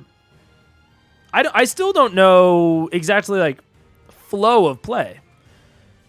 You know what I'm saying? Did I miss that somewhere? The most important rule, player principles, core, flavoring, what do you need to play using this book? What do you need to play? A table for all. Did I miss it somewhere on like what flow of play is? Hope above all above one, one above hope. Oh, all above one, hope above all, one above hope. Yeah. We're hitting on it. The only one that feels odd is the one above hope. But you know what? I think I'm going to lock that one in so far, that kind of last one, because that's the closest to what I'm going for. Because, like, the one above hope is sort of... Above doesn't seem like a real word anymore. I know. The one above hope is sort of like purpose above, like, you know, is sort of the purpose. All above one, hope above all, one above hope. I think I'm going to lock that in. For now, at least. May come back to it. Quick question. Are all stress slots and HP slots equal at the starting level? No. They are 6 and 5. So 6 HP, 5 stress. But yes, they are all equal between characters. So like my Seraph and my Rogue both have the same number HP and the same number stress. Yeah, 6 and 5. That could work if one above hope is God. Yeah, kinda. Yeah. One above hope is like greater hope. Yeah. Also, I don't know if they scale unless you add HP stress slots and level up. They do not, Ron Quixote. They do not. So if we look at view full size, the only things that scale automatically are your damage thresholds. So damage thresholds at levels 2 to 4, your severe damage threshold goes up by +2. So you'll get basically +6 on the severe damage threshold during these levels. And then 5 to 7, major and severe go up. And then 8 to 10, minor, major, and severe go up. So those are the only things that auto scale. Otherwise, you have to use one of your 2 upgrades to permanently add a hit point slot, permanently add a stress slot, etc., etc. So yeah, everyone starts out with 6 and 5, and then if you want to increase that number, you have to spend one of your level up upgrades on it. I was trying to build a character with all extra HP and stress slots with proficiency improvements and subclass improvements. I'm not sure it's possible. I mean, you will definitely... Okay, so let's think about it. I mean, you can only do this once. So you could grab the HP and stress at level 2. Then what did you want? With proficiency and subclass. So then level 3, you take proficiency. And you don't even have the subclass yet. So...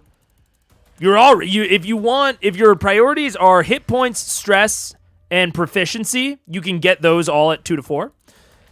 And then 5 to 7, so 5, you'll have to take the HPs there. 6, you get stress and proficiency. And then 7, you could grab the other proficiency and the upgraded subclass, so you're good on 5 to 7. And then 8 to 10, 8 you grab HP, 9 you grab stress, and 10 you grab proficiency, but you would miss out on that last upgraded subclass. So it is not actually possible to get all proficiencies, all HP, all stress, and all subclass upgrades. You're missing it by 1 box. If only you could the 2 to 4, if you could take, levels up, you would be able to get there. Like, there are enough X's for it. You just don't have access to the later ones yet. But anyways, I was kind of going for individual turns. For an individual turn's hope into action, the action of many is greater than that of one person. Oh, yeah. And hope has the potential to spur even beyond the scale of a community.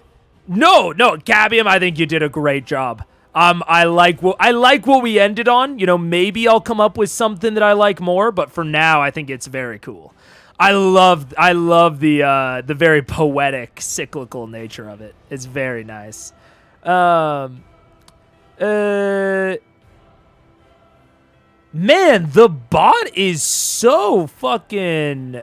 I need to figure out what bot keeps deleting messages, if they're, like, even remotely misspelled. Because, like, Zenshi just fucking missed a space, and the bot deleted the message. I need to figure out which bot that is.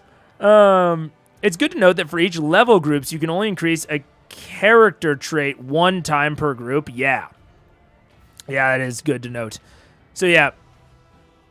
So, like, you have to mark them there.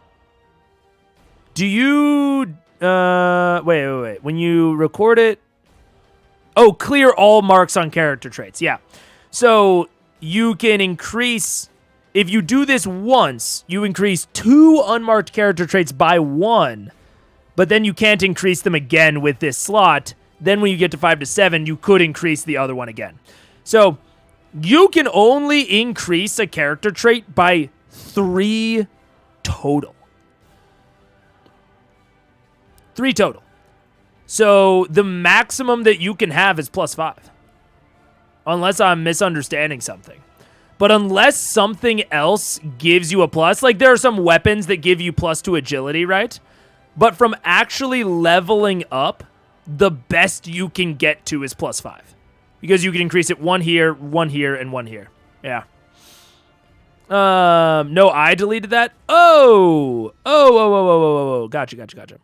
Nightbot sure is a good bot. I sure hope it doesn't delete any of my messages. Slides him $5. Yeah. Such a great bot. Such a lovely bot. In grammar jail. Okay. So what I want to see, so I have like full example of play. I want to see the DM side of things. Here, let's see. Is there a place for GMs new to Daggerheart? Core guidance, core GM mechanics. Aha! Let's see some GM mechanics. I thought it was a total of 6 plus ones for 2 to 4 if you chose all 3. It would be, but you can't apply it to the same one every time.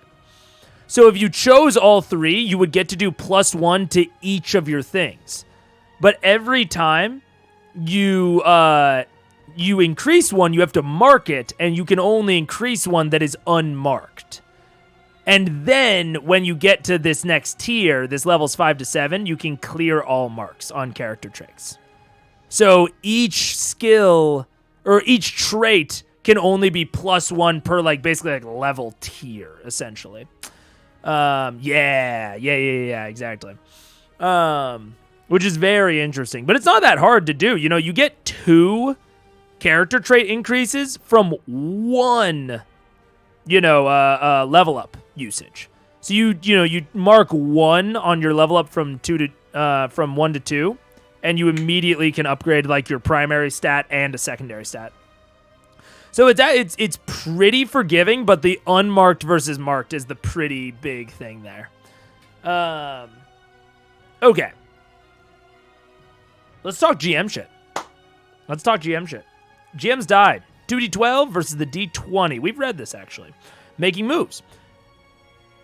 Just like the players have moves that they can make, you as the GM also have moves that help drive forward the fiction. Unlike the PCs, you are not typically bound by the rules of success or failure on die rolls, or given only certain effects you can do. Your job is to facilitate the fiction, whatever that requires. GM moves are your guidelines on what kinds of things you can do in order to make that happen. At its most simple, a GM move is anything you do that progresses the fiction. These moves often introduce conflict, reveal new information, or put the PCs in further danger.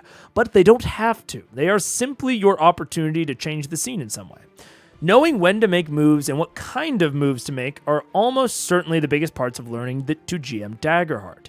How often you make moves and what severity of that move is, what the severity of that move is will depend a lot on the kind of story you're telling, the kinds of actions your players take, and the tone of the session you're running. But the general rule of thumb is you can make a GM move whenever you want. That's right, you're the GM. Your job is not to crush the PCs or always act adversarially. Your job is to help tell a story. So you should be making moves anytime you see an opportunity to do that. That being said, always make a GM move when a PC rolls with fear, rolls a failure, takes an action that has consequences, gives you a golden opportunity, looks to you for what happens next. I think this is great. I think this is, I am glad. I almost would rather, because this sounds very ambiguous of like, make it whenever you want. I think that sounds almost too ambiguous for my taste. I would put this first of like, hey, these are your goalposts. These are when you make GM moves.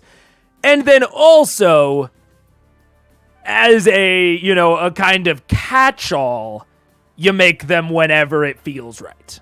I think that maybe it's a slight nitpick, but also I was getting a little worried, like reading this first section, and I think that this is much more like clear and structured for a new DM trying to learn this. Especially if you're used to something like D&D, where there are like, distinct fucking turns. And you haven't run something like maybe Blades or PBTA or City of Mist, you haven't run those more, no initiative type systems. Because this is very reminiscent of Blades and I'm sure like PBTA. I'm not exactly sure. I haven't played Powered by the Apocalypse, but this is very reminiscent of Blades. And like what they recommend in Blades, I would maybe like move this above. Technically, other stuff can give you bonuses, like certain weapons and armor can increase agility over 5. Yeah, certainly. Anyways, These are your opportunities to make something happen in a scene. So what should you do? Well, a lot of these decisions are hard to make in a vacuum. It'll all depend. I agree. Taking an action that has consequences. I'm skipping over a lot of this because this is very, again, Blades in the Dark, and I have a decent amount of experience in that. On a critical success, you get what you want and a little extra. La la la la la. Example: GM moves, show how the world reacts, ask a question and build on the answer, make an NPC act in accordance with their motive. These are all, I'm glad that they have a lot of examples, but I don't really need them. What I'm curious about is how to use fear in this action tracker. I want to know how to use the action tracker. Oh, using the action tracker. It's just down there. Okay. Because this is a mechanic that has been brought up multiple times of like using fear, using the action tracker. I want to know what we're talking about. Because that seems to be the thing that is the most different about Daggerheart compared to something like Blades. Where hope is the PC's core resource, fear is the core resource for the GM. You gain fear each time any PC gets a result with fear, and you can spend fear in a number of ways. You can track fear with tokens in a pool, the fear pool, a die, or other counting methods. It's useful to keep your fear tracking or the fear pool visible to yourself and the players for ease of reference. Yeah. The GM begins a campaign with 2 fear, just like the PCs begin with 2 hope. A GM can never hold more than 10 fear. Interesting, okay. You carry fear in between sessions, just like PC's hope do, to make sure to note how many you have at the end of every session. I'm curious to see how NPC moves work. Like, if you had an NPC working alongside the players against other GM monsters, for example. I mean, it seems like the way that, like, I need to get to the action tracker. So I'm gonna hold until I get to the action tracker, because, again, that seems to be the most odd thing about this. You can spend fear in a variety of ways. Most often to augment a GM move you're already making. If you don't have fear to spend while the action tracker is active, you can always convert 2 character tokens on the action tracker to 1 fear?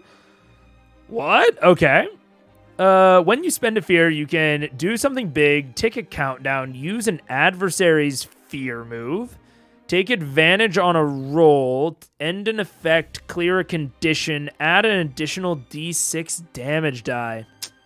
Add 2 tokens to the action tracker, interrupt the PCs to take an action.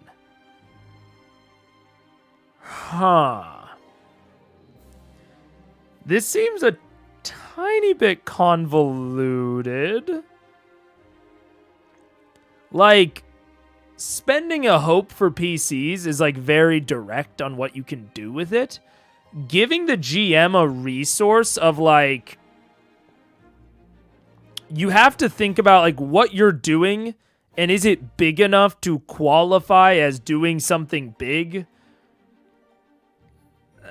Like, you tick a countdown as a consequence, but also by ticking fear. Yeah, this is... This is interesting. Okay. I'm so curious about the action tracker. Let's do it. The action tracker should come into play whenever an encounter will likely last longer than a dice roll or 2. When it is brought into play for the first time, ensure your players know that its presence doesn't mean violence is the only option left at the table, just that the narrative is scoping down to a more moment-by-moment approach than it normally might be. Anytime a player makes an action roll, they add a character token to the action tracker. If you've got some fear built up when the action tracker comes out, consider immediately spending a few to add tokens to the tracker before anything else happens. Why? If it makes sense in the scene, you may also spend 2 fear to cut into the action first and activate adversaries before the players. This is particularly useful if you're running an ambush or if you're using an adversary who's particularly powerful. What does adding a character token do? Okay. When an adversary you're controlling attacks a PC, you'll take a number of extra character tokens equal to their attack bonus and roll them with your D20. Then add everything up to get your attack roll total. Tell the player or players that have been targeted by the attack what the total is. Ask them to compare it against their evasion score. If it rolls below, you can always add an advantage to an adversary's attack roll by spending fear. When making an attack roll against multiple targets with the same adversary, you make an attack roll and ask if it hits any of the targets. What? Okay, wait. When an adversary you're controlling attacks a PC, you'll take a number of extra character tokens equal to their attack bonus and roll them with your d20. Did I miss something at some point that talks more about character tokens? Because I am so confused on what this character token stuff is. Attack rolls as a story. A fear for an extra d6 feels like it's not worth it. I mean, I guess it depends on how often you're getting it. And, I mean, it's guaranteed that you've already hit at that point. Character tokens are currency for GMs to use to have enemies act. I thought you used fear to act. So character tokens give you fear? But why would I add tokens to the action tracker? Okay, maybe it'll be in adversaries. Maybe I'll read. The character tokens are what players add when they move and what it suggests you create immediately. But what does it mean that they add it? That's what I'm not really understanding. Is this section is awkwardly worded. Yeah, I'm not really getting it. Adversaries are grouped by tier. I'm going to read the adversaries thing.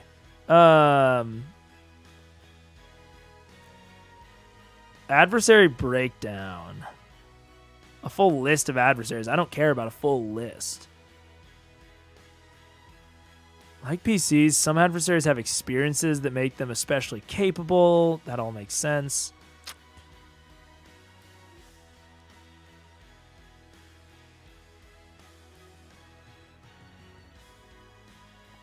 I'm very confused.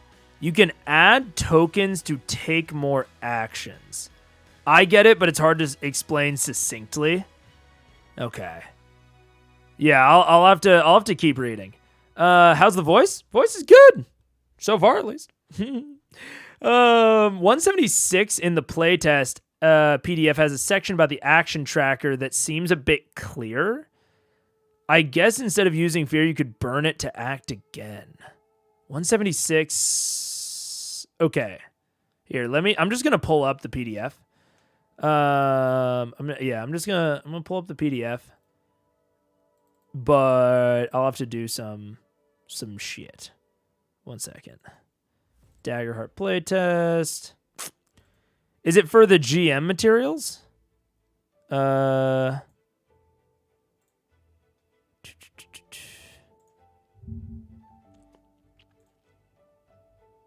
Oh, wow. This is a 1-page play guide. That's nice. Okay. GMs start here. Okay, that's it. It's 1 page. It has nothing in it. So that's not GM materials. Or not really. The player manuscript. Let's open that with this. Okay, 176. Okay.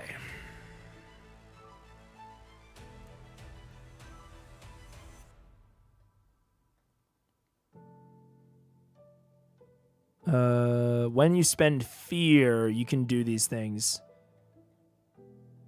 Did I miss something? Make a move that characters don't see. Split up the group. Show the cost of collateral damage.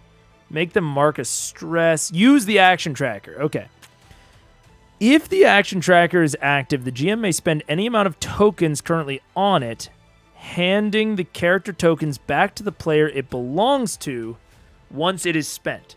Unless otherwise noted, each time this move is made by the DM, adversaries on the battlefield should each only use 1 token, meaning you typically shouldn't be spending multiple tokens to activate a single adversary over and over.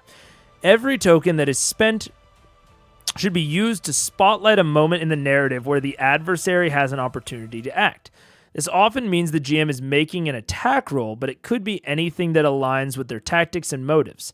This is also an opportunity to make a move and or spend your fear to take unique and dramatic moves with your adversaries or environment. Once you're done spending the tokens, play should pass back to the PCs. So essentially, let me see. Microsoft. So essentially,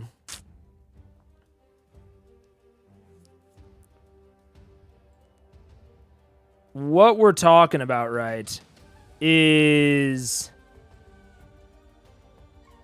basically if I'm a player, and so I'm a player or I'm a GM, right?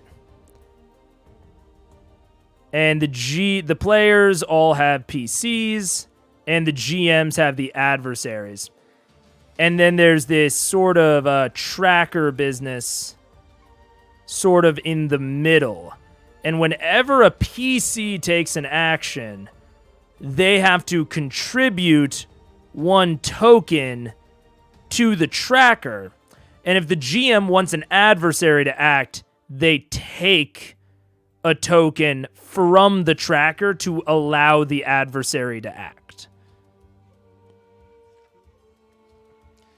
So it's essentially counting turns. It is essentially saying, like, every time the PCs take an action, they have to contribute a turn to the pot, and that turn can then be used to activate an adversary and allow them to do their stuff. That seems convoluted, but I can also very much see it being a little bit slicker in play. But that's interesting. Yeah, you got it. Yeah. Only when they roll fear or fail. Yeah, that's very interesting. Or using the action tracker. Or you can interrupt the PCs to take an action. So you spend 2 fear to do all of this whenever. Or, I mean, so this is the really, I think, the odd part about a lot of this, honestly, that I understand, but I sort of don't. So, we're saying, like, okay, the GMs make a move when the PC rolls with fear, rolls a failure, takes an action that has consequences, gives you an opportunity or looks to you for what happens, but also whenever you want. So that's kind of the odd thing about this, about these mechanics and guidance that I'm a little uncertain on is you can make a GM move whenever you want, but also you have to spend 2 fear to do it at certain times.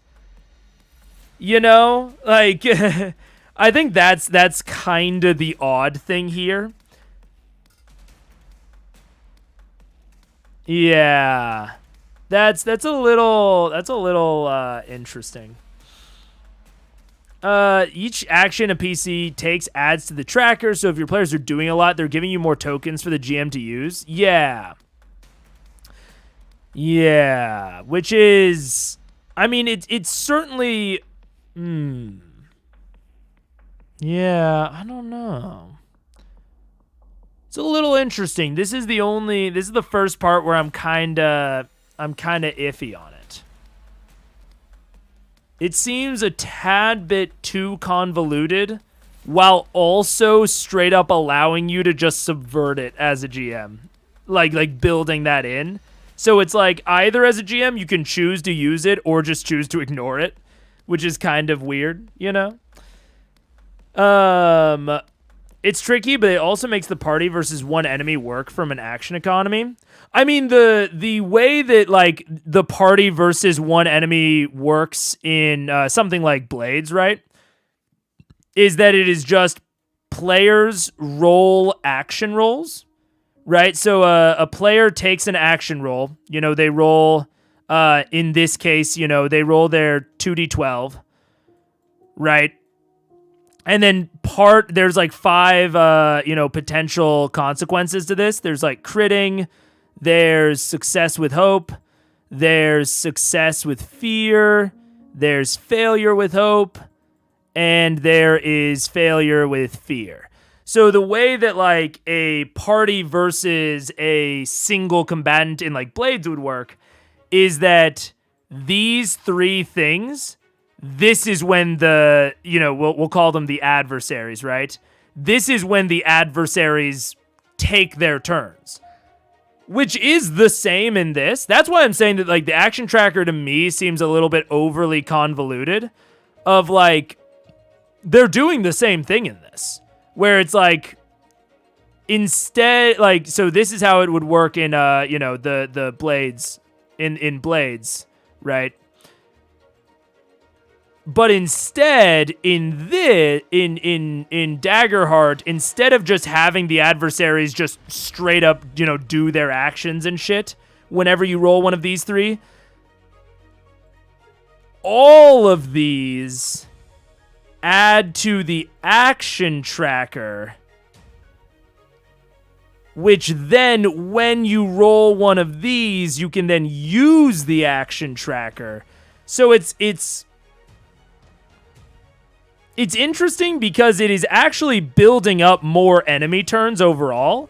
Like with the Daggerheart system, success and hopes and crits, all of this adds to the action tracker. But then you only trigger the action tracker for the GM when you roll these 3 abilities. That's what actually procs the action tracker to act. So the GM is basically like stockpiling turns. Unless they just don't want to. Unless the GM just wants to ignore that part. Because the other part of the guidance is that, yeah, it can be when you roll with fear or roll with failure. Or just whenever. So a little, I don't know. Again, when I say it's a little overly convoluted, it's like you could just have the adversaries take their turns on on these. Like, I don't know that you really need the whole action tracker business, I'm running this tomorrow. This is the part I'm least sure how well it works. Yeah, this seems just a skosh overcomplicated to me. But maybe there's something that I'm not understanding that will make me understand why it needs to work this way, So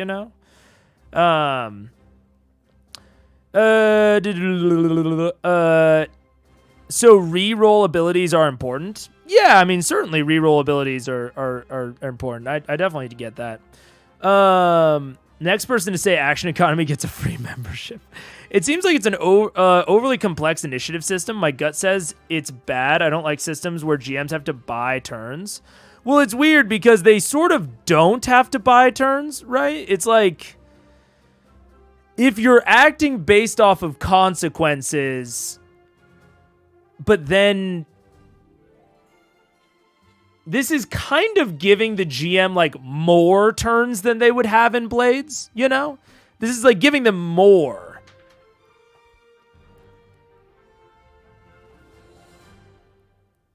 I think the big difference, I think the reason that they're doing this is because they are still wanting you to abstract an adversary as like an individual person that has a stat block.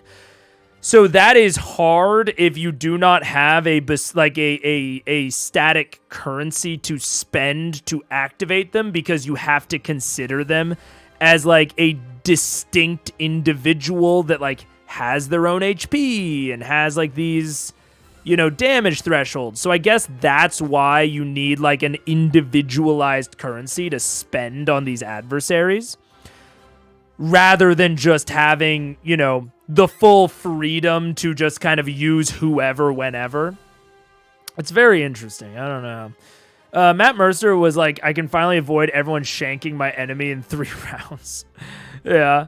Watch Nerdy Nightly one-shot. You'll see how it works. The DM had extra fear from before combat, and since he didn't spend that fear in the combat as well, the encounter went way too smoothly. Yeah. In Mass, the adversaries take turns whenever they are successfully hit or the players roll a miss. That confuses a lot of GMs, so I see how many GMs getting lost with this. In Blades, how well does Swarm versus Small Party work? It seems like the main difference, Swarms would be limited in how many moves they can make. Well, you don't really consider it like... Basically, in Blades, it is just whenever a player rolls something, right? Whenever the player rolls basically in Blades, there are kind of three options for the results. There is either pure success, there is success with a consequence, or there is failure. And about, I'd say, 60 to 70% of rolls fall into success with a consequence. And anytime you succeed with a consequence or you fail, the GM updates no matter what happens, no matter which of these three you roll in Blades, the GM just updates the surrounding scenery. So if you're having a fight against a swarm, you just update what the swarm is doing, if that makes sense. So, like, the swarm doesn't have, like, distinct characteristics, which is, I think, why they need this, like, very complicated system, is because they want your adversaries to have distinct characteristics. Whereas in Blades, you maybe say, like, okay, you know, this adversary is like an Eruvian swordmaster, right? You can maybe say that, but that just affects how likely each of these things are. Maybe it has like a clock associated with it. And like when you get success or success with consequences, you start filling in these things on a clock, but they don't have like HP, you know? So in Blades, it doesn't really matter how many enemies you're fighting because those enemies aren't like distinct entities. They are just part of the situation of the world, you know? And so when a player has a success, they just get what they want. When they have a success with a consequence, they get what they want, but the world also updates in a way that is maybe not good for them. And then if they have a failure, then they don't get what they want, and and the world updates around them in a negative way. Now, the actual system is a little bit more complicated than this, but this isn't a Blades learning course, you know?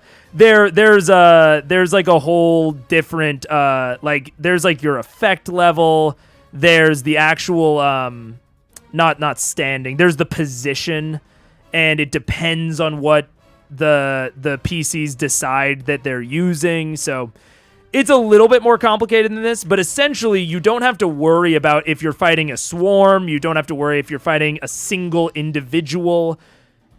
You just consider the situation and update the situation positively or negatively. But because in Daggerheart you have these distinct entities known as adversaries, I think you have to get a little bit more complicated with the initiative system or the tracking system. Yeah.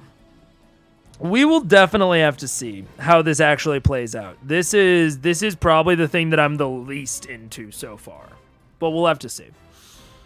I don't think they can ignore it entirely just because they want to. You can either take a turn as a GM when they roll with fear or you spend 2 banked fear.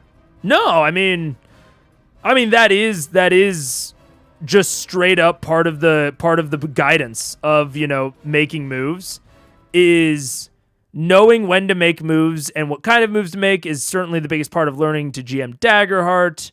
The general rule of thumb is you can make a GM move whenever you want. That is the very first thing that they tell you. And then the example of GM moves is make an NPC act in accordance with their motive. I think one of the options is, using the action tracker. So I guess but that's only if the action tracker is active. So, it has recommendations of always make a GM move when a PC does, these things. But you can also just do it whenever. That's kind of the weird thing. I think the GM can just spend action tracker points whenever, like how legendary action works. Well, Susie, that's again, there's kind of levels and tiers of weirdness of if they're using the action tracker. If you're using the action tracker, you actually shouldn't do it whenever you want, because that's when you can use fear to interrupt the PCs. So there's this very weird balancing act going on here that I'm not quite sure about.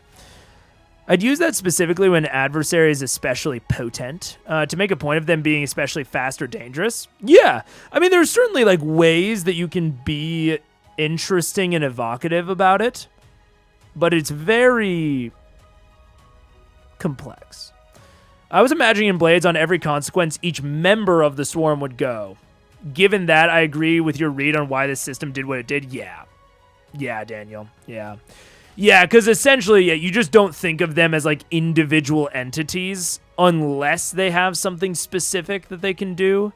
But even then, you kind of still abstract them into the scene at large. So, yeah, I think that's the big thing that I'm going to have to get over in my mind. Of Daggerheart wants there to be individualized enemies, which means that you have to track these things, I think, a little bit more distinctly, which is definitely interesting. It's definitely interesting. And I mean, yeah, I'm sure it's interesting. But I mean, overall, and they say it within the GM things, is you are trying to tell the story. You're not trying to beat the PCs. So yeah, you can act whenever you want, but you should also act when it is cool and interesting. Your job is to help tell the story. So yeah, they're kind of building in a break glass in case of emergency, kind of.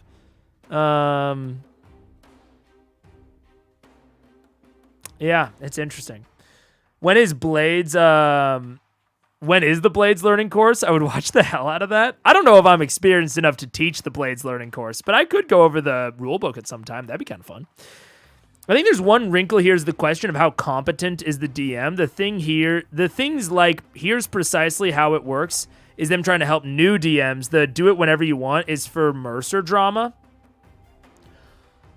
I can see that. Which is honestly why I would kind of prefer for them to lead with not do it whenever you want type deal. Which I guess they kind of do. Yeah, this section is a little bit odd. But I think you're right. Some of the odd bits are them trying to talk to both audiences at the same time. I think you're right. I think you are ultimately right. I think they should probably segment it to new DMs, and then for customizing your game, have experienced DM recommendations or something to that effect.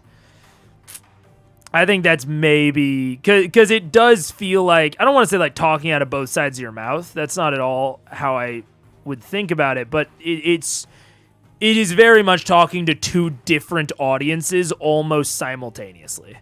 Yeah, interesting. Okay. Yeah. I think that's it. I think that's it. Those are like the big things I wanted to read. I think I can let's read through running through a session. Oh my god, running through a session is fucking whew. Yeah, we're talking about running a countdown, sharing the spotlight, extended downtime. Ooh. If they're going to have a longer stretch of downtime beyond a long rest, it may make sense not to resolve every long rest during that time if the action is being done more as a montage. For these longer spans of downtime, talk with players about what they want to accomplish during that time and decide if any countdowns are required to measure the progress towards their goals. It's trivial for a bard to gather rumors during a week-long stay in a city, but you might ask them to roll with presence to see whether they learn some especially important information during the process. You might ask your warrior to roll with finesse if they're spending a long span of downtime trying to enhance their armor with rare materials obtained in their last adventure. I would much prefer for this to be a little bit extended. I think that, like, the model for, like, talking about downtime should be Xanathar's Guide to Everything, how they talk about downtime in that book. I would much prefer for them to give us, like, examples of projects and to, you know, talk about, like, constructing downtime countdown clocks and, you know, how many you can go towards, like... Yeah, I'd prefer to see this buffed out a little bit. What up, Mr. Dad? How you doing? I read it as they can make a move whenever they want. If they spend two fear to do that, I don't know that that's how I read it. I might be wrong, though. It's certainly unclear. It's definitely unclear. Yeah. Maybe you're right. But that is not how I read it. But you could be right. Social conflict, running battles. Oh, wait, let's see. When running a battle that is expected to last more than a couple of action rolls, the action tracker will help everyone manage the flow of battle. The action tracker is explained in this section, but here's a quick reminder of how the action tokens and fear interact. Action tokens. Add one each time a PC makes an action roll. Spend one to activate an adversary. Spend two to gain one fear. Clear all action tokens at the end of battle. Take one fear for every 2 action tokens cleared. Fear. Earn one each time a PC gets a result with fear. Spend on fear moves for adversaries. Spend one or more for a GM move that is particularly big and dramatic. Spend one to add 2 action tokens to the tracker. Spend 2 to make the GM move without the PC rolling failure or fear. Dude. I wish they would have had this chart in that section. This is, like, very clear to me. I still think that, you know, there's that section of, like, you know, do it whenever you want. But this is, like, very succinct and I think lays it out very nicely. This needs a diagram. It needs a little bit of a diagram. But honestly, like, this little thingy, it would be, I wish they kind of would have been like, hey, here's the general stuff beforehand. Now let's dive into the details. But maybe I'm wrong. Maybe that would be worse. I don't know. Interesting. Phased battles. I like this. I like them talking about phased battles. It's interesting because a lot of this book is a lot of, like, recommendations. It's not a lot of actual mechanics, which I don't know that I super love. Like, there are a lot, like, this is like a GM tips section, right? I kind of wish that a lot of these, like, GM tips or whatever were either moved into their own section or were just, like, an entirely separate book, you know? Like the Dungeon Master's Guide. Especially for, again, GM tips stuff. And that there was, like, these are the mechanics section, and then these are, like, recommended styles of play. So even, like, that downtime section that they had, I kind of wish that this, like, extended downtime was not right next to, hey, for critical successes, roll 4, you know, do 4 ticks. Success with hope is 3 ticks. Success with fear is 2 ticks. Like, these are very, like, oh, these are how you operate within the mechanics of the game. This is just like, you could do this, whatever. Like, I don't know. I think that's maybe been the one thing that has made this playtest a bit hard to read through, is that there are like mechanical things mixed in within recommendations and examples and tips and tricks. And so it's a little bit hard if I just want to get the mechanics and then reread the tips later. It makes it a long read, at least.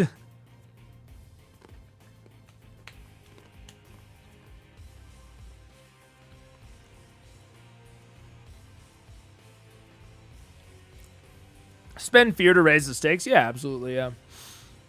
Or in a little box. Yeah, a little box could work. And maybe this is stuff that will bear out within, the editing process. They said that they haven't, hopefully that's sorted with the layout, yeah. Okay.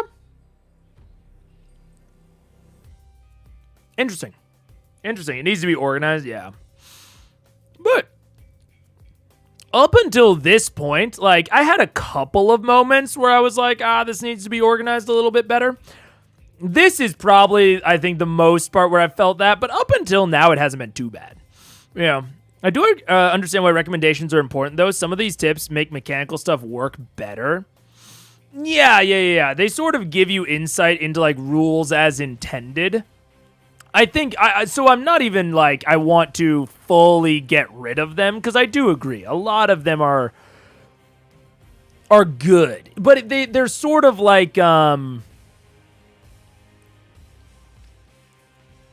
not optional rules necessarily, but they're sort of like how degrees of success and failure are pitched in D&D, where it's just like a recommendation of like, yeah, you could interact with DC this way,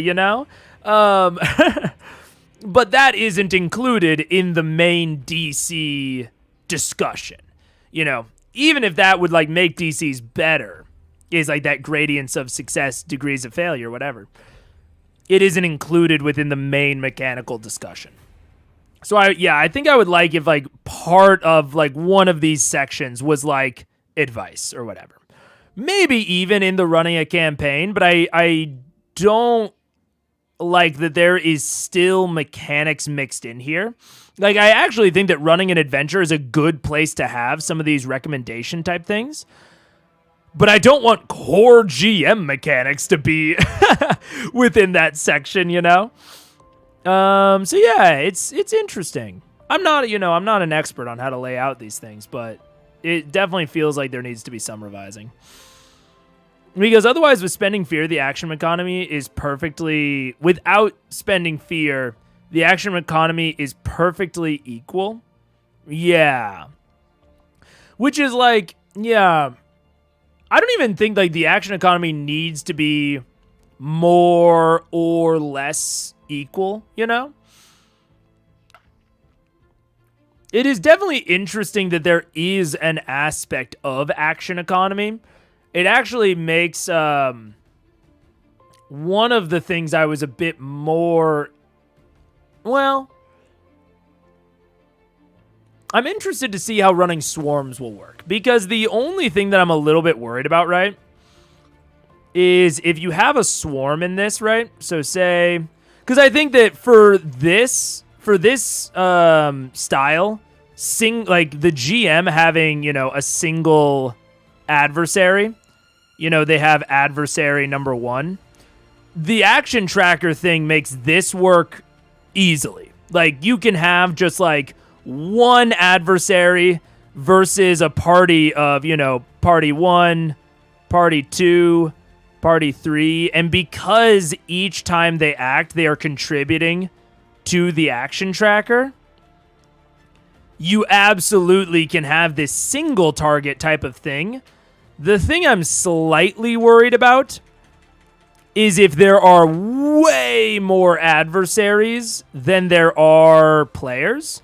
So if you have like players and you have P1, P2, whatever, And then you have adversary 2, adversary 3, adversary 4, adversary 5, adversary 6. I think it might feel a little bit awkward that, you know, that you can only essentially activate one adversary per player move. Like, I think that the larger these swarms get, the more awkward that becomes. Because if I can only activate these guys, right, using fear or an action, right? We're rolling with fear a little bit less than 50% of the time. We're rolling with fear, I think, because if we don't count crits, right? I think we're rolling with fear. What is it? 8.3, so like 41.7% of the time.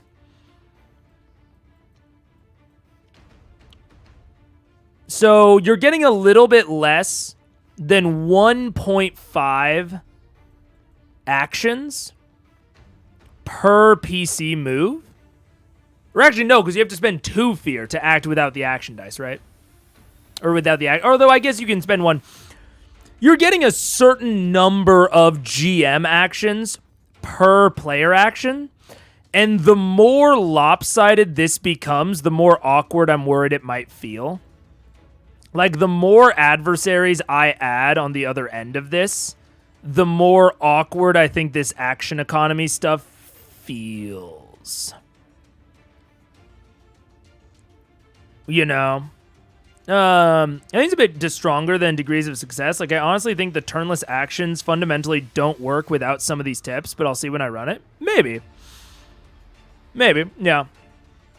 So then it's all dependent on the enemy. So if you pick Orc Guardian, take Unyielding Armor, you can roll amount of slots up to 6, and if any are 6, you don't lose the armor slot, but Orc is any time you use an armor roll, a 5d6.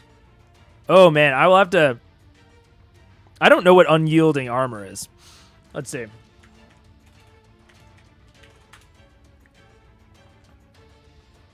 Anytime you mark an armor slot, roll an amount of d6s equal to the armor slots you currently have. If any results to 6, you don't have to mark it. Ooh, I'd have to think about more how that interacts, because that is an odd interaction. I don't know how that would interact.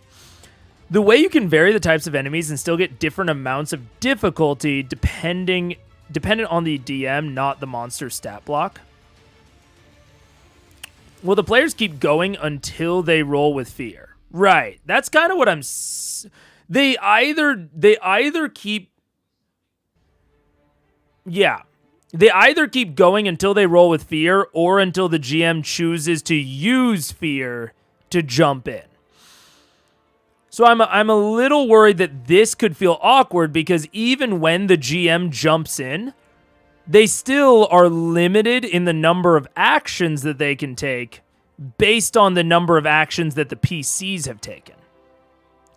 Which I worry, again, with this giant swarm versus a relatively small number of PCs could feel awkward.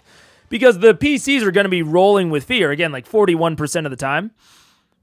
So it's a little bit less than every other, right? A little bit less than every other.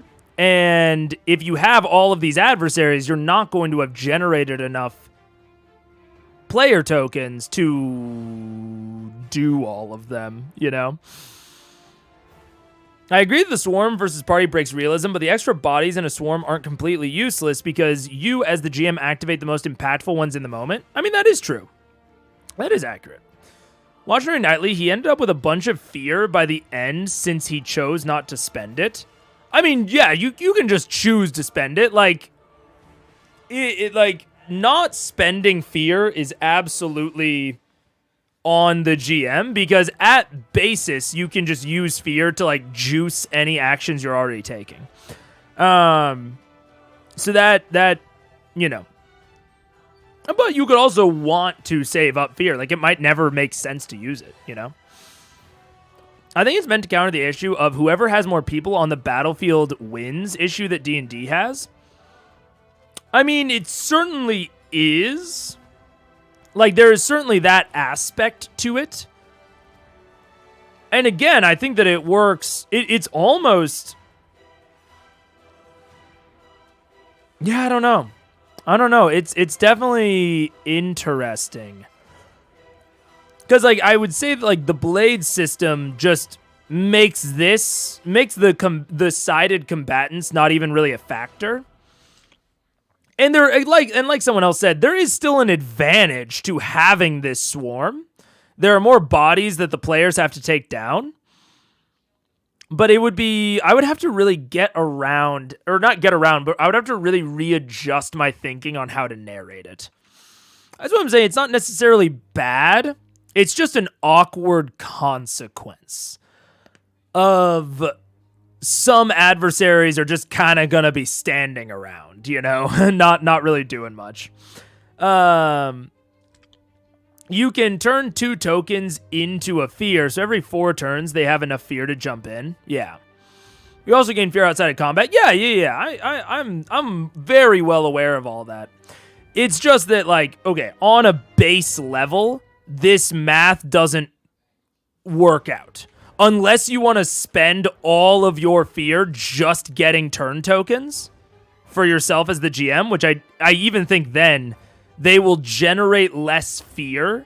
And again, we can just keep scaling this swarm up until it's an issue again. Right? Like, eventually, the swarm just becomes this awkward narration. Yeah. But it balances for having... You certainly won't be using all the adversaries effectively that way, but it balances. I think more of what I'm saying is that the narration would feel awkward for me. Like, yes, this is not a balanced discussion. I totally understand the balance here. It is an awkward narration discussion of, like, it will be awkward to try... If all of these have to be individualized, because again...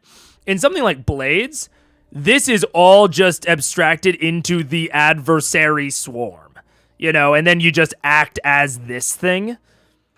Whereas if all of these adversaries are individualized, then, and I can only activate one of them at a time, that's not unbalanced.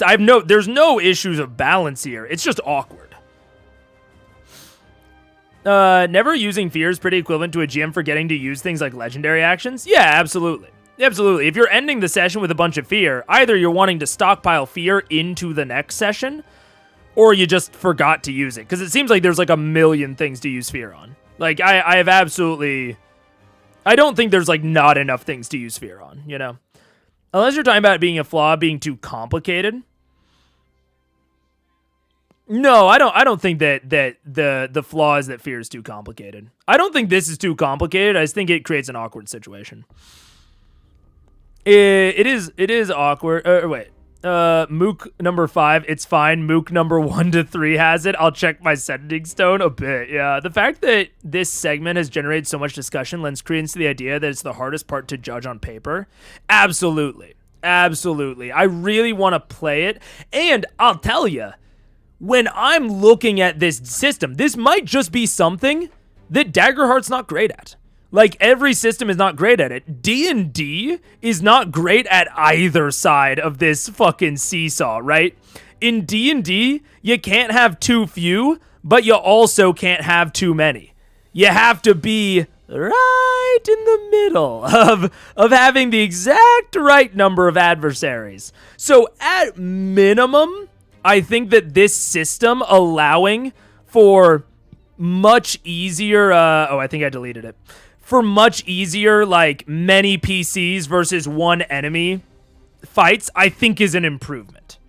Like, at absolute base, I think it is an improvement. And I'll tell you, when I'm thinking about the homebrew type stuff that I want to run, my head, when I see this, immediately goes to something like Monster Hunter. Right? Monster Hunter, where you have a pack of like 4 hunters always, or normally at least, facing off against one beastie. This action economy stuff works perfectly for this situation. I'm thinking Shadows of the Colossus, where you have one person faced off against one, Colossus. Like, these are the sorts of fights that I'm thinking. These big, epic, monolithic, very, mythic Odyssey of Theros sort of feel. So I'm already, when I'm looking at Daggerheart, Daggerheart is not giving me let's fight an army vibes already. You know, I'm not, when I'm thinking about Daggerheart, yeah, maybe I'll occasionally use this sort of structure within my encounters, within my combats, but I think it's going to be rare.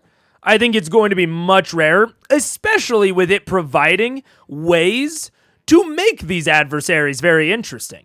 If I have a very interesting adversary, I'm probably not going to put them with 8 others, you know?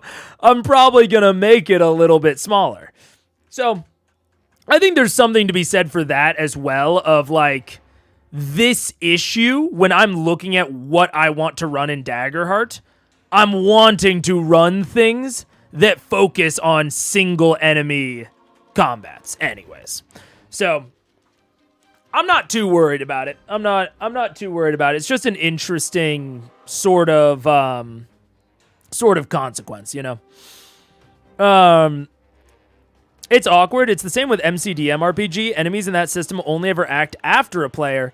But if there are more monsters than players, a bunch of the monsters just don't do anything. Right, which is why, you know, again, systems like Blades just say, hey, you don't have anything individualized.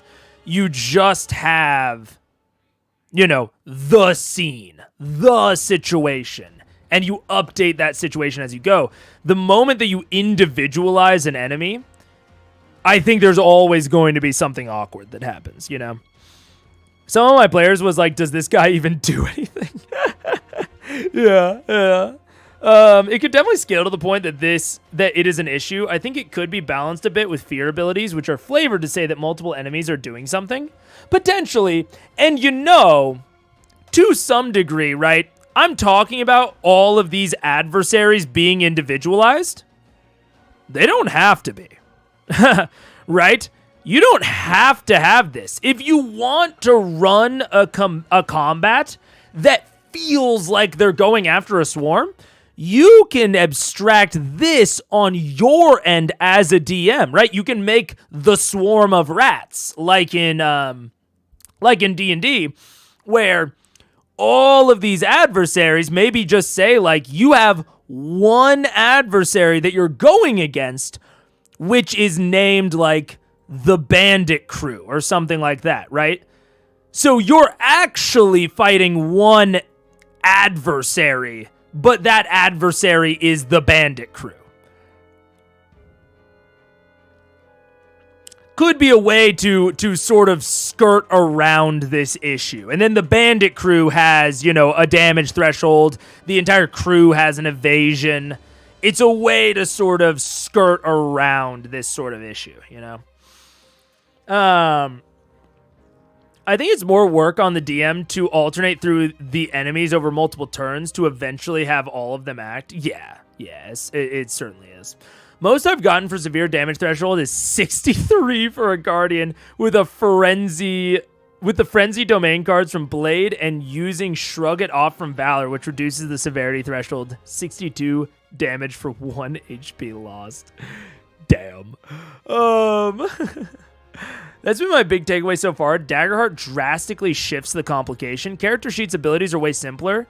The move to move in combat is more complex. Yeah, I think it definitely is. I think each move in combat is substantially more complex, which I do think leads to maybe more variety, more flavor, more et cetera, et cetera. It's much more narrative focused. Right, within D&D, I always describe D&D as a puzzle. D&D is not chess, right? We're not pitting two equally contested foes. It's a puzzle. It's like Sudoku. In Sudoku, the puzzle as a whole is the engaging part. The turn-to-turn moves of filling a number into the box is not engaging in Sudoku. So yeah, it's a very shifted on what is complex, what is focused on, what is, you know, really has a lot of density to it.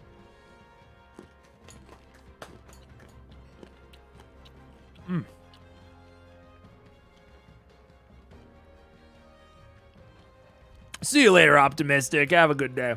Or good night. I need to finish the one-shot. It's been a busy week, hoping to finish it soon.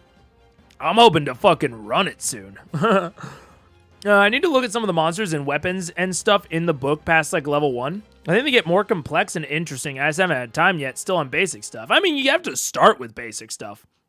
I mean, there's definitely going to be more interesting stuff later down, but that's why I only looked at, like, up to level 5 on the domain cards.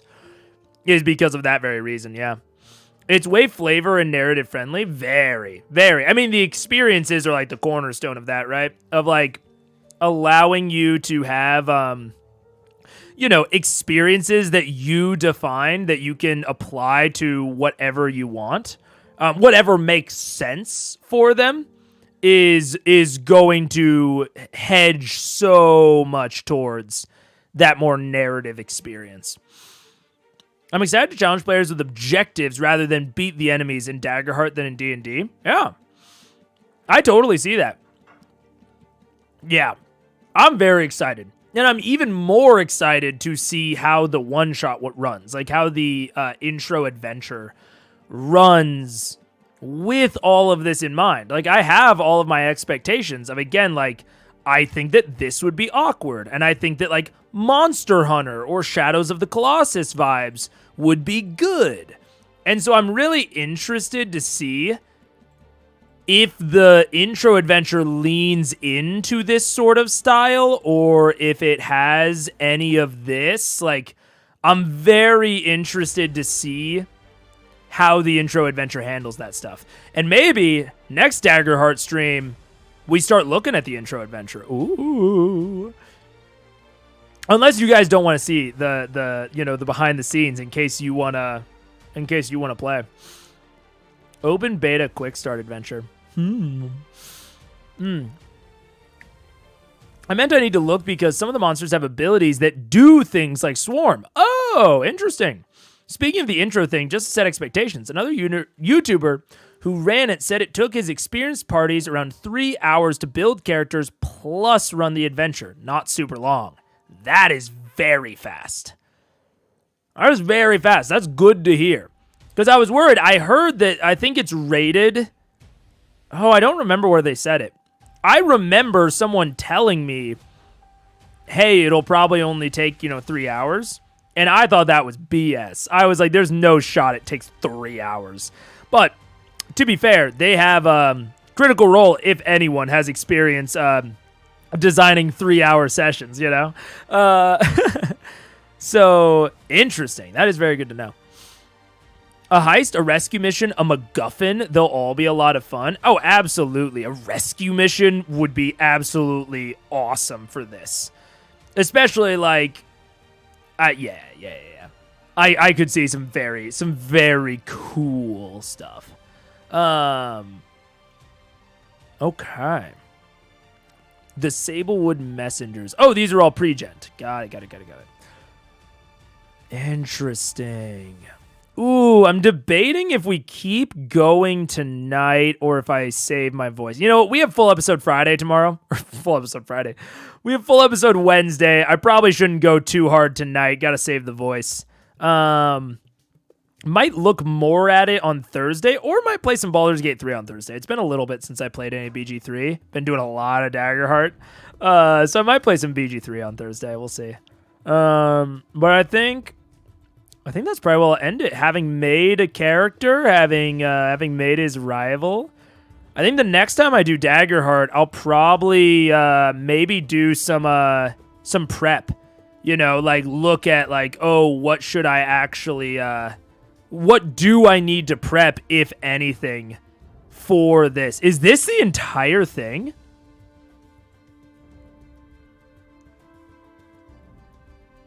Wait, what? Teaching the game. Where is the teaching the game continued? Is the Sablewood Messengers? Oh, okay. This is the adventure. I was like, what? Okay. Sick. I'm excited. Yeah, maybe we'll do we'll read over this, think about some things, maybe opportunities for fear that I can kind of prep in my head. Maybe a tournament arc. Ooh, tournaments would be fun. Yeah. Looked at my history. It was D&D Shorts. If you wanted to see his takeaways, got it. Oh, I remember D&D Shorts. I remember him putting out a playtest video. I saw that in my feed. I haven't watched it yet. I don't actually watch a lot of D&D creators in my free time, but I am subscribed to quite a few of them in case something like really catches my eye. Yeah, I don't know. Ooh, I'm really debating if I even want to watch anything that might... Because, right, I could either go in totally blind. I think I might run it first. And then watch Nightly and watch D&D Shorts afterward to, like, compare and contrast how things went for me versus how they went for them. Because, honestly, if I get, like, a warning from D&D Shorts, right, or I get a warning from Nightly, I might not fall into the trap, you know, of whatever they're warning about. And I might not see that as bad of a thing, or I might not see it as something that I actually need to give feedback on. If I'm, you know, watching their stuff and they're warning me about it first, the impact might not be right to give, like, really true critique. I don't know. We'll see. I'll have to decide. I'm not sure yet. Friday State of Mind. Friday State of Mind. He didn't spoil anything, but it's, of course, up to you. Even feedback. I'm not honestly worried about, like, spoilers for the, you know, the plot of this. I'm mostly worried that they will affect my state of mind to where I either think something is more of an issue or less of an issue than I would have otherwise. That's my main concern. One Warlock Patreon for you. It's a lot of fun building super stylized characters, like who's the best at DPS, who can clear stress the best, who can add the most hope constantly. Yeah! The character building in this it just goes nuts. I'm very excited to build more and more and more characters and get a little stable of characters ready. I'm also interested, maybe at some point, you know what? Actually, that's the last thing we'll do. Let's build an adversary. Right, because we built a rival character, but there has to be a way to build adversaries. So let's build an adversary. Wait, how do I get back to that? Wait, library playtest. Let's build an adversary. Because I want to, as a GM, be able to just, like, chill out and, like, build adversaries in a similar way that I chill out and build characters, you know? I have like 4 characters so far, and I'm a DM. I'm not even going to play them. That's what I'm saying, Daniel. I want to see how it is to build an adversary. Because I love that there are, you know, a giant pot of adversaries that I can choose from. But I want to see the guidance on how to build my own adversary. Rebuild the rival as an adversary? Yeah. Let's do it. Adversaries. They have their own section. What am I doing? Let's do it. This section contains key information for creating and using adversaries, including common adversary moves, a list of adversaries by tier, and more. Some adversaries have common moves listed here for reference. Anywhere X is used below, it is to stand in for a certain value. On an adversary stat block, Relentless X would be replaced with something like Relentless 3. A foe with Relentless can activate it up to X times during a GM move so long as there are enough action tokens. Man! I mean, going even more into, wow, it is so good for, like, single adversary versus, single adversaries versus non-single adversaries, but... Ooh! Whoa! Group attack, horde. I think they thought of it. Of how awkward the having like a shitload of adversaries would be. Oh yeah, swarm of rats. I wonder if they have swarms of not tiny things. That's one of the things I'm kind of curious about. Wait, let's see. Archers, bladed guards. Yes. Wait, let's just see really quick. Bladed guards. Moves and tactics. Arrest, close gates, pin down, make it through the day. Fuck yeah, dude. That's awesome. Shield wall. The difficulty To move through anywhere within close range around this adversary is increased by 1 for each bladed guard within melee range of one another. Interesting.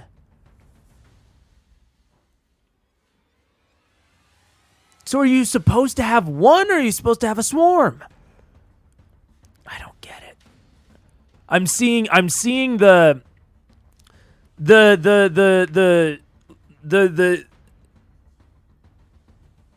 lines are connecting within my brain. I'm seeing it. I'm seeing what you can do, you know? Like the swarm of rats horde 2d4 creatures per hit. This adversary deals 2d4 instead of their normal damage when they've been marked for 1/2 or more of their HP. Love it. Okay. They thought about it. And I'm seeing it. I haven't seen anything on custom adversaries yet either, so this will be interesting. I bet it'll cover things like Swarm too. Exactly. Swarm of owlbears? Fuck yeah, dude. It's easy to swarm of not tiny things considering we don't really have sizes. True. That is true. Who say these rats are rat-sized? It's a horde of giant rats. Dude, that's terrifying. Okay. But then Relentless is the opposite. It's great for big single adversaries that are supposed to be very individualized because they can use their stuff X times per action tokens. Okay, I'm seeing the lines. It's a little complicated, but I can rework my brain. I can rewire my brain to think differently this way, and I think it'll work. Everything's complicated when you first learn it. We'll see how complicated this one is. A foe with slow costs X action tokens to activate. Dude, I can recreate Snorlax with slow. That's great. Swarm of annoyingly good-looking seraphs. Exactly. Precisely. The rival having Relentless X just beating you down with Holy Arcane Gauntlets. Dude, I'm saying. That would be absolutely perfect. The slow move is useful if you want an adversary who narratively takes longer to act than others, like a slug or a massive ogre. This is usually most effective when that creature is very powerful when it does act, but eats up a lot of actions to do it. Love it. It's basically the opposite of multi-attack, which I think is honestly desperately needed within something like D&D. Having something like the opposite of multi-attack, it's sort of what like recharge is kind of about, but I think that that's absolutely perfect, and I didn't think about it at all before this. For every X damage a PC deals to this adversary, they also heal 1 HP to an additional minion within their attack's range. Oh.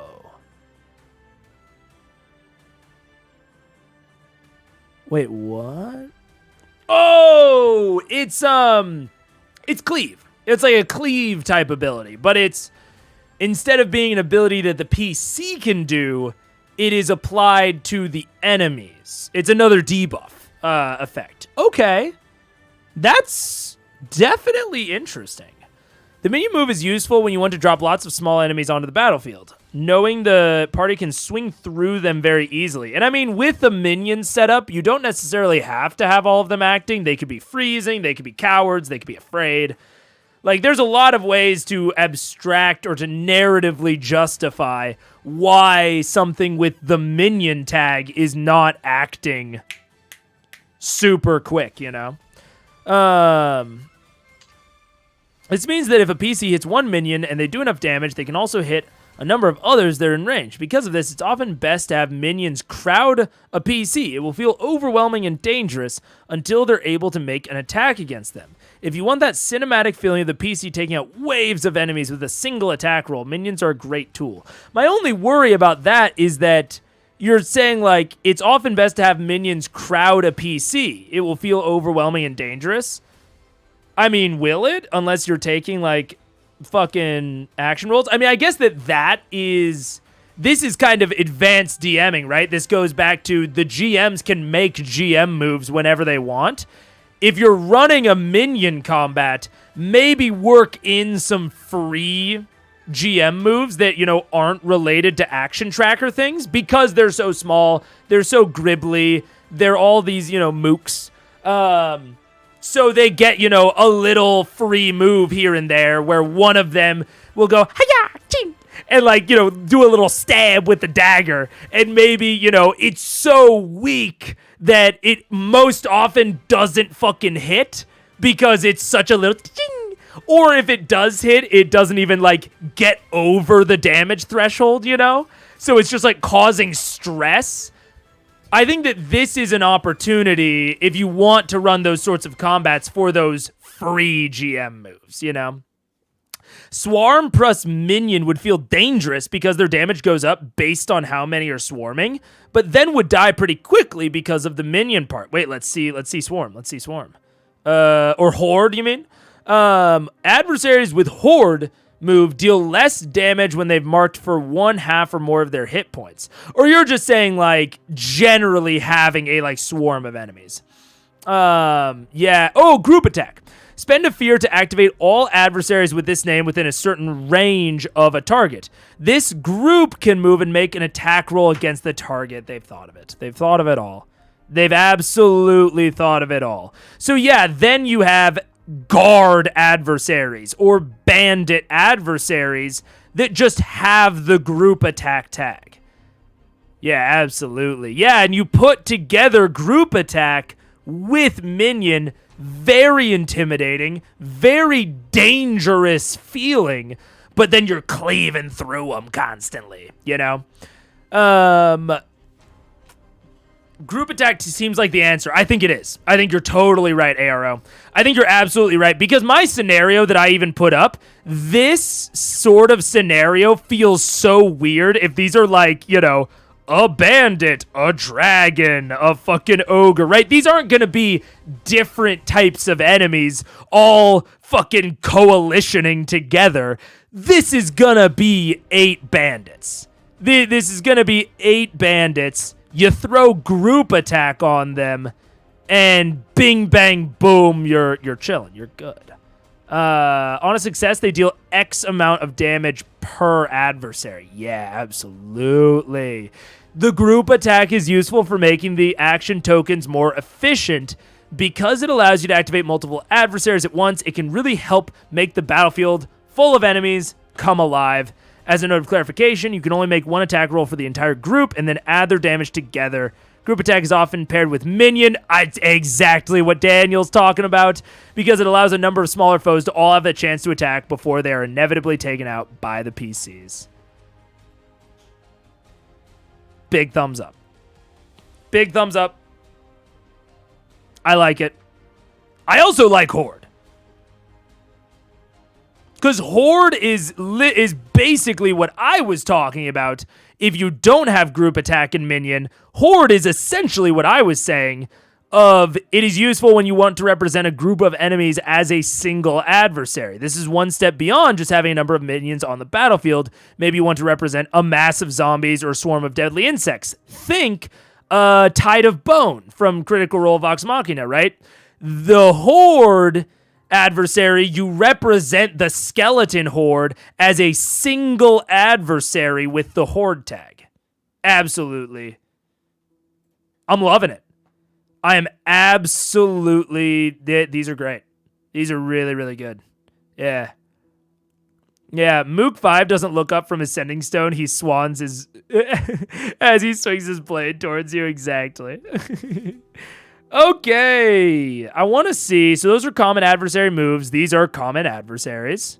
I like that there's a ton of examples, but not like, you know, a monster manual's worth of examples. Tier 0. Oh, okay. Then tier 0. I see. Okay. Socialites. Wait, did I just see that right? Socialites? That's hilarious. Buy low, sell high, create demand, inflate prices. That's so funny. Okay, let's see. Customizing your game. I wonder if it's going to be in customizing your game. Custom adversaries. No! No. You'll notice a portion of this section are currently unavailable. It's all of them. It's all of them are unavailable. No? Wait, are they available in the actual book? Wait, let's see. So what page? What page are they supposed to be on? Part 5. No! It's all gone. That's just the very end is just fuck you, you don't get any. Man, that's sad. I was really curious about the custom adversaries portion, but you know what? I understand it. I get it. I'm excited to see custom adversaries when they come out. I would love to see the recommendations around exactly like building your own adversaries. Obviously, you can always just reflavor an existing stat block. That's no problem. But I would really like to see some guidance because I would love to just sit here oh my God, it'd be my favorite thing in the world if they had an adversaries builder. Like same as a character builder, if they had an adversaries builder, I would just sit here on the couch while me and Paige watch Survivor and just create fucking adversaries over and over and over and over and put them in my little back pocket and just like be chilling, you know? I mean, I think that it's a little bit more complicated than that. It's a little bit more complicated to create an adversary than it is to create a character, but I think that would be so cool. I think that would be so cool. Horde is like Swarm in D&D where it functions like a single unit even though it's logically many. Yeah, exactly, Daniel. Capitalism, the true villain. Buy low, sell high. I have to make Mook 5 a proper NPC now. I've grown attached to him. Yeah, a guy that never looks up from his sending stone even during combat. Yeah. I think the big picture is sort of there. You build them with tags like Horde. I think we can think of our own tags. It would be nice to see official ones already, though. Yeah. I agree. I would really like to see guidance on what makes a tier 5 as opposed to a tier 2, as opposed to a tier 3, whatever. Because we have in the adversaries reference, we have them split up into these tiers. I would like to see some general guidance on what makes a certain thing like another. And how to exactly balance those levers, which the Monster Manual and the DMG do give you those things within D&D. They give you generalized guidance on like what about makes a CR, you know? Now, CR is famously wibbly-wobbly. So, take it or leave it how useful that guidance is, but that is absolutely the type of guidance I'd like to see, is around, what level of thing is maybe balanced. But we could probably get there just from really analyzing these things quite a bit,